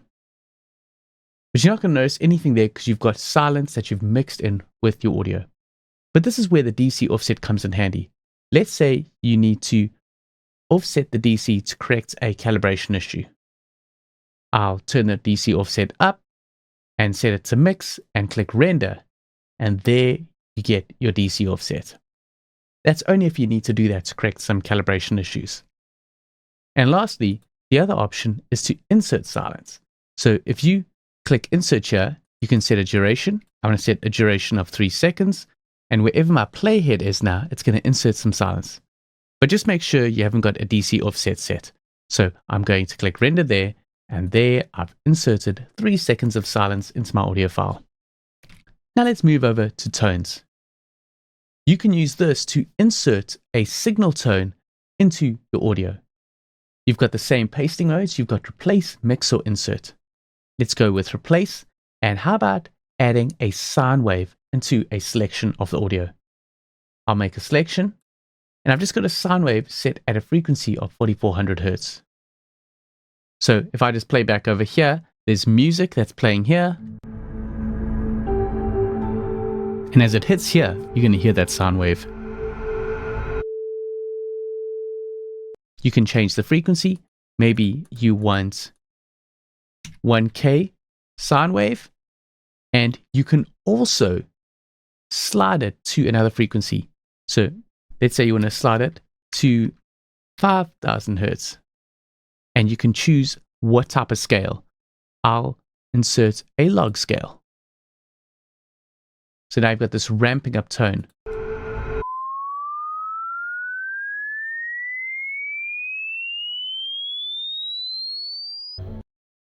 Likewise, you can also modulate it. So I'm going to leave the sliding set from 1000 Hertz to 5000 Hertz, and I'm going to modulate it at 10% at a rate of 5 Hertz.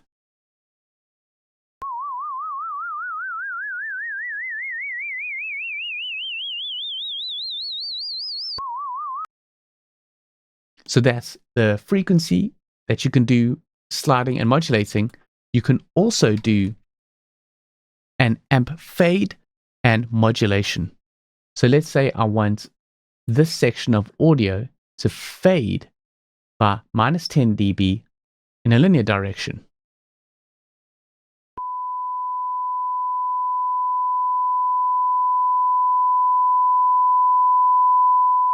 So that's a fade up. It's going to fade up from -10 dB linear up, and it also can be modulated.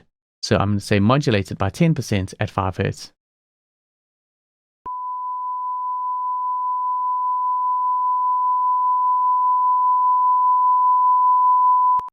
And with the tones, you've got the same pasting modes like with the silence.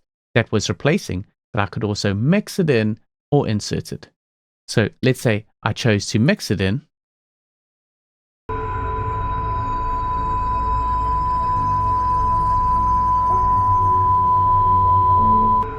So that's pretty neat. I can have my audio and then insert a tone over it.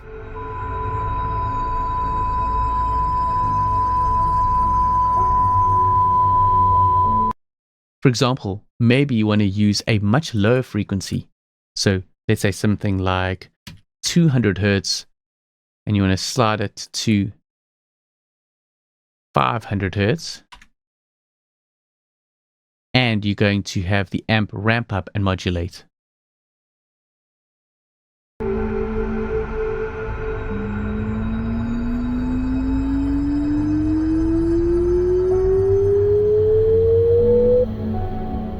So you can use it in creative ways as well. And like you saw in the previous one, you could also insert. Now that's just using a sine wave. You could switch this to another wave.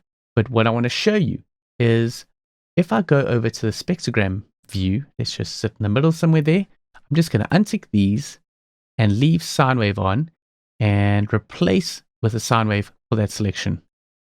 You can see you've got a sine wave with your fundamental over there. Now, if I select another wave, maybe a sawtooth, and I replace it, what you can see here is that any wave other than a sine has an infinite amount of harmonics. And that's why I've got this option here to include anti-aliasing with quality. This is there just to make sure that you don't have any distortion happening with audio. A higher setting creates a sharper low pass, but this can introduce some ringing into the sound. So you're going to have to test this out and see which one works. So if I didn't have this anti-aliasing and I rendered it out, you've got that infinite waveform. But now let's have anti-aliasing and increase it to the max and render it out. And there it has added some anti-aliasing to that sawtooth waveform and making sure it's not going to create any distortion. Now lastly, you've got the option to add in some noise. And this works pretty much the same as the other two sections. You've got your paste modes and then you've got your noise types. So you've got quite a selection of different noises here. Maybe I want to add some pink noise and I want to mix it in with the audio.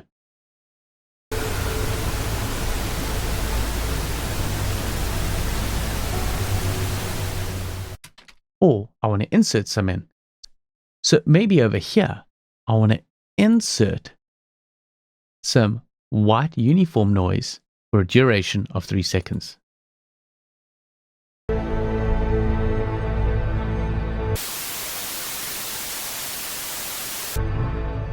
And obviously the thing about noise is it occupies the whole frequency range. So that's why you're seeing the color going all the way across for that section with the noise. So that covers the signal generator for you. Quite an interesting module, but you might need it to add some silence or some different signal tones or even some noise into your sounds that you're working with. Then you can use this to help you bring that into the audio file. Now let's move over onto the next module. Catch you in the next video. Let's take a look at Composite View. In the beginning, we discussed how when you added audio tracks into RX, it created these tabs. So here I've got 2 audio tracks. I've got the kick and snare files that are used in the dBleed module. So these are sample aligned tracks, meaning that they both start at the same place. That's really important to use files that are sample aligned when you're doing the Composite View edit. Now, if you click on this icon over here, this is going to create a composite track of these tracks. So for example, here is my kick.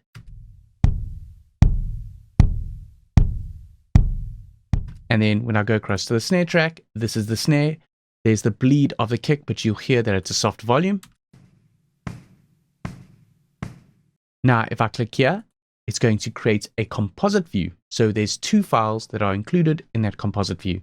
And if I play back, it's actually going to play both those tracks on top of each other.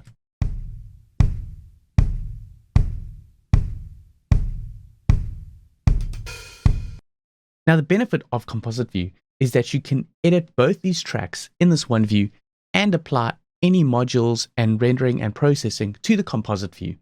So it allows you to take multiple tracks and edit them in one go. For example, let's say this little hi-hat part over here.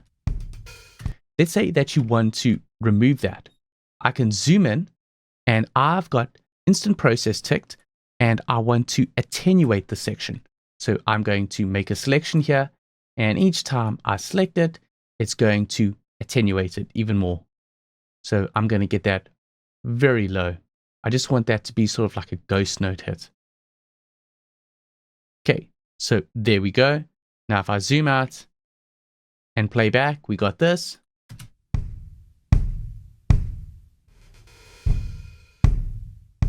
Then if I go back to my other 2 tracks, I can click here to expand to show those 2 tracks.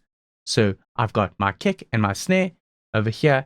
If I zoom up, that is where they did the attenuation of the hi-hats. I can go back in my history, and there it brings it back. I can go all the way through to the end again, jump across to the snare track, and zoom up there as well. There's the attenuation of that hit, and the same thing, if I go back in my history, I can bring it back. So that really is the beauty of using this composite view. It allows you to compile multiple tracks into one view, go ahead and do all your editing and any processing that you want to do with modules, and then you can always expand it out again to get access to the individual files. As you can see, and from what you're probably gathering here, it works great if you've got multi-track drums and you need to go in and apply a whole bunch of repairs and fixes to it to tighten the performance up, and then you can export them out again as new rendered out audio files. Now let's take a look at how we can use RX Connect. What this allows you to do is this allows you to run your DAW, but then send audio files through to RX Standalone. You can process and repair them in there and then send them back to your DAW. Here in Pro Tools, if you go to the audio suite and then down to noise reduction, you'll see you've got RX8 Connect over here. I'm going to open up that. Now, what you can do is you choose to select an audio. So I've selected this audio piece over here. If I didn't have this selected, let me just unselect this. And let me go back to RX Connect. Here it asks you to select a piece of audio that you want to use as a reference or repair. So I'm going to select this as my audio, and then I can either choose reference or repair. Basically, what reference is going to do is it's going to send it to RX, but it's not going to process it. But if you want to repair it in RX and then send it back, you'll choose the repair option. So basically the difference is, with reference, you're going to use this mode to send a copy of the audio clip to RX for referencing and learning features. So it's not going to be sent there to repair it. Where with repair, this mode, you're going to send it directly to RX and then render the changes back to Pro Tools. So let's go for this. I'm going to select repair. Then if I hit send, it's going to launch that audio clip into RX. Here you can see the tab has been named Pro Tools and I've got the audio clip. And with this audio clip, I want to do a DeReverb. I'm going to select the DeReverb module, select an error just before to learn the reverb profile. I've got my profile over here. Then I can select it all and hit render. It's rendered that DeReverb process onto the audio. Then I can send it back to Pro Tools. So now I've got my DeReverbed audio piece over here. This is the sound of a voice being recorded in a sort of big room. So you're getting the voice hitting the walls and the reflections coming back, giving you that reverberated sound. Sometimes what's probably good to do is to make a copy of this audio to another track, then send it to RX and process it, render it, and then send it back. Sometimes you might need to use RX Monitor to monitor your audio if you're sending it to RX and you've got a DAW that's primarily using your audio device and won't allow you to use it on multiple applications. If you do have this issue, what you need to do then is create an aux track.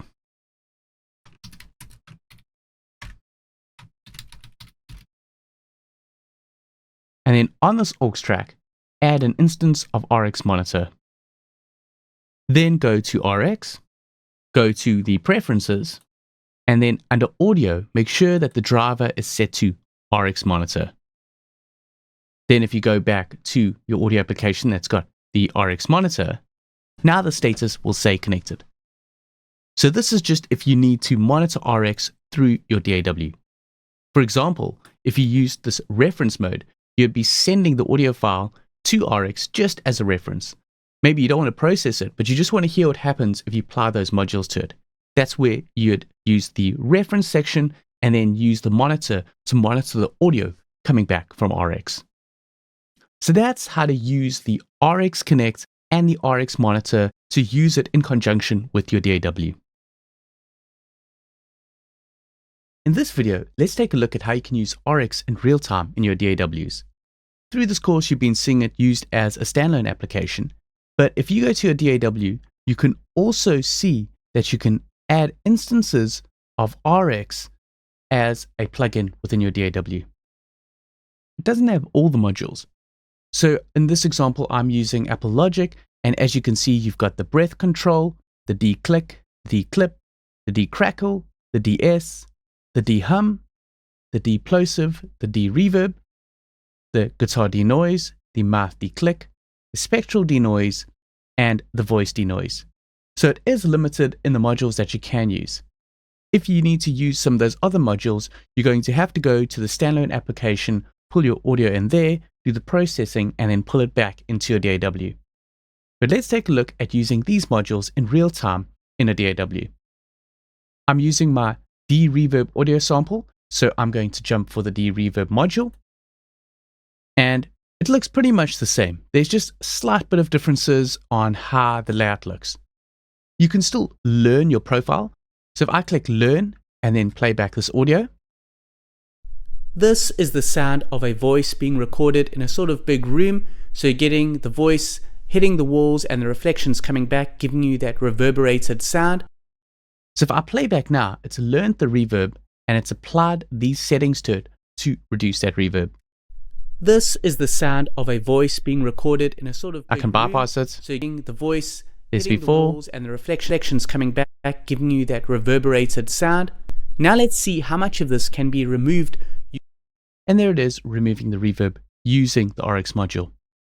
If you go over here, you can launch the preset manager. So here are presets that you can jump for, the same presets that are in the standalone application. Next to this, you can see your history. So I can go back to my initial state or jump through the changes that have been made. So these are changes that have been made from learning the noise profile. You can go to the settings and change any settings if you want to. And then you can also access the manual. Obviously with Logic, I'm using audio units, but if you're using VST plugins, you can still use the plugin. It's VST and AU compatible. Plus, if you use Pro Tools, you can also use it as an audio suite effect processor.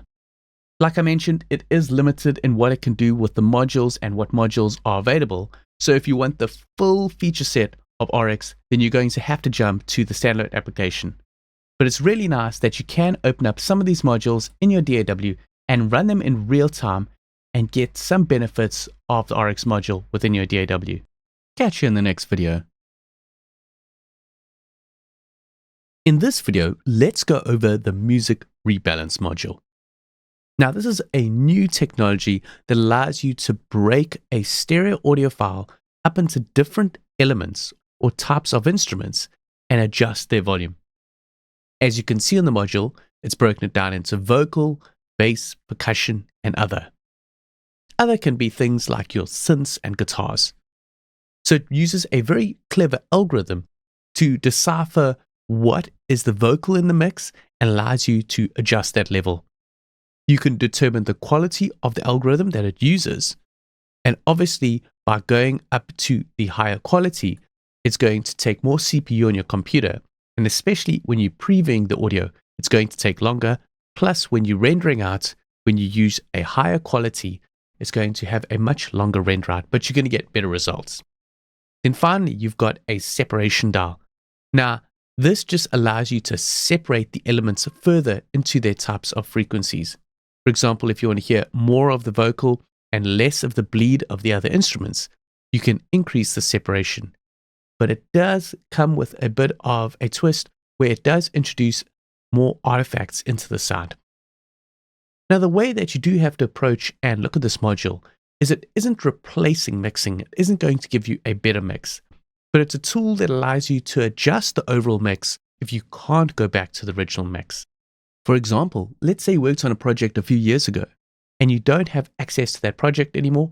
Maybe the files don't open or you used a different piece of software that you don't have. You can take the stereo file, bring it into RX, and then use this music rebalance tool to help you adjust the levels. Maybe you found the bass was a bit loud. You can use this to bring it down again and then export out the audio for a better overall mix of your original mixed song. Or another way of looking at it is maybe you're a mastering engineer and you get sent stereo mixes, and instead of having to go back and adjust the mix, you can do some slight changes here to give you a better mix when you get into your mastering. And another way of looking at this tool is you can use it as a performance tool. For example, maybe you've got a whole bunch of songs and mixes, and you just want to remove the vocal so that you can perform over those songs in a live setting. Then you could go in and take the vocal section, drop that out, and render the audio out, and you've sort of got like a karaoke performance of your songs. So that covers most of the different types of scenarios that you might use this. Now let's see it in action. So I'm going to set it into preview mode. I've got all these set at their default states at 0, and then the separation set to the default of 38. Then I'm going to preview and do some adjustments.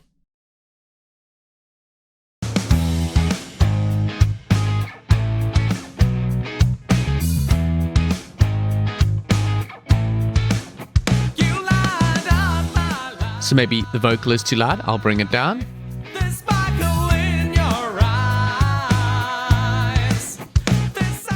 Bring up the bass.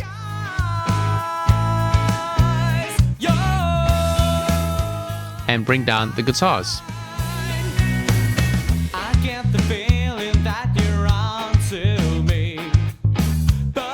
Maybe let's set everything back to default, and we want to drop out the percussion.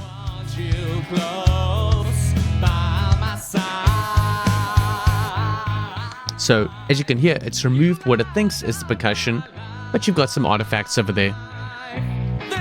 Let's try remove the vocals.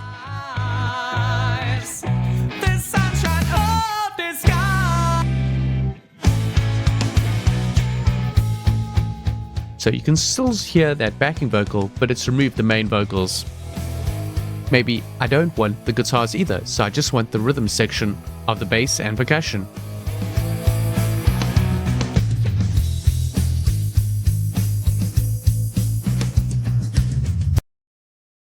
So it works really well, as you can hear. Obviously, you've got some slight artifacts by doing some extreme settings. Like you saw, we tried to remove all the vocals, but you could still hear a bit of the backing vocals. And when I removed the guitars and vocals to have just the rhythm section, the bass and percussion, you could hear slight artifacts of the sound. Now, let's do the reverse. Let's bring everything back up to default. We're going to preview the song, and we want to isolate the vocals. So this is the whole mix, and the vocals kicking over here, and then I'll bring everything down. So bring everything down.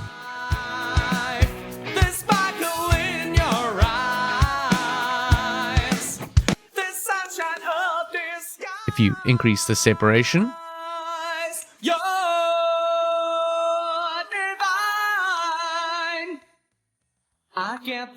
and lower that separation, you're getting a bit more bleed there. So that's showing you what you can do. You can use it to remix elements by adjusting their different sections, or you can use it to isolate elements. And I was simply using the good quality. If I really wanted a much better result, I could jump up to better or best. But it does take longer to render and preview this out. So just for demonstration purposes, I just wanted to use the good quality. But definitely go in and try out the better and best for very higher resolutions of this algorithm determining the isolation of the different elements. Now, another thing I do want to show you is you have this option over here, separate. Now, what this is going to do is it's going to separate these different areas out to their own clips. So watch this. I'm going to click separate.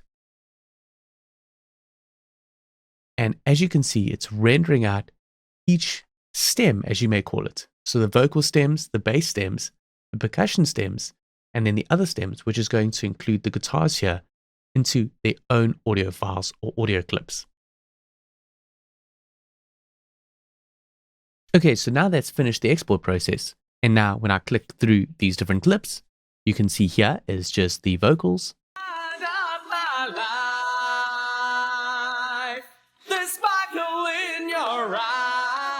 Here's the percussion.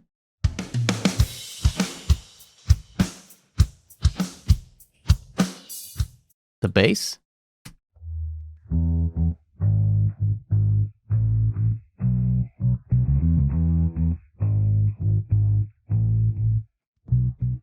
and then the guitars.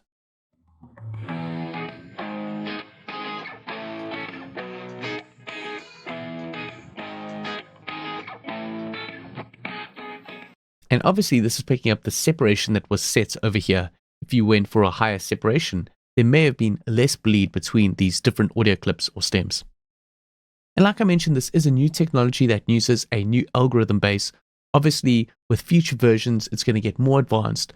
So you're going to still have things like this where there's slight artifacts, where it's collecting different sounds when it's trying to break it down into a specific stem.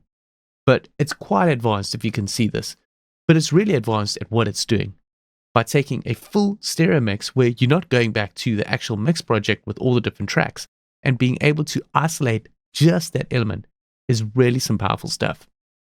Obviously, one way you can look at using this is doing remixes of your song. You get a stereo file from a producer, you can break it down into the vocals, percussion, bass, and other instruments, and then maybe you just want to isolate just the audio clip of the vocal and start adding other elements to create your remix of the song. So as you can see, it is very powerful. You can do some very minimal stuff by just doing some slight tweaks to the mix to completely isolating elements and using them in other productions.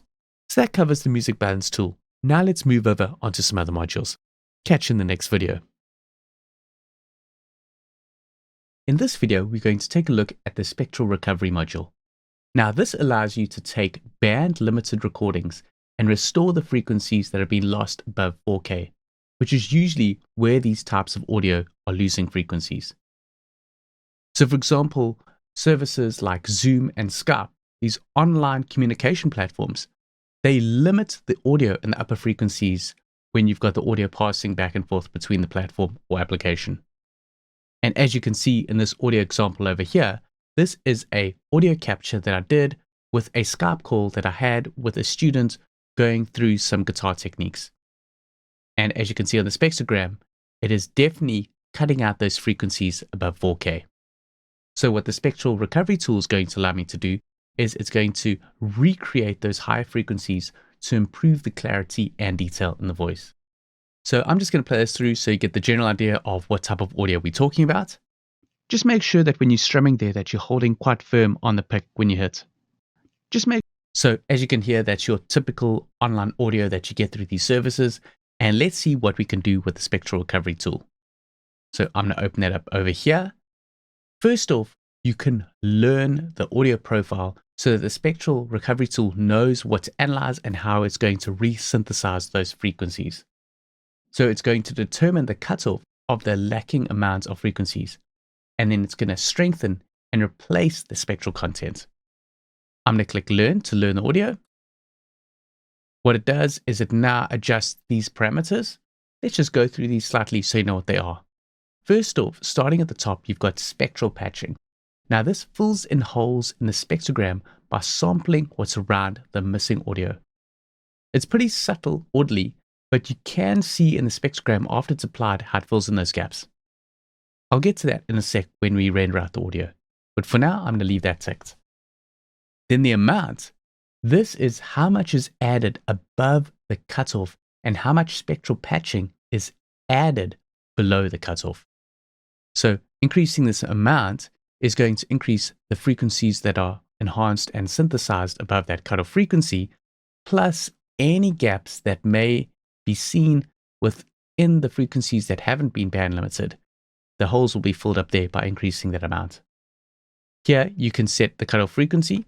It has determined this for me, but I can adjust this accordingly. But I'll leave it set where it was.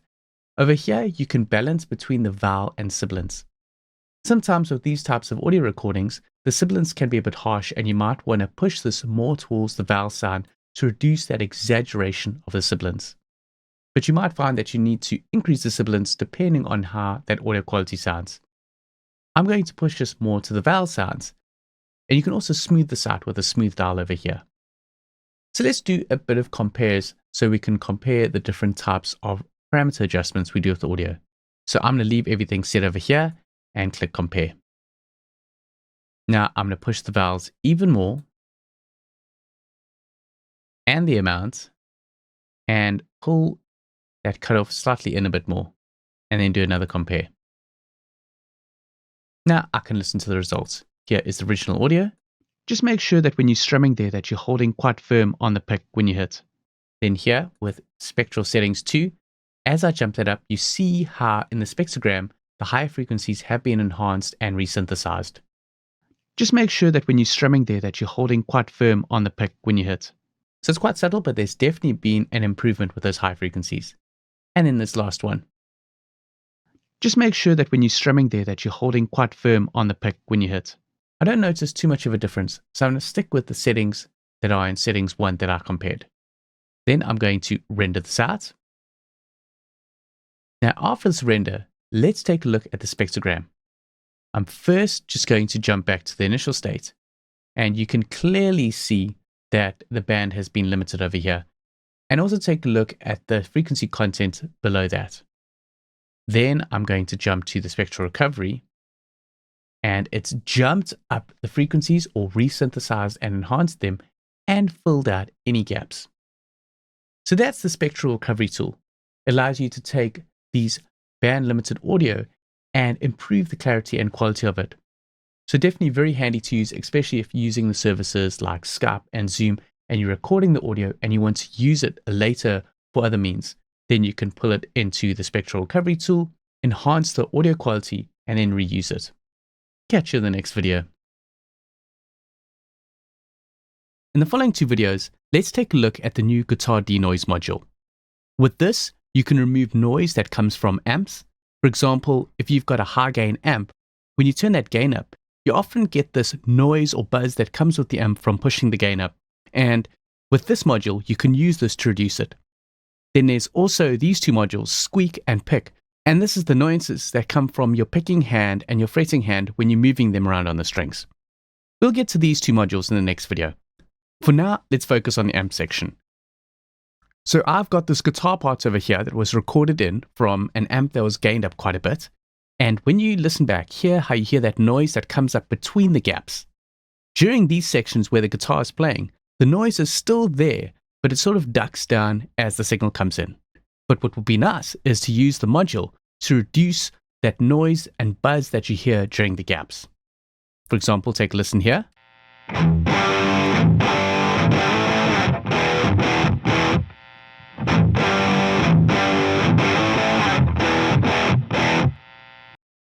So as you could hear, it's these noise in these sections over here.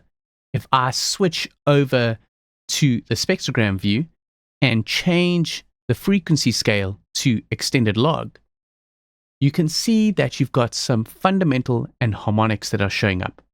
So it's important to note that to remove this buzz and noise for the amp section, you need to have a tonal noise that can be removed. If it's not a tonal noise that's coming from your amp, you can use the spectral denoise. But for now, I just want to show you the amp denoise. So I'm going to select a bit of that noise, and I'm going to learn the amp noise profile. So I'll click Learn.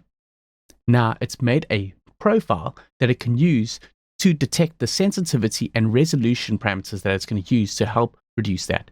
So as you can see, the sensitivity is the amount of amp noise to remove, and the resolution is the number of notch filters it's going to apply to remove it. So now I'm going to select an area and I'm going to preview it. I'm going to leave these default values that have been determined by the amp noise profile and then adjust accordingly.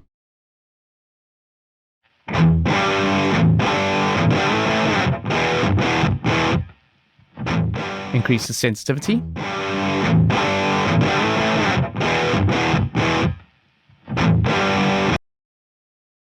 Bring the resolution down.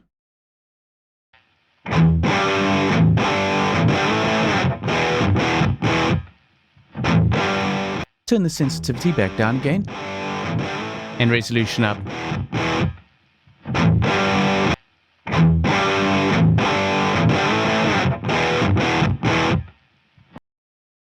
And just hearing it before.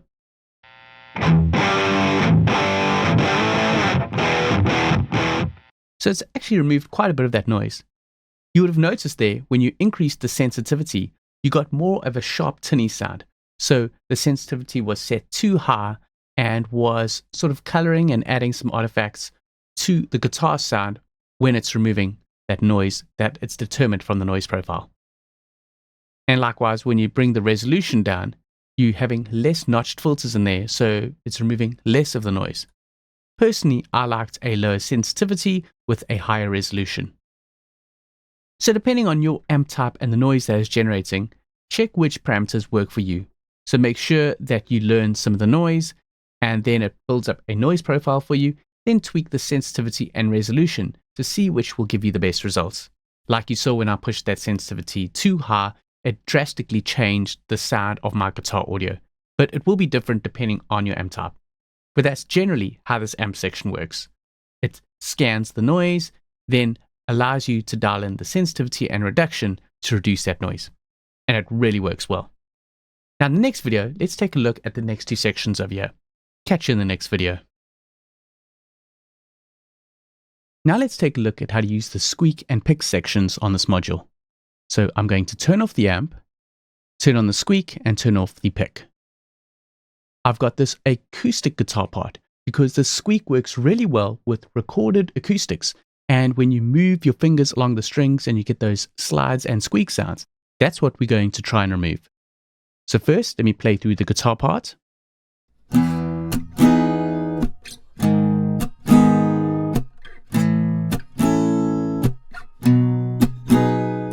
So you could hear those squeaks over here, this over here, and this. So we don't need to learn an amp noise profile like we did in this section. But we've got these controls over here where we can choose to either use or detect a short squeak or long squeak. I'm going to leave it as short because these are very short moments in the audio. And then you've got a sensitivity dial where you can dial in how sensitive it is that you want to pick up this audio in the part, and then how much you want to reduce it by. There's also this ear icon. So if you select an area and you click on the ear and you preview it, you're just hearing those squeaks. Now we want to get to a point where we're not picking up too much. So I'm going to drop the sensitivity all the way down and bring it back in.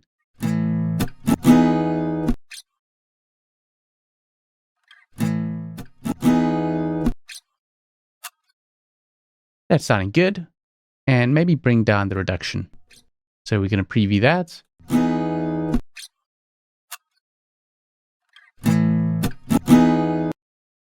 So now let's disable the squeaks only output and preview the section with the settings that we currently have.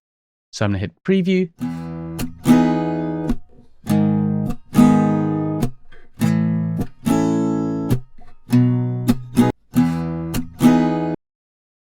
Let's increase that reduction and preview that now.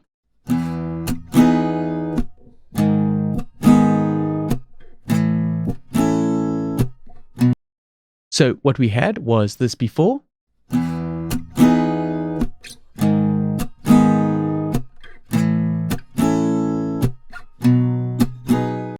And then now, using the squeak parameters.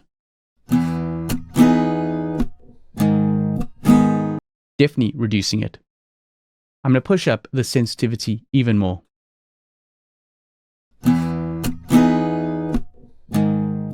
If you push it up too much, you're getting some weird artifacts there.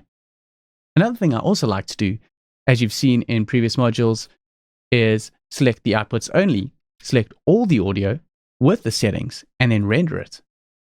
And then we can hear just the squeaks that are happening.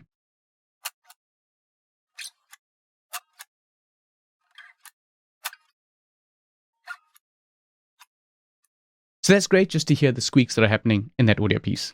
I'm going to undo that. I'm happy with the settings at 6.2 with a reduction of 8.6. Maybe I'll just reduce that reduction slightly and the sensitivity. Select it all. Make sure to turn off the output squeaks only and then render it. So now we're left with this.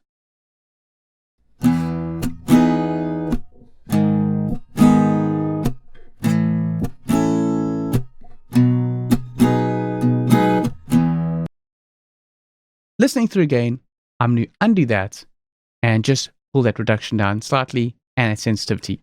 So you can do slight tweaks and just hear what works for you and sounds natural for the recording.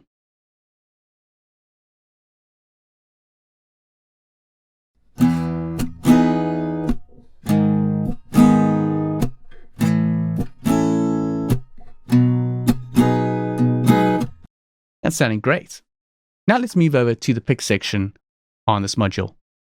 So with the pick, this is going to reduce that pick attack from your plectrum that's hitting the strings. So you're going to reduce the sort of transients on the pick attack. So for example, you can see there's quite a hard transient here from a pick attack.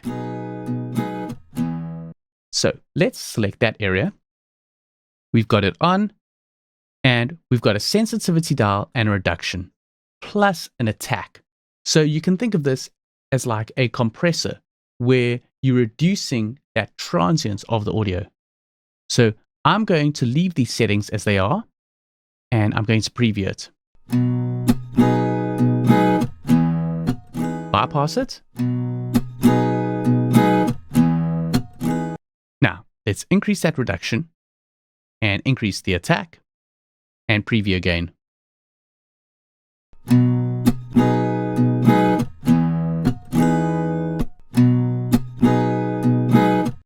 So that has reduced the attack, but you're sort of losing the character of the sound. So I'm going to pull the sensitivity down, the reduction down as well, and reduce that attack. I can also use the output pick only to hear just the pick, and I'm going to preview that.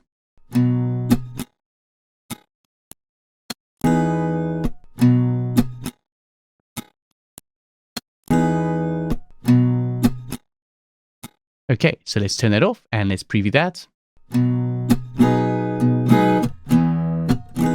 Bypass it, preview it. That's sounding good.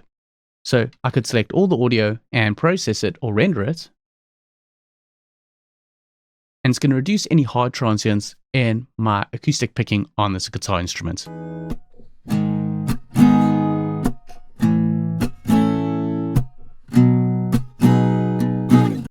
So a very powerful module, especially if you're using acoustic instruments where you're getting these squeaks and hard pick transient attacks from your playing. You can use the squeak section and the pick to reduce those and even that and have less nuances like this in your performance. Now let's check out some of the other modules in the next video. In this video, let's take a look at how the music rebalance works in Logic using the Audio Random Access Protocol. First off, you need to make sure that you're using Logic 10.5.1 and higher. Then, when you first open Logic, then what you need to do is on the first slot on your plugin chain on your inserts, you need to add the Music Rebalance plugin. So I'll go add that under Audio Units, iZotope, and then Music Rebalance. Just open that. It's going to open up the plugin. And as you can see, it says not seeing Music Rebalance. Quit and relaunch Logic if the ARA version is not available. So you're not seeing it because you first need to just instantiate the plugin. Then you can close it. I'm going to quit Logic and open up again. Okay, so now I've quit and relaunched Logic. I'm going to go back again and add that plugin. So I'll go down to my audio units, then to iZotope. And here you can see now that the ARA plugin version of Music Rebalance is here. I'll open that. Now what this allows you to do is it allows you to do a music rebalance in real time on your audio in your DAW. What you first need to do is play through your song so it can analyze it, so it knows where the different stems are for the audio, and then from there you can adjust the levels. So I'm just going to play back my song, and then after that we'll take a look at the music rebalance module. You're not going to hear anything, but it's going to be creating those stems as you play back. Okay, so now it's finished. I can go back to the beginning of my song, and now I'm going to play back and adjust these stems. So just remember the vocals are any vocal instruments within the mix. You have your bass, your percussion, which is like your drums and percussion elements, and then other are things like your guitars and synths like that. So let's play back, and first I'm going to drop each one down and then back in again.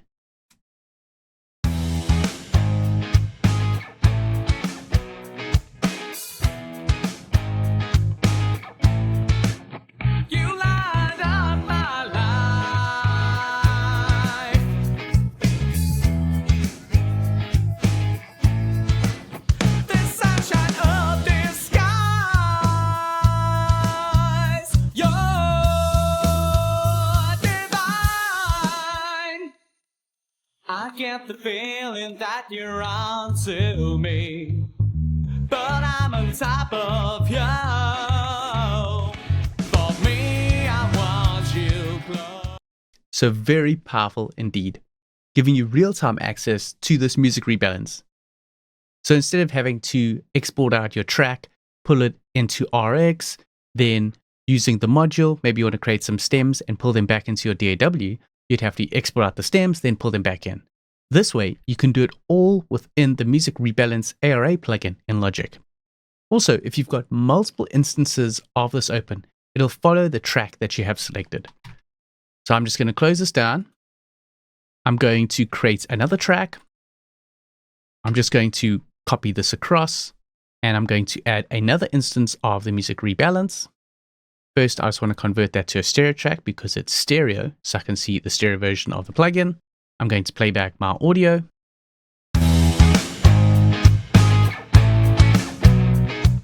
So if I go here, I can have different settings with that track. And then as I jump here, I could have different settings within this track. So as you jump between multiple tracks, you can have multiple instances of music rebalance throughout your tracks, but it keeps the plugin in view as you jump between the two. So really, this is a super helpful tool. What probably comes to mind is if you want to create a remix of your song, you can use this to pull out different elements. Maybe you've got an old track of yours that you want to remix as a different genre, but keep the vocal take. You can pull all the other elements down, keep the vocal, and then start composing the other tracks in your composition. So that's the Music Rebalance as an ARA plugin within Logic. Catch you in the next video. In this video, let's take a look at the WoW and Flutter module. Now, this module allows you to correct pitch variations in your audio, where you want the pitch to not drift and be consistent.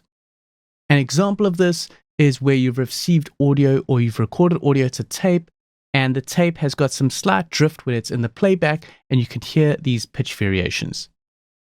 So I've taken the song that I used for the Music Rebalance video, and I put it through some tape emulation to show you how you get that sort of drifty, pitchy sound. I'm going to play back from here, but just take a listen when it gets to this vocal part over here where there's a long held vocal note and how you can hear the pitch variation in that note.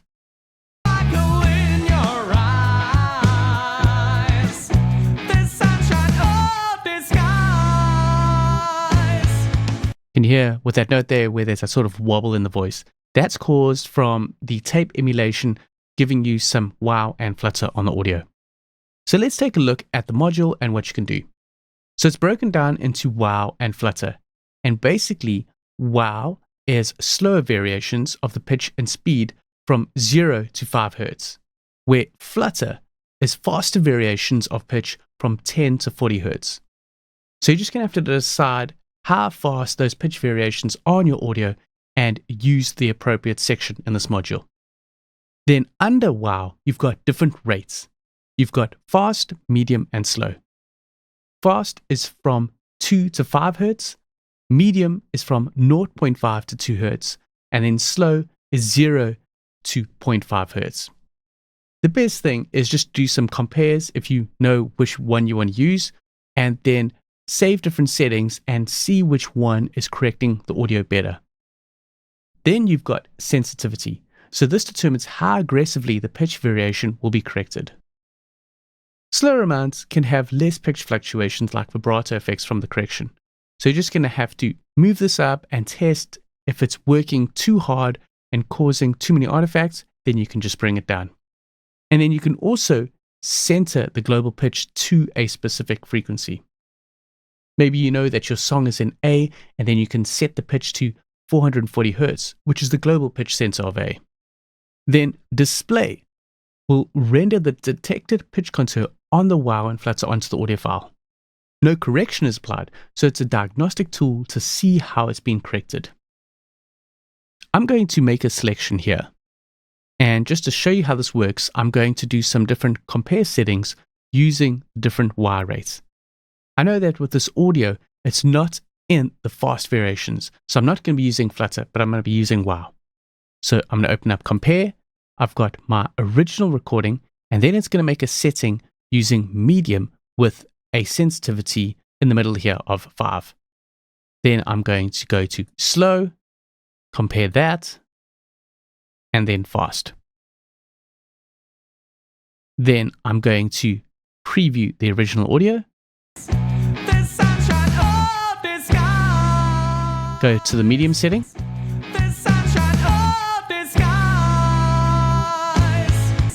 Slow. And then fast.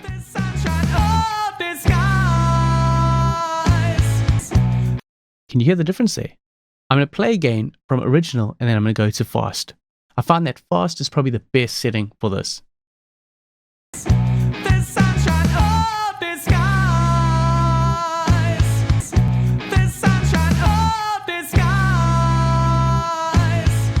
That's working really well.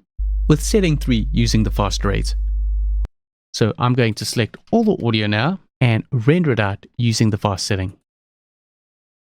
So now let's compare. I'm going to play before.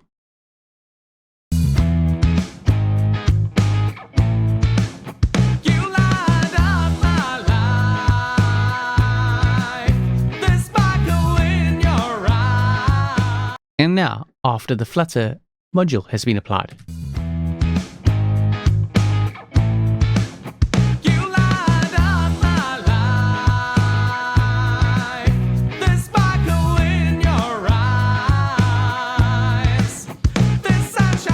Much better. The audio has less pitch variations going on and has improved the audio quality of what might have been a hard recording to listen to. And as mentioned, this works really well with old recordings where it's come from vinyl or tape and it has those pitch fluctuations from the medium that it's come from. Use this module to even out those pitch variations so you've got a steady audio to listen to. Now let's move over onto the next module.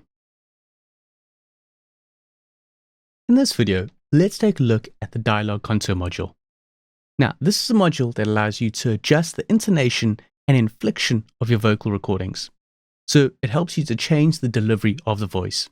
Maybe if you're doing a long voiceover, there may be little sections of the audio where the speaker has done an inflection on the voice where they've maybe pitched up the phrase instead of where it needs to pitch down. I've just done a rough example here where I've recorded my voice and at the end here, the sentence ends, but I've left it hanging with the pitch going up so it sounds like the sentence is still going to continue where the pitch actually needs to come down. And this is how you can use the Dialog Contour module to have your sentence unfinished. So there where it goes unfinished, it feels like it needs to rather go unfinished. So let's see how we can do that with this Dialog Contour. I'm going to make a selection and then it adds that selection into this view over here with the waveform and then below with the spectrogram. So I can see exactly where I need to change it. And then you've got this pitch line. And when you move along, it gives you readouts of the time. And if you click and make a node point and then pull down that node, it shows you how much you're pulling it down by. So I've pulled that down by about 2 semitones. So I want to make a pitch drop on this audio. So I'm going to create some node points and move them around. I can also smooth the curve to make it a bit more natural. Maybe if I've got some very heavy points like that, I can just smooth it out so it feels more natural. I'm just going to drag that back down again, smooth the curve, and then you can also do some formant scaling. So if the pitch down sounds a bit unnatural, you can shift the formant so it suits the recording. And then there's also a pitch offset. So it's acting pretty much like some automation that you draw in your DAW. But instead, it's editing the pitch of the audio and it's using the algorithm to make it sound as natural as possible. I'm now going to preview that contour module to have your sentence unfinished, and we can drag that a bit more down so it's a bit more drastic. Contour module to have your sentence unfinished, shift the formant scaling. Contour module to have your sentence unfinished. That's a bit much. I'm going to jump it all the way to the other side so you can hear how going higher is probably unnatural as well. Contour module to have your sentence unfinished. So somewhere on the right hand side where it's shifting the formant to a low register, but not as much. Contour module to have your sentence unfinished. And then I can also offset the pitch. Dialog Contour module to have your sentence unfinished. That's sounding pretty good. So I'm going to compare that. I'll make a setting. This is the original audio. To have your sentence unfinished. And then with this, to have your sentence unfinished. To have your sentence unfinished. Listening again, it sounds like that formant shifting is maybe a bit too much, and I don't need that pitch offset. I think that's all going to work pretty well. And I can render the changes so that you hear this. To have your sentence unfinished, where before it was this. To have your sentence unfinished. So a very handy tool to use on your dialogue, especially if you need to fix some inflections and intonation on the audio. It's very quick and easy to use, and sometimes you might not have access to go to the artist and get them to redo a part. Then you can use a tool like this to shape that dialogue to suit how it needs to be delivered. Catch you in the next video. In this video, I want to talk about the Repair Assistant. And I could have spoken about this in the beginning of this video series, but I really wanted to leave it all the way to the end. What this Repair Assistant allows you to do is it takes you through steps and asks you a couple of questions and finds out what modules and repairs and fixes you want to do. But I find by having a very good understanding of all these modules, it's going to help the whole process, especially if you're going through the Repair Assistant. If you rely on the Repair Assistant all the way in the beginning, you're not going to really go deep into and finding out how these modules work. But I still want to cover this so you know what it does. So I'm going to click on the Repair Assistant. Then it brings up the Repair Assistant and asks you what you want to do. What type of material would you like to clean up? So here I've got an audio piece where the reverb is too loud in the sound. So it's dialogue. I'll click dialogue. I'll start the analysis. It's going to analyze it for any clipping, clicks, hums, or noise. And then it's going to create some suggested processing for this audio piece. So as you can see, it's giving me the original. Then it's giving me 3 other options. So I can play back the original. This is the sound of a voice being recorded in a sort of big room. So you're getting the voice hitting the walls and the reflections coming back, giving you that reverberated sound. Now here's option A. This is the sound of a voice being recorded in a sort of big room. So you're getting the voice hitting the walls and the reflections coming back, giving you that reverberated sound. I can click here to apply the processing and also adjust the intensity of how much of those modules I want to add. Here is option B. This is the sound of a voice. This is using a voice DeNoise and a gain. So you're getting the voice hitting the walls and the reflections coming back, giving you that reverberated sound. And the last one. This is the sound of a voice is using a spectral DeNoise. Sort of big room. So you're getting the voice hitting the walls and the reflections coming back, giving you that reverberated sound. This is the sound. So out of all these options, I think Spectral DeNoise really works pretty well. But can you see the problem here? I actually wanted to use the DeReverb module. So if you just open up the Repair Assistant and don't know which modules you want to use, you're actually really missing quite a bit. It's a great assistant to use, but really don't rely on it. Rather, learn these modules so you know exactly which ones to go for. For example, instead of using this Repair Assistant and getting all the different options, then listening through them to see which ones to use, I knew that I wanted to use the DeReverb. So I could jump straight for the DeReverb and learn the noise profile of the reverb and apply the settings that I want. So it is a shortcut to getting to where you want to get, maybe with some sounds, but I'd highly recommend learning the modules and knowing exactly which modules work for you. Maybe if you're using a module and it's not really working too well, you can jump to the Repair Assistant and see what suggestions it gives. But I thought I'd just show you what the Repair Assistant is, but really the power in this application is knowing how to use each of these modules. So now, having gone through all those videos, you should really have a very good understanding of what RX is capable of and how you can use it on different types of audio files to repair and fix and process them. I hope you found this video very informative. It really is a great application. And I also would like to point you to go looking at some of iZotope's other video tutorials on Groove3 so you can see what other products they have available and how you can use those to further enhance your audio productions.